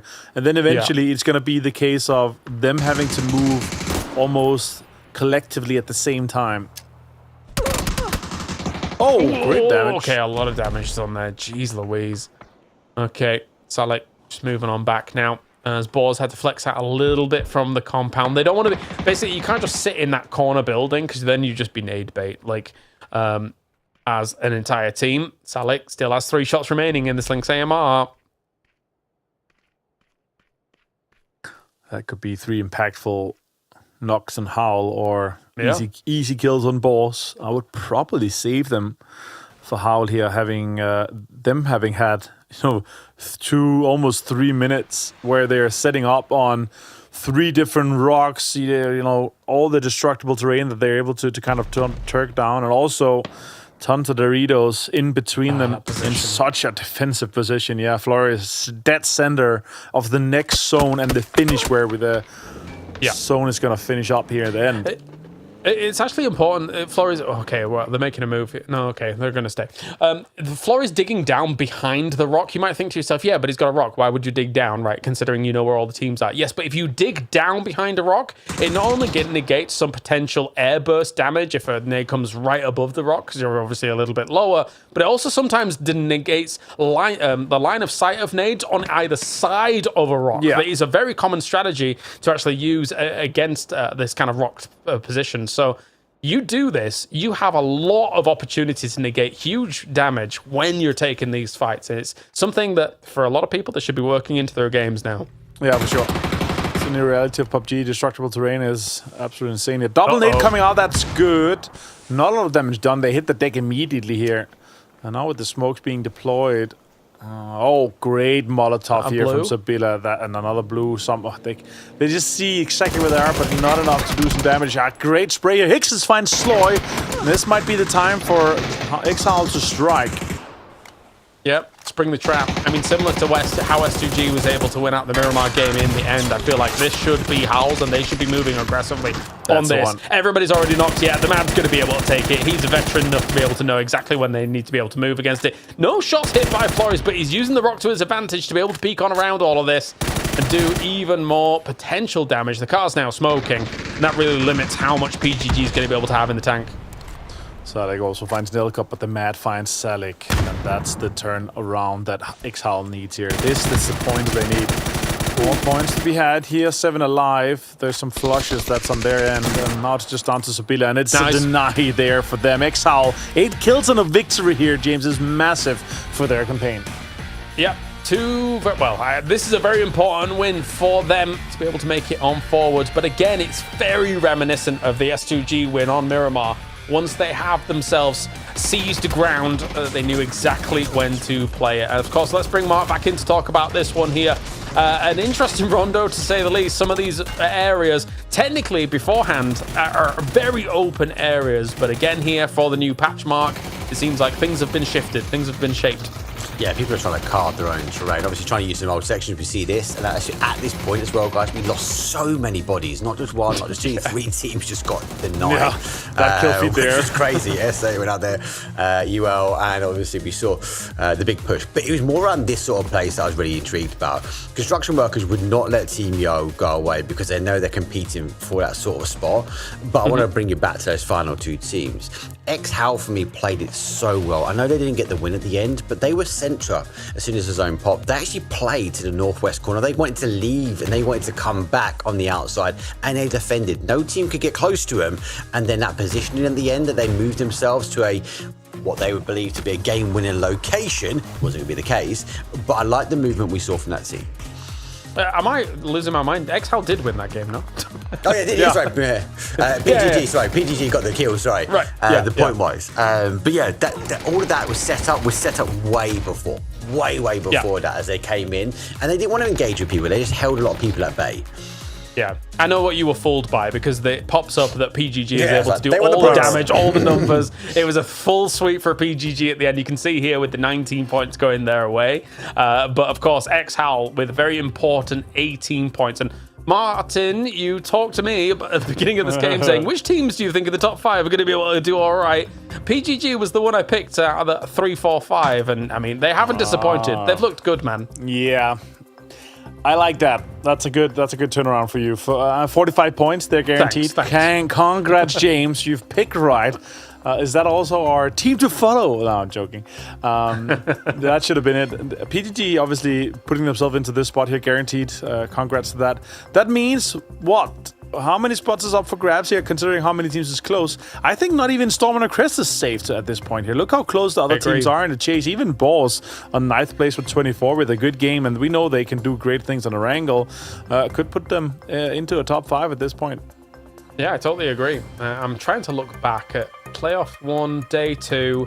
PGG was number 1 in Day 2 of Playoffs 1 as well. Yeah. So the fact that they've had to come in, mark both playoffs, and I think unless something happens catastrophic in the next game, I think it's very likely they end up at number 1 twice in a row on this Day 2, their first day of being able to play these playoffs. So PGG, man, they're lights out. They're looking great. We saw it last week as well. They were obviously not always winning the game, but they were finding themselves to win on match number 3, but they also won when it comes down to kills. We saw them win this technically with that additional point over X-How, right? They're good at getting those kill points. It just seems like they don't start great, but they end the marathon. I'm interested to see if they will end on 63 points again, just to go back to back. That'd be a nice ending. But back to your original point, PGG, they're qualified now, right? And yeah, we kind of look at maybe at second place with Storm or Request obviously coming through. They're still on that 32 now in 3rd. Like, is even 37 safe? Teams would have to have a pop-off game, but I know what you mean. I think it could really go down to the wire, and I think it's going to be who becomes aggressive and try and takes it. Yeah, it's not easy indeed. I mean, even a doozy yesterday tweeted out, PUBG is a hard game, keep playing qualifications tomorrow. You know, like these kind of names, when you hear from a doozy, this kind of thing, that it's not easy in these lobbies in the EMEA. As our team focus for this one, of course, was on Hive, who they went for the big raps, Martin, and it didn't. I mean, it worked out a little bit, but in the end, not enough to get them towards the very top of this game. The approach was great, but the timing to get into the circle, and the circle then especially phase 4 pop went so far away from them that made it so difficult as well. Yeah, again, whatever team is going to go out and have a great game on a wrangle is properly in, because we saw from Boss in the last playoffs, they had a 17 kill win, 27 points in that all like rocketed them into 50 points or so. So again, because Ball's able to do that, going to be great. That'll be great for the storyline too. But damn, it's been really difficult for these teams to come in and have consistency here. The TMO, a team that we kind of love to see how they play, is struggling here. Yeah, it just comes back to the fact that the lobby is very competitive. Very difficult to be able to make these moves happen here, especially when the game throws these hard shifts at you constantly non-stop. But let's hear it from the team comms from these teams as well, as they try to fix things on Rondo and get themselves towards the big points. Changing battles. Guy in yellow. Maybe it's this team from Epic up. Like, white guy still here. On the hill in front of you, right, green. Okay. Chill. They're fucked, guys, just watch him. It's gonna be every north shift, east hard shift, we can just keep driving and try to breach Lions. Because of Lions probably splitting with something, and we can find timing when they're gonna try to leave, you know, and just breach them. And get 3 kills. And start swamp here on yellow waypoint. 2 mana. Yeah. Guys, we are resetting, go back. We need to hold all of it. Oh my god, we're... Guys, please reset, блять, listen, everyone to me, нахуй. No need to do everything, please, right now, guys, 25 On us, Thanos? close. Yeah, close on us. BRDM, it's the BRDM team. They are coming for us. They're gonna fight, we have to fight, you have to come, guys. They're on the other side of our ridge. I'm knocked, it's workers. Yeah, I'm leaving. Bad zone, by the way, you can move. Knock one. Nice, can you flash? He's flushing. He's dead, Nice, good. They are BRDM, so you don't want to fight with them. They shot. Nice.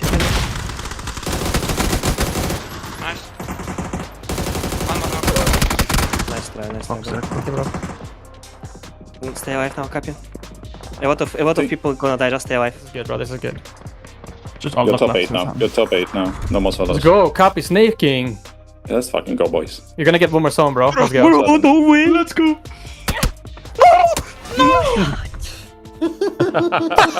Colourful comms, but in the end, even the English speakers know some of what PWD was kind of laying down there.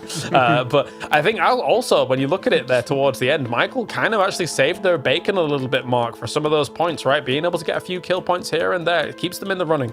He's so calm as well. You don't really hear him on the comms. You don't hear him yelling too much. He's just ingesting all this information, and he's getting. Look, saw him get the knock. He was getting the flush as well, and it wasn't him making the call. He was getting the flush. It was. There's a clear, I suppose, hold from the team. But yeah, he dug in deep, especially that game. Able to dig out a few more points for the team, and that's pushing him ever so closer. Yeah, absolutely. I get to play quite a few games with Michael PUBG, and just it's always fun to kind of watch his game sense. It's just like natural game sense, knowing exactly where to go, exactly how to take fights and stuff like that. It just gets tough in these lobbies of Right Avenger when there's a lot of players that also have that same game sense. Yeah, like when you're in normal games or even ranked with some of these guys, they have sixth sense, but here everyone has sixth sense. Everyone has an idea where everything is and like kind of the lay of the land here, and you have to play off your mechanical skill. Michael did great there. It's good. It's a little bit sad for Cappy once he got the hard shift, though, that he got spotted by Presenti, because that was potentially like a 4th place, maybe even a 3rd if he could survive to kind of sneak in behind Hal for long enough here. You can see they're celebrating. Oh my god, you're gonna get a shift. Oh, and then there's like, oh no, they found you. Yeah, I'm curious actually. I'm going to do it again. I'm going to see if I can summon the leaderboards. Woo! With some magical powers, because of course we've only got 1 game remaining, right? So we need to get the lay of the land to figure out exactly who is going to be challenging. We said that PGG get 100% safe. Martin, Guaranteed. do you think that 37 might not be safe? What No, do you that's think? safe. There's no. You You think say so? You say 37. I say S2G is safe because they have 37. They're gonna get 1 or 2 points. So I think 38, 39 is safe. For the rest of it, I think we're gonna look at the teams that is kind of in the middle here. Let me pull out the leaderboard too. With Boss on 24, 1 good game they're in. Hive 27. I think there's 3 spots to fight for. Storm and Chris 32, Ghetto Gang 31, X-Howl 30, Yo 29, Team Nemesis 28, and Hive 27. Those teams are fighting for 3 spots in my book. All right, well, let's get it done, as I'm going to take a small break to let my body, my ill-ridden body, have a break here for the moment. Mark's going to take my spot, as Mark and Martin will bring you the last game here for day 2 of the playoffs. Last game, last opportunity, and last chance, I suppose, for some of these teams to get into the final. Won't be the last chance for everyone else, right? Because they get to reset and come back tomorrow. Martin, game 5 is a northeast down towards a southwest as we divide and conquer a wrangle right through the middle. Yeah, it's going to be a good one here. I might see some Stalba, yes, Naya Magic with the northeast plane starting up there. We could also see something else here, but look at that, no tag. Straight hot drop with Ghetto Gang here off north of Rossox. A little bit difficult, but let's see what Ghetto Gang has. If they get these kills here, it feels like it's almost in the book for them here. That's good shots here. IM5 gets a little bit done, but can no tag shot this down? That's going to be a goal post that's no longer moving in this game here, Mark. That's going to be important.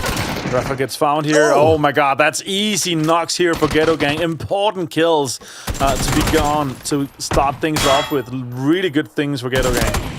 You got to think as well for No Tag, they've got nothing to lose. For Ghetto Gang, they've got everything to lose. Toffee's down to 5. He sticks it, but doesn't stick it enough. And No Tag, well, they go out 16 plays for them, and they get the resets. They're the first team that'll be entering tomorrow's lobby.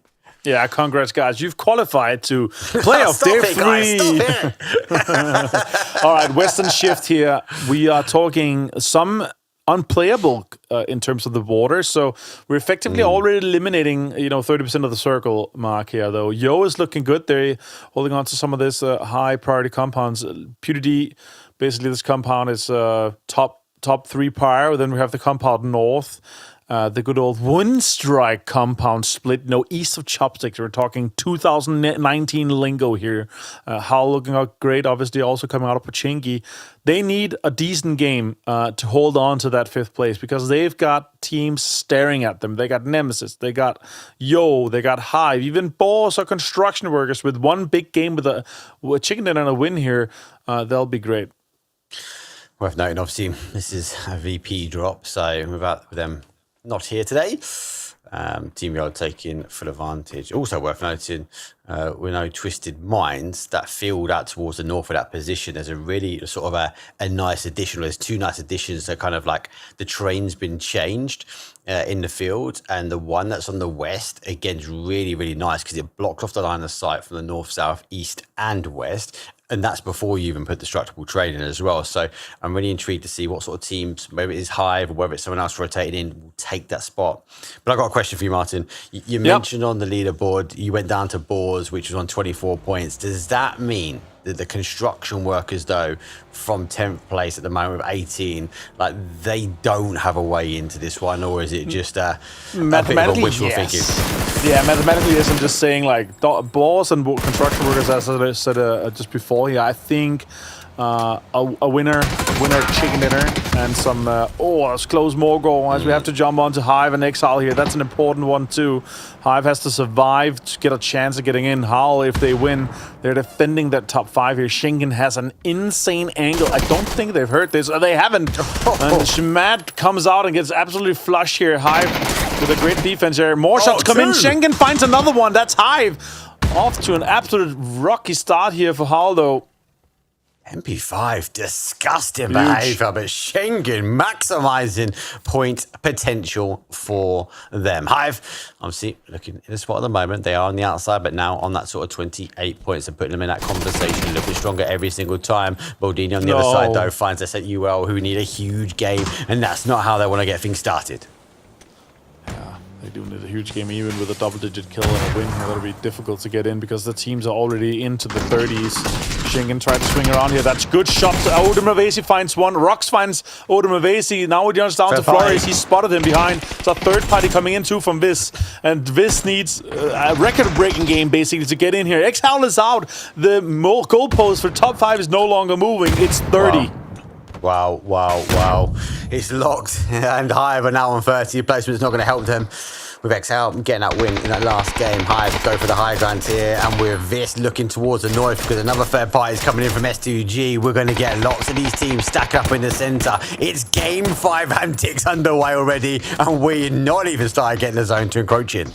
Yeah, next Howl, they actually ended up getting pushed out with that one kill coming to the way of Hive. Then found the flush onto Habibi here. SKS hitting shots, connecting just a little bit onto Paints as well here, Mark. And X-Howl is out. Even though they won the last game and got 18 points off that, they're out here. Now Baron strikes. It's not a third party, it's a fourth party, Mark, that rocks up here. S2G, a team that's, as I said before, I think S2G is safe on 37 because they're going to find a point or two, and that moving goalpost for second place is ever moving. They might not end up on second place, but 38, 39, there's no way we're going to see 5 teams past that. Dante finds Barrow now. Wow. Now they might have to commit a little bit to get him safe and sound or even get his chip back. I mean, the commit is to leave at the moment.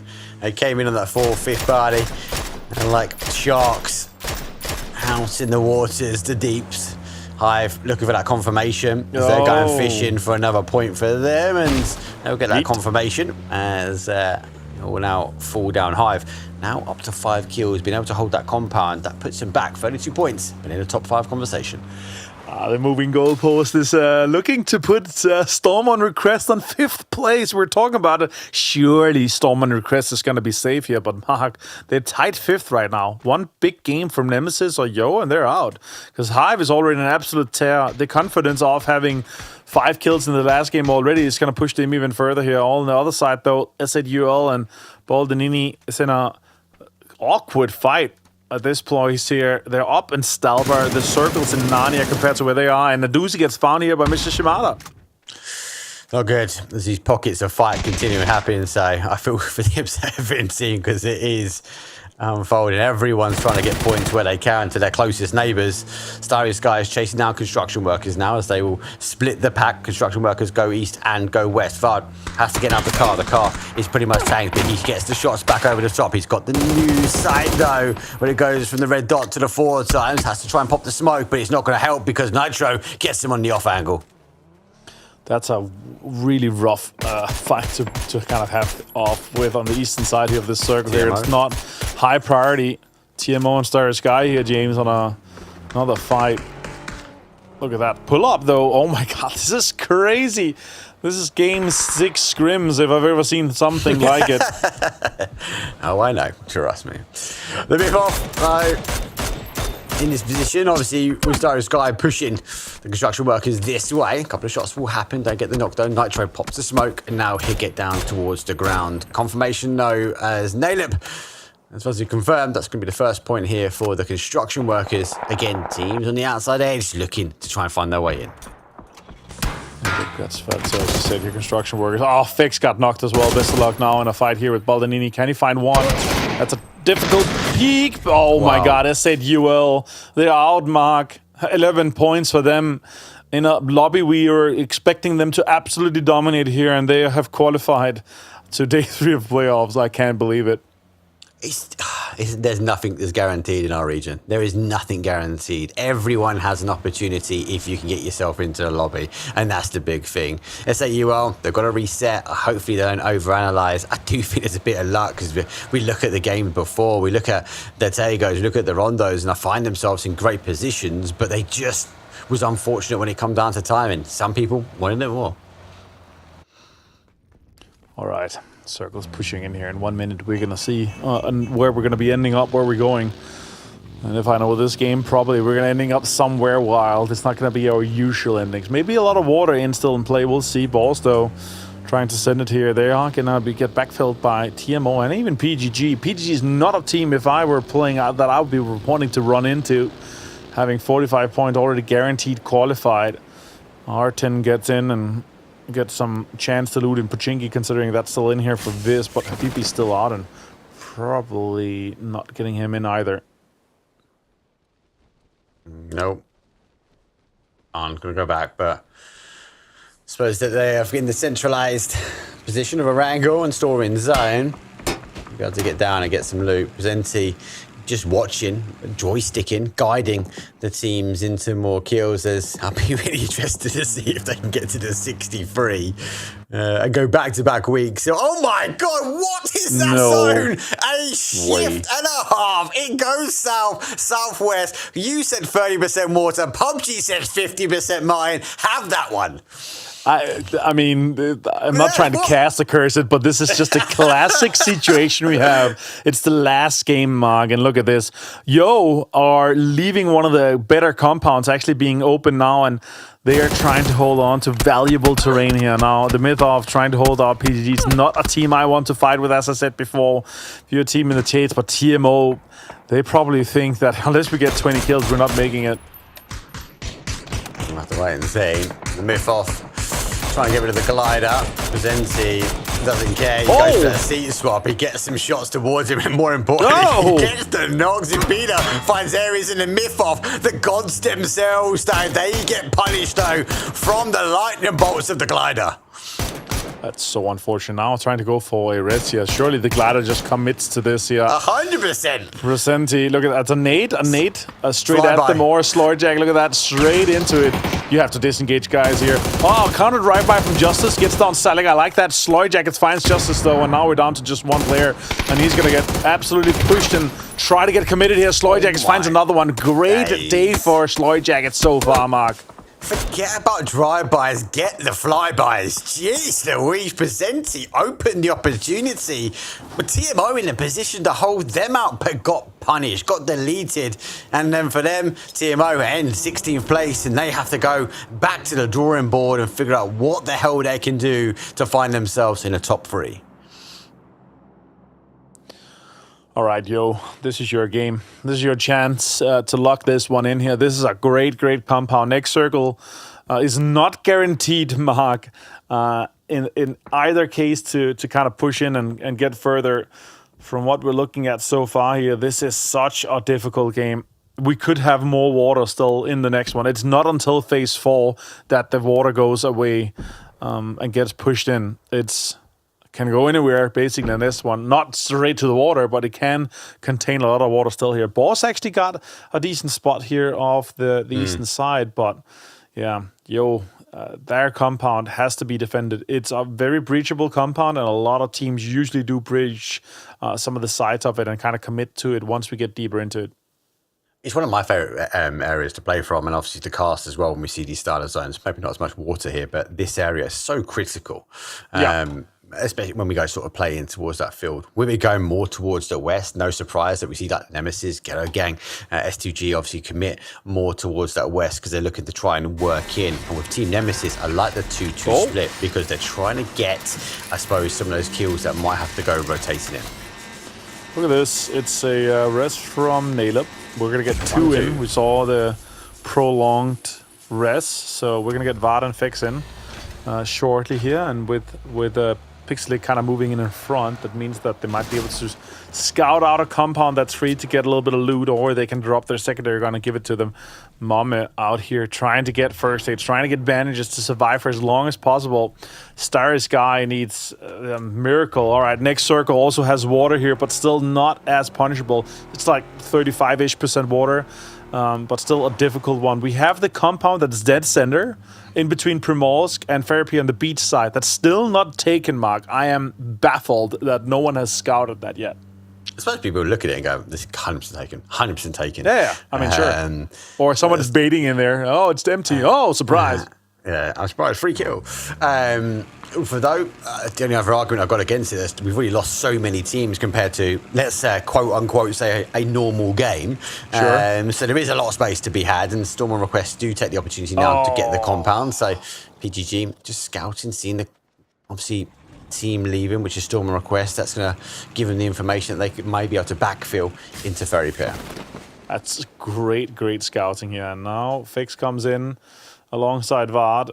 S2G is inside Primorsk, and they see cars kind of driving around down there, and they're like, we're going to have to commit here. We're going to have to get some loot. And they're just trying to thread the needle and be, very quiet. I don't think Sheila's looking. He's not looking his way, is he? Look. No, he's getting in. They're threading the needle secretly. Look at Sheila. He's just like, we're just trying to make sure that this area is safe. Nobody's going to come behind us, right? Sneaky, right? Sneaky. SAS approach there from the boys. Love it. Storm in. She's even making noise to go, hey, we're safe, we're clear. No one pushed this way. I've got full control. All right. As we see, the specialist has moved in behind CCI next with a Groza and a full 3 gear. That's going to be hard to take him down. He's basically a raid boss that these guys get into. Mame did get, I think, a res off. I don't know if he got all of them, but yeah, we'll see what happens with that. Practically impossible, though, to backfill this. Schengen finds Naleb. Naleb is flushed too. Now Bart onto the side of Primorsk is trying to get a little bit of a fight with him. MP5 and CCI next. Look at that. That's a great off angle Fex has, and he finds CCI next with the UMP. Oh my days. Final boss. That's Fex. As he just lands and gets everything he needs. As Primorsk, though, has a new big contender. And definitely final boss Fex. Another one is down. There's no way that the construction workers gets to backfill S2G. And now they're trying to get some information. They see Ghetto Gang. They're not really fully pulling up on this. They're just kind of moving in slowly. All right, that's a little bit more of a turning into that. They're trying to kind of lock down where construction workers are. They're committed. Yeah, they're committed. They're trying to kind of leapfrog ahead of them and take some of the space that's up front here. Big Slick has the full setup. Finds potentially one here. Great shots. Gets I'm Sancho down. That's a good amount of points here that we've had already from construction workers. I was talking about a big game from them. But with a 3-man in this circle going all the way where it has already away from water and holding the Storm and Request compound in, the Nemesis, the Yo compound, and Hive is in too. These 4 teams trying to either get into the top 5 or hold on to their position in the top 5 mark is crucial for their campaign in this last game. Shocked you, man. It's giving you hiccups. Again, clearly not in a position where they feel safe. They're looking for the kills, and with that zone shift away, they disengage. And look at the sea of colours, though, as the recall system gives the waste.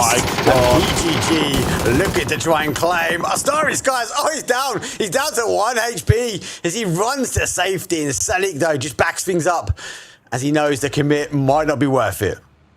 The amount of reses in this game might make this the most points we've seen so far in PEC that's kind of available in terms of through kills, like more than 70%. Look at that, that's a free kill too. Subila gets some damage done. Sloy Jacket gets Momme gets the flush as Momme dropped a nade too. Presenti finds that, so and now Presenti's turning around for another aerial attack. Death from above. Top Gun Presenti. Salik maybe looking for an opportunity to find some safety in the next zone. I think that's going pretty much into towards the centre. Sloy finds Nitro, though, as they don't need mortars to clear zone because they've got guns, and Sloy has an outstanding day already. But why not use what you can? Ooh, well, that's not going to destroy. That's not going to help, is it? I like the idea they're trying to set up shop where they that's actually not bad. If you hit the rock, that's actually really good.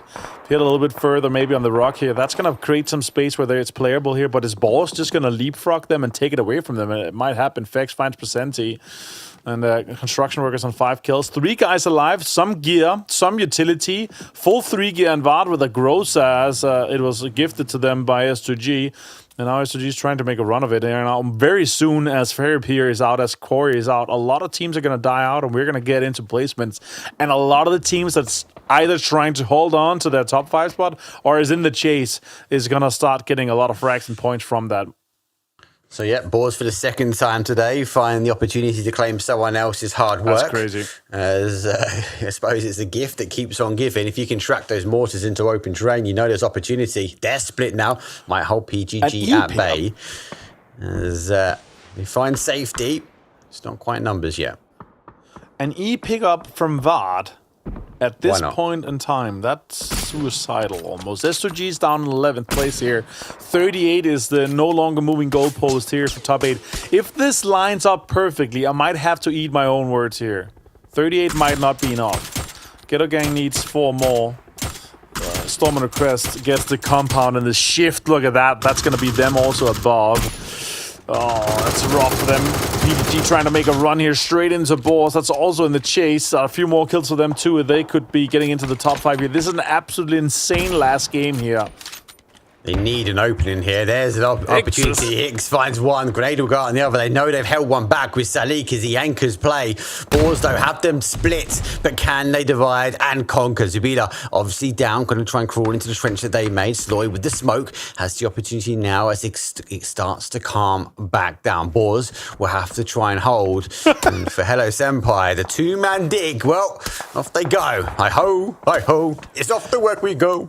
Precious metal trying to be mined out here at this point here, but Boars is making the most of work out of it here. They got a great spot. They're trying to make room for the 2 other guys to join them. Now this 4-man pull-up onto Baldanini here. Can they make a dream run? They need 10 kills more and a victory to have a chance at getting into this top 5. Great nades, Shimada. Day number 1. That's 1, that's 2. Stratus does find him, though. They'll be a little bit further around. KDL, though, launches a nade forward as well. Vis gets back into the cars. They have received some damage, though, as Pains will need to get res. That nade is huge. It comes off. It does some damage. It sends him nitrous forward, but it's not going to be enough. And it provides the cover, and he gets another one. This falling apart. absolutely shredded here. Meanwhile, Ghetto Gang is also out. They've been flushed and they're down in 36 points. As Stratos finds some points, but these guys need to have an absolute dream run. It's not happening for this. I can call them out already. Is it the Nate gonna do it? Nope. Baldanini, though, also in the chase here. 6 kills so far, 3-man strong. Nemesis also finds points here, pushes himself and above into 6th place here on the chase. The 2 stationary targets is now Ghetto Gang on 36, S2G on 38. Sloy Jacket, Isabella finds nades and knocks onto balls here. Luik and Hixes goes down. 1-2. Utility deadly with this team.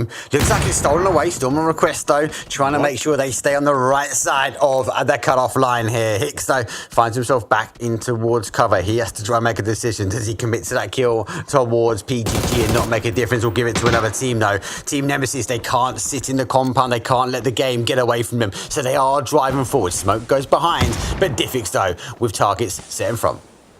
Hive is setting up for a defensive maneuver here inside the zone. Only 2 guys alive, trying to keep this moving goalpost moving. But if they get 2 more points, it's going to be Ghetto Gang that's going to be left behind here.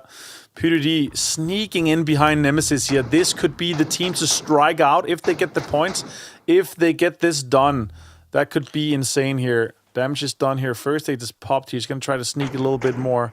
And now he's going to try to shadow step his way into striking Nemesis out. If he gets 2 kills here, that could be the huge strike onto Nemesis. Look at that. He's moved in. He hasn't got first aid, so he's taking his time. James has popped some shots. So I suppose there's been some attention drawn in, but I'd argue to say that kind of might have put him in a little bit of high alert. PWD, well, he's going to have to shift as he makes his way closer forward. Any sound that he gives away, anything that Melman can capitalize up, might be the downfall of PWD. He needs both, Mark. It cannot just be one, because then the rest is up here. He needs an easy knock onto Melman and then a quick shift onto Stade. Go now. They're jumping in the cars. They need to make it happen. He sees one. One goes out. That's also 1 point. That's also Nemesis kind of falling to pieces a little bit here. If you could steal the car away from him, that's an easy knock. He jumps on top of the car here. That's an easy point. He snuck successfully in behind Nemesis and made this work. Struck them down, and now Yo got a kill.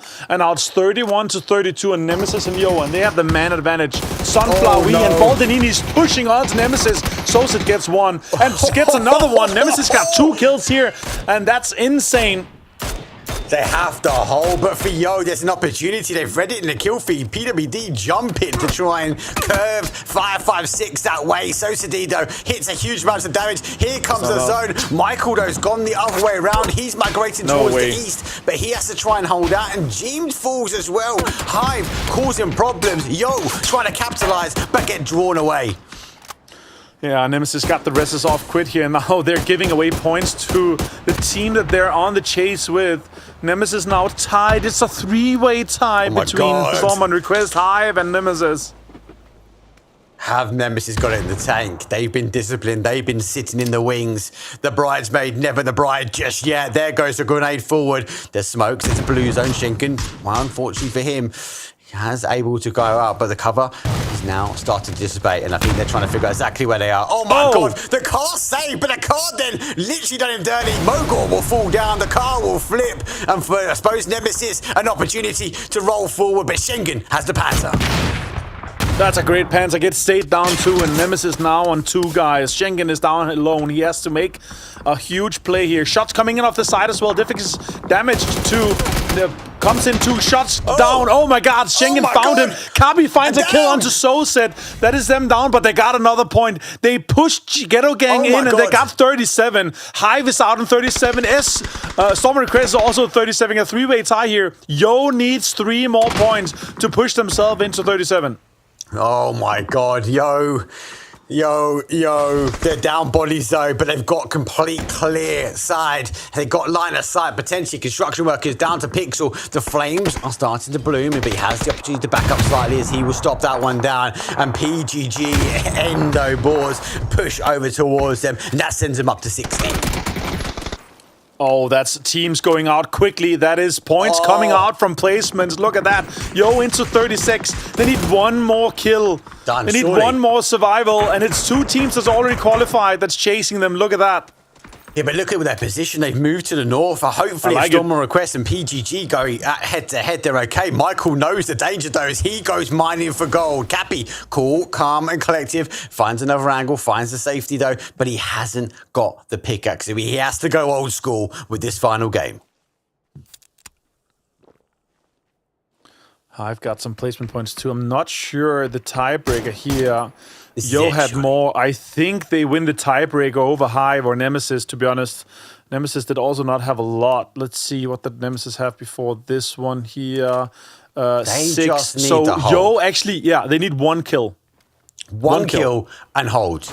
And just pray, hope. If they can control Storm Request, not aggressing to this side, and that's going to be the job of Cappy. He has to make the noise. He has to try and get an opening knock. They are taking shots his way. He has to stay alive and cause them problems. Yeah. 1 kill. They don't even need a placement point. It's just 1 kill. Steal either 1 kill from the fight between Storm Request and PGG, or just get 1 kill from a flush somewhere. They don't even need to survive. They win the placement tiebreaker over Nemesis. Trying to get rid of the car. Remove Cappy's cover. Let's go further towards into zone. But this is for me. Michael gets the knock. Michael is the calm collective that you need. You heard his comms before. He's not overextending. He's not trying to overpeak that. But he does see a sliver of the back players, though. Can he get it? He cannot get a connection. And now the smoke starts to bloom. He does get 18 damage, but it's not going to be enough. Michael, keep dug in. Keep cool, calm, and collective. That was so close. And now Subila and Storm and Request, they are trying to set up here. Look at that. Subila is trying to get this offing. Almost 1,000 damage for Subila. PGG with another double-digit game here. He's waiting to strike. Let's see if it happens. Let's see if they can make this work. That's exactly what they needed. And this goes into the hands of Yo, because they're going to start fighting, and then it's up to Yo. It's not about getting the kills for me now. It's about getting a placement for them, and that's the opportunity. PGG committing to the fight. Zubila mostly bringing this team back this way. Grenade was good, but didn't get the knock that he wanted. Subila has full info here. It's just about survival for Yo here. I completely agree. I think PGG and Storm Request is going to be on such a fight. I think what you do is Michael's position is better. Kabi goes for a kill or a flush, and then we see what happens here. But PGG is waiting to strike. Subila has all the cards in his hand, Mark here, but can he make the most out of it? I think he's waiting for Potsjan to get out and kind of move. He's going to have to move before him. Potsjan could find him. I think he's seen him. He's seen him.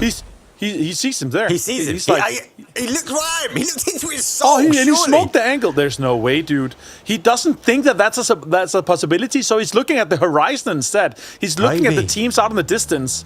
He does not think that's even a remote possibility that the 3 teammates ahead of him knows exactly that that's a player there. So that's huge. Subila, that's a great nade.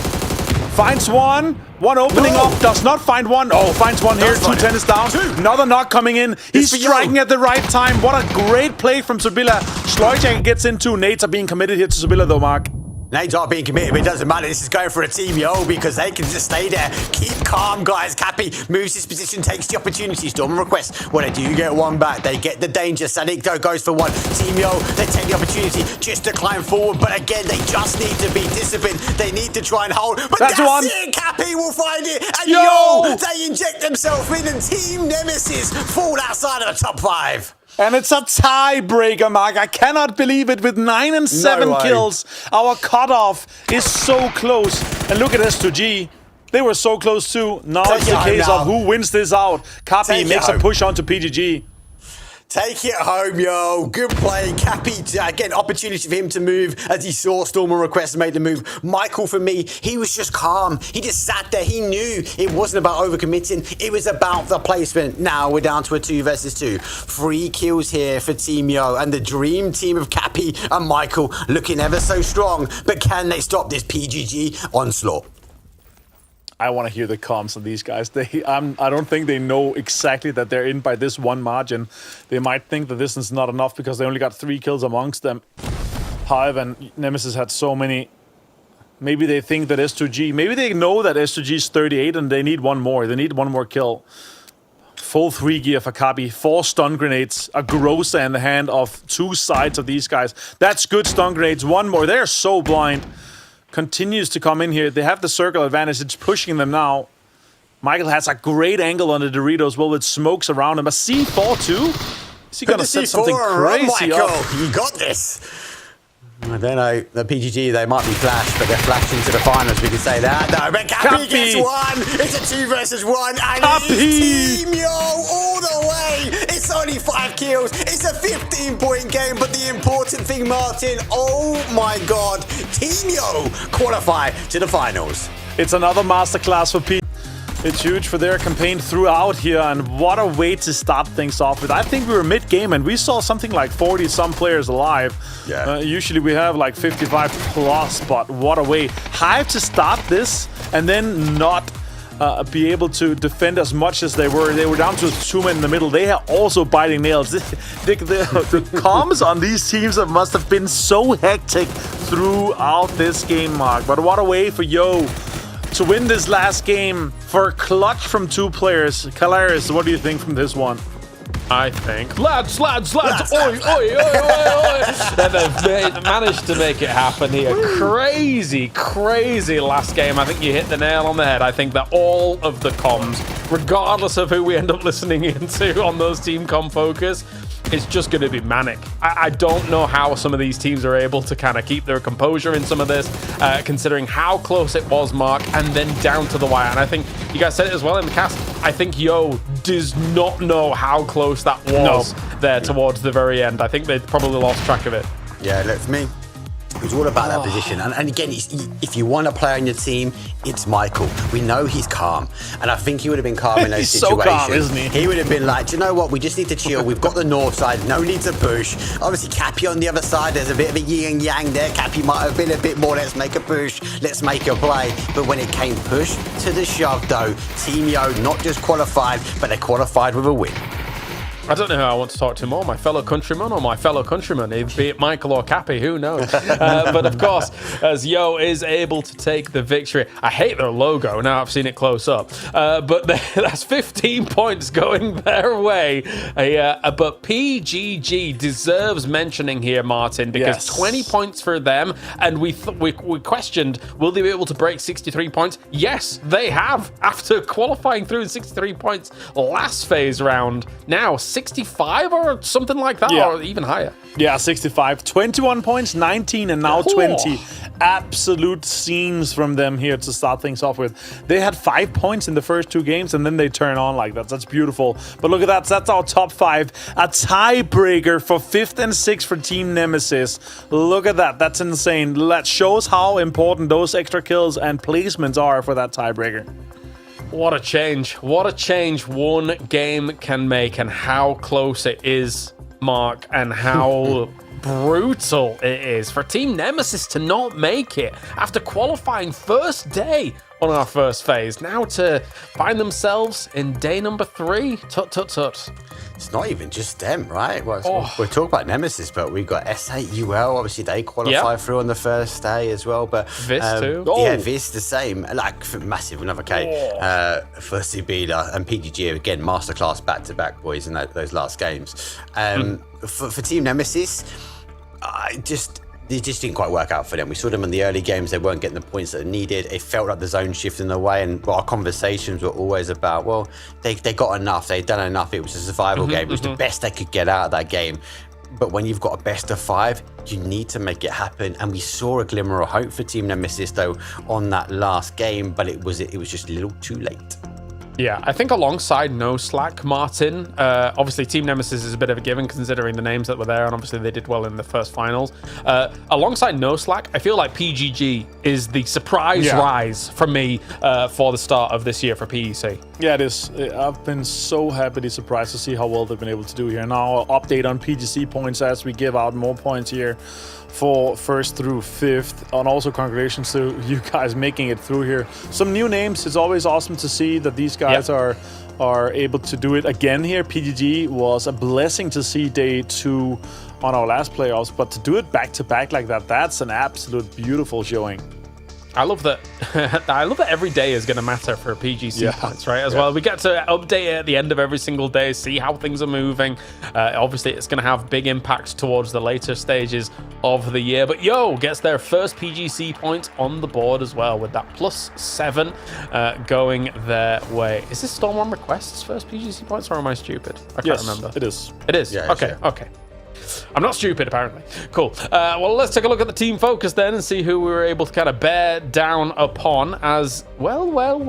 PGG, Mr. Mark. Okay. 15 kills. Jeez. 10 kills for Selig as well, and 9 and 9. What a, again, I'm going to say a well set up team. Presenti farming the information. I think it was a turn inside tier. This kind of flyby where TMO felt they were in control, the gods on the heaven, and they just stepped from the wrong landmine. PGG put them to bed and put them to day number 3. Yeah, good scouting forwards, good opportunity to be able to see some land, a big land grab on Ferry Pier was able to really kind of work on out for them. And again, Martin, it feels like when you're watching PGG, not a whole lot's coming easy to them. They're fighting through teams. They're fighting through teams on the edges here and then being able to make it work. That's actually what I respect the most out of their kind of efforts today here, is that it's not just gifted circles. You could say a little bit here, Storm Request, they stumble on this compound, and on our first wrangle, they stumble on the compound that ends on, North Everest, where they had splits, they were greedy about it. Here, this one, they ran into the compound thinking it was taken already, and they drive scouted and it was free. Look at the trenches here, Selig, and yeah, they continue. I like it. I played the Minds of Moria game a long time ago, and now I'm just thinking, I want to play that again. Do a little bit of digging down in the mines. But PGG, all they're striking at is diamonds right now. And you're in for the mines. In the mines, you're in the mines. But no, PGG, anything but really, looking to really ascend here into that final once again. And I think that down the line, Mark, if they actually continue with this roster and they're able to get their footing underneath them against some of the bigger names, maybe there's a way that they can make waves in finals eventually. I don't think it will be this finals. Who knows? I mean, maybe I could take my hands off the rails and just see what goes on, but because there's so many good names in EMEA, but they are looking great across the board. They're definitely capitalising up on the update as well, right? With the 41.1, they're a team taking advantage. And I'm with you, especially we saw last week, they're making it to the finals. We're now starting to see them be more consistent at getting in there, but they have to kind of take the same style of play that they're playing in these lobbies to those final lobbies. So for me, it's about those point averages. We see some great games for them. They are getting major amounts of kills, but when we look at a Twisted Minds, when we look at a Virtus Pro, they will look at a finals over 15 games and go, we just need to work on that point average, not have just one explosive, but make sure we have 15 good games. All right, well, let's listen in on the team comps for this last game. This is going to be interesting. Oduna. Biri nak duvarda. Yeşil. Nedim var saat. Nak yedi bir daha. Başka takım geldi. Bir ay. Ya! Ya amına koyacağım şimdi anasını sikeyim. Колесо сбил Даси. Yeah. No, it's not. It's not this. It's not this. You tech twice. You know, blue mark. Flashed. Alexis behind. But guys, listen. Alexis behind one of them is on yellow, okay? Oh, guys, give me cast. I'll take 2 kills from here, and you're just playing your game, okay? I don't know what the fuck you mean, but I've got one anyway, so I'm gonna go. Nice. I'm still alive, I'm good. Я дам хейл, мне 5 Соник в спине. Блять, выиграл с ансером и... Блять, ну справа выход. Вот это дал. Оп. Вайп. Пацаны, осторожно сзади. Сольник. Он молик дает. Я сгорел. Хорош, дай один. Я убил его. Gonna get knocked. Nice. I think we just need one kill to secure, by the way. Yeah, you're inside zone. Yes. One spade, one front. Maybe two more. I'm shocked by the copy. Just slow down, okay? We win this game. Yeah. Play your life. No, Deisha. Pushing me, maybe? Pushing me, I think. I'm blind. Smoke one. You won. Nice copy. Good job, guys. Good game. Let's fucking go, boys. Well, they did qualify. They didn't sound super happy towards the end there. I think maybe they didn't fully realise exactly how it had all gone down. But yes, we heard some a bit frantic moments there, Mark. Obviously, understandably, considering the last game. Last two comms. Michael, let's just stay calm and let's just try and work it out. Cappy, I'm blind, pushing forward, shooting people just to go get the win. So a balance out of Team Yo was good. And for me, the XL, he sounded like he was screaming while leaving the room. So different style of comms from different teams. Well, let's get our interview on the way. We were worried we weren't going to get an interview at all, but then Yo was able to step on up as we have Michael. Well, look who it is. Look who's been able to make it. How are you doing, Michael, mate? A bit of an emotional roller coaster, honestly, but happy, yeah. That's one way to put it. So I guess my first question actually is, going into the last moments of that game, how aware of it, leaderboard-wise, how aware are you guys of how close you are? Because it was unbelievably close, as you guys are 2 alive in the north, PGG still alive, etc. So what was going on comms-wise, as well as how close you thought you were? Well, we had live points being tracked, thankfully, during the game, so it kind of helped, and we kind of knew when it got late game that it was 1 or 2 more. It was literally like top 3 or 4 situation. I think we got told you get 1 kill and you're qualified. And I remember saying in comms, because compound team was out, I was like, if they're going to go crazy, they could wrap us. That's the only way we lose the game. If they're getting cars in full wrap towards middle zone, that's the only way we lose. But other than that, just like, we just slow down. But it got a bit close towards the end with losing half the team as well. I feel like that should have been a bit cleaner. Fair. Yeah, a little bit. Martin, question? Yeah, I want to elaborate quickly about that. I'll say this, that Alexi PDD's off angle and Nemesis actually won you the game. Otherwise, Nemesis would have had the full control and held you out. So that was beautiful. Yeah. I got to ask, though, 2 questions. I got to ask, feelings on now that you're in the finals that PNC is looking very likely for you? Well, I still need to perform well in the finals, because there's also a UK player playing in PMS that lives in India, but he's British citizen. So right now, I guess he's still over me unless I get like below 13th. But yeah, I mean, it's a massive weight lift off my shoulders, because I get the feeling that if it was going to be the 1 voted player, I probably wouldn't get voted. Right. Because of the X-Phase players, they just have a higher prestige than me, I guess. Right. But yeah, I mean, it's a massive weight for now. It's I'm just glad we made this final for sure. It was going to be really depressing. Yeah. Congrats with that. It's looking great. It's looking very likely, at least, for you to go once again for PNC. Second question is, what did you guys kind of look at besides, it's quite obvious that you guys have shared that PDD was in-game leading a little bit more, but what otherwise then have you guys been kind of changing or transitioning into coming into this? Because it's obviously you guys got so much information having watched the finals since you didn't play, but also watched yesterday. What are your learnings and what do you take into this with the new patch and everything being played? Well, it's completely different because of this pickaxe thing. It's kind of brand new because scrims are kind of fake, because people don't really live their lives out as long as possible, so you don't get to see it in full effect. But honestly, everything up until today it feels like we're kind of just a brand new, like just a fresh team, not like we've practiced anything, because we swapped IGL like 3 times since we started.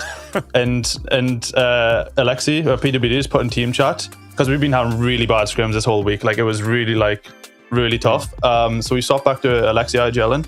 And he just wrote a long message, said, this is your job, this is your job, this is your job. Trust me, if you don't want to do it, we're still going to do it. Don't argue in the game about it. So today was very, I don't know, just because when we do bad, it's not that we don't know what to do. It's just that we have too many playmakers and too many ideas going on. I think that's really our big, that's what's letting us down a lot. But I think now with just have the IGL putting his foot down and saying, listen, trust me, if it goes bad, whatever, but we're just going to do this, okay? And so I think that's what worked for today, at least. Deal. Yeah. Mr. Mark?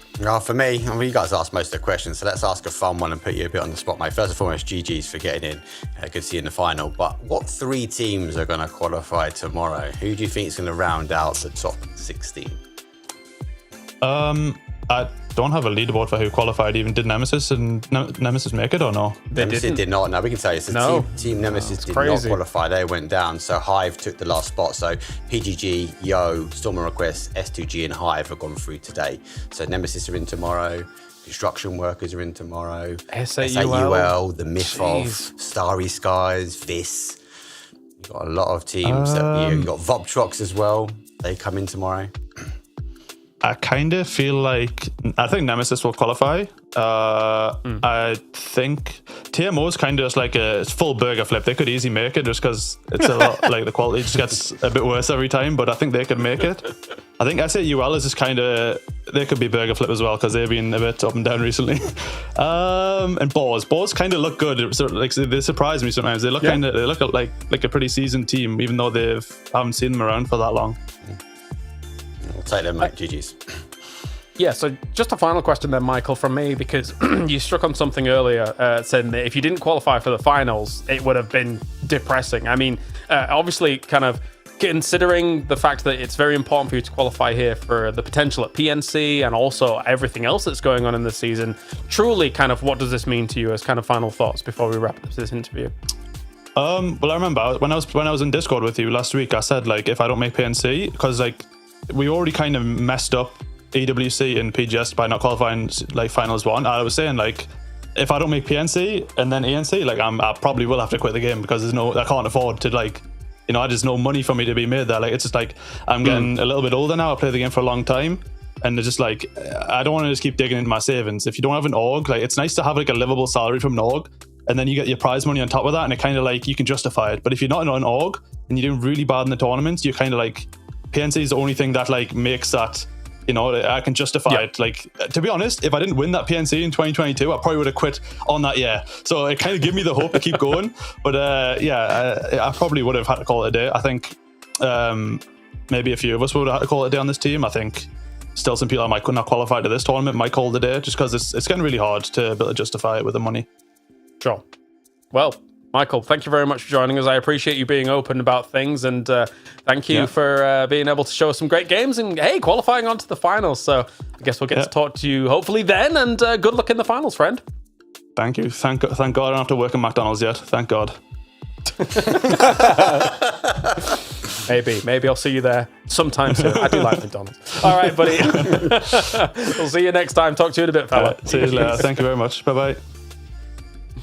And that was Michael, of course, coming in from Yo. It's always good to have a good little bit of bants with the boy, Mr. Michael. He's able to make it into that finals. And you guys also can get you maybe some G-Coin on the board as well if you head over to social media and complete the code as you go on a little bit of a scavenge hunt for the rest of it and get some G-Coin on board as well. It's good to hear from Michael there, Avenger. Good to kind of get the perspective as well. It's a very real perspective towards the end here as well, considering that for some of these players, it is a grueling situation that they find themselves in.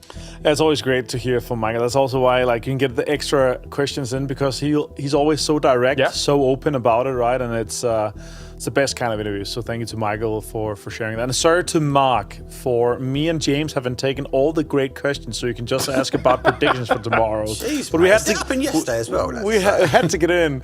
We had to get in. At least it's not getting quiz in. He's just looked depressed that we can't ask him questions without everything kind of falling apart. But yeah, one more day tomorrow, James. Yep. Yes, indeed. And you know what? Tomorrow, Mark, I'll let you ask a question before Martin. So yes. you'll get your time. Mark, you'll get your time. You get the first question, Mark. Yes, I'll take it. No. Whoa. That's a reserved spot, gentlemen. But anyway, here's our 16 teams that are going to be playing things out tomorrow. I think it is very important here, Mark, that I just did not expect teams like Team Nemesis or SAUL to fall to this position. So now there's some truly, really killers in this lobby. Oh. They just need to get firing on all cylinders, right? Obviously, for Team Nemesis, they were so close, they were in touching distance to get through, and unfortunately taken away from a great ending for Team Yo. So they're there. SAUL, I think they need to throw the rule book out and just play aggressive.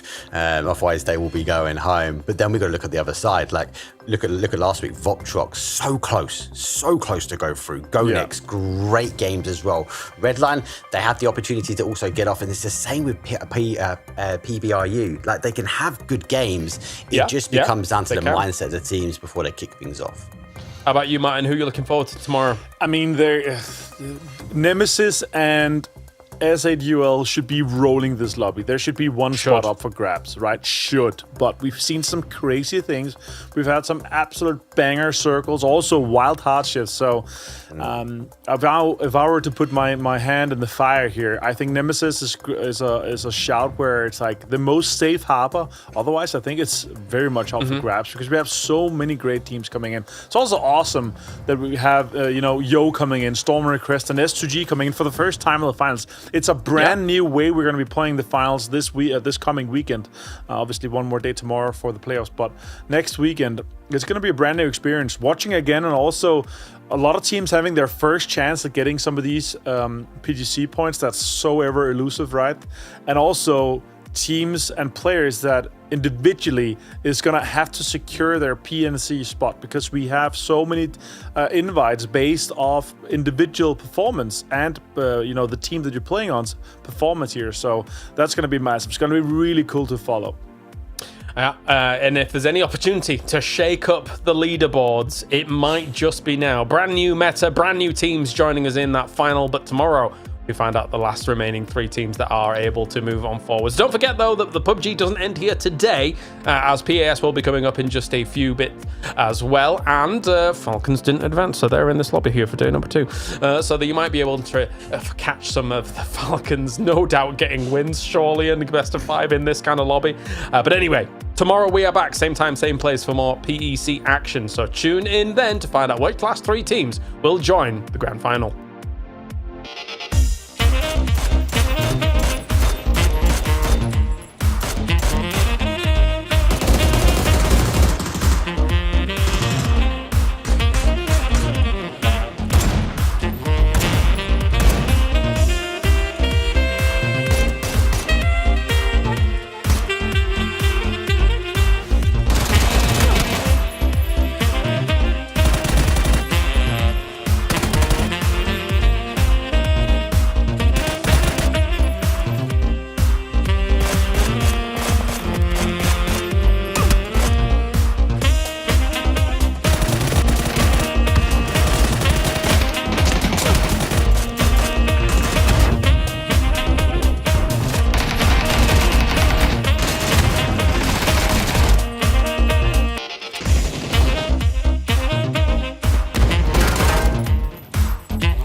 Desire. A city that don't belong to anyone, but everyone wants a piece. No laws, no oversight. Just the jungle creeping back in. Both the vines and the people. The mayor stepped in where the government couldn't. Said the city needed order, and they'd be the ones to bring it. Keeping the peace on their terms. I walked away from it all. Kept my hands in dirt instead of blood. But desire is a fickle mistress. The city won't let me go. It won't forget my name. I asked for nothing, and they still came and took everything. The mayors and anyone that stands in my way. Every last one of them. They're gonna learn something real simple.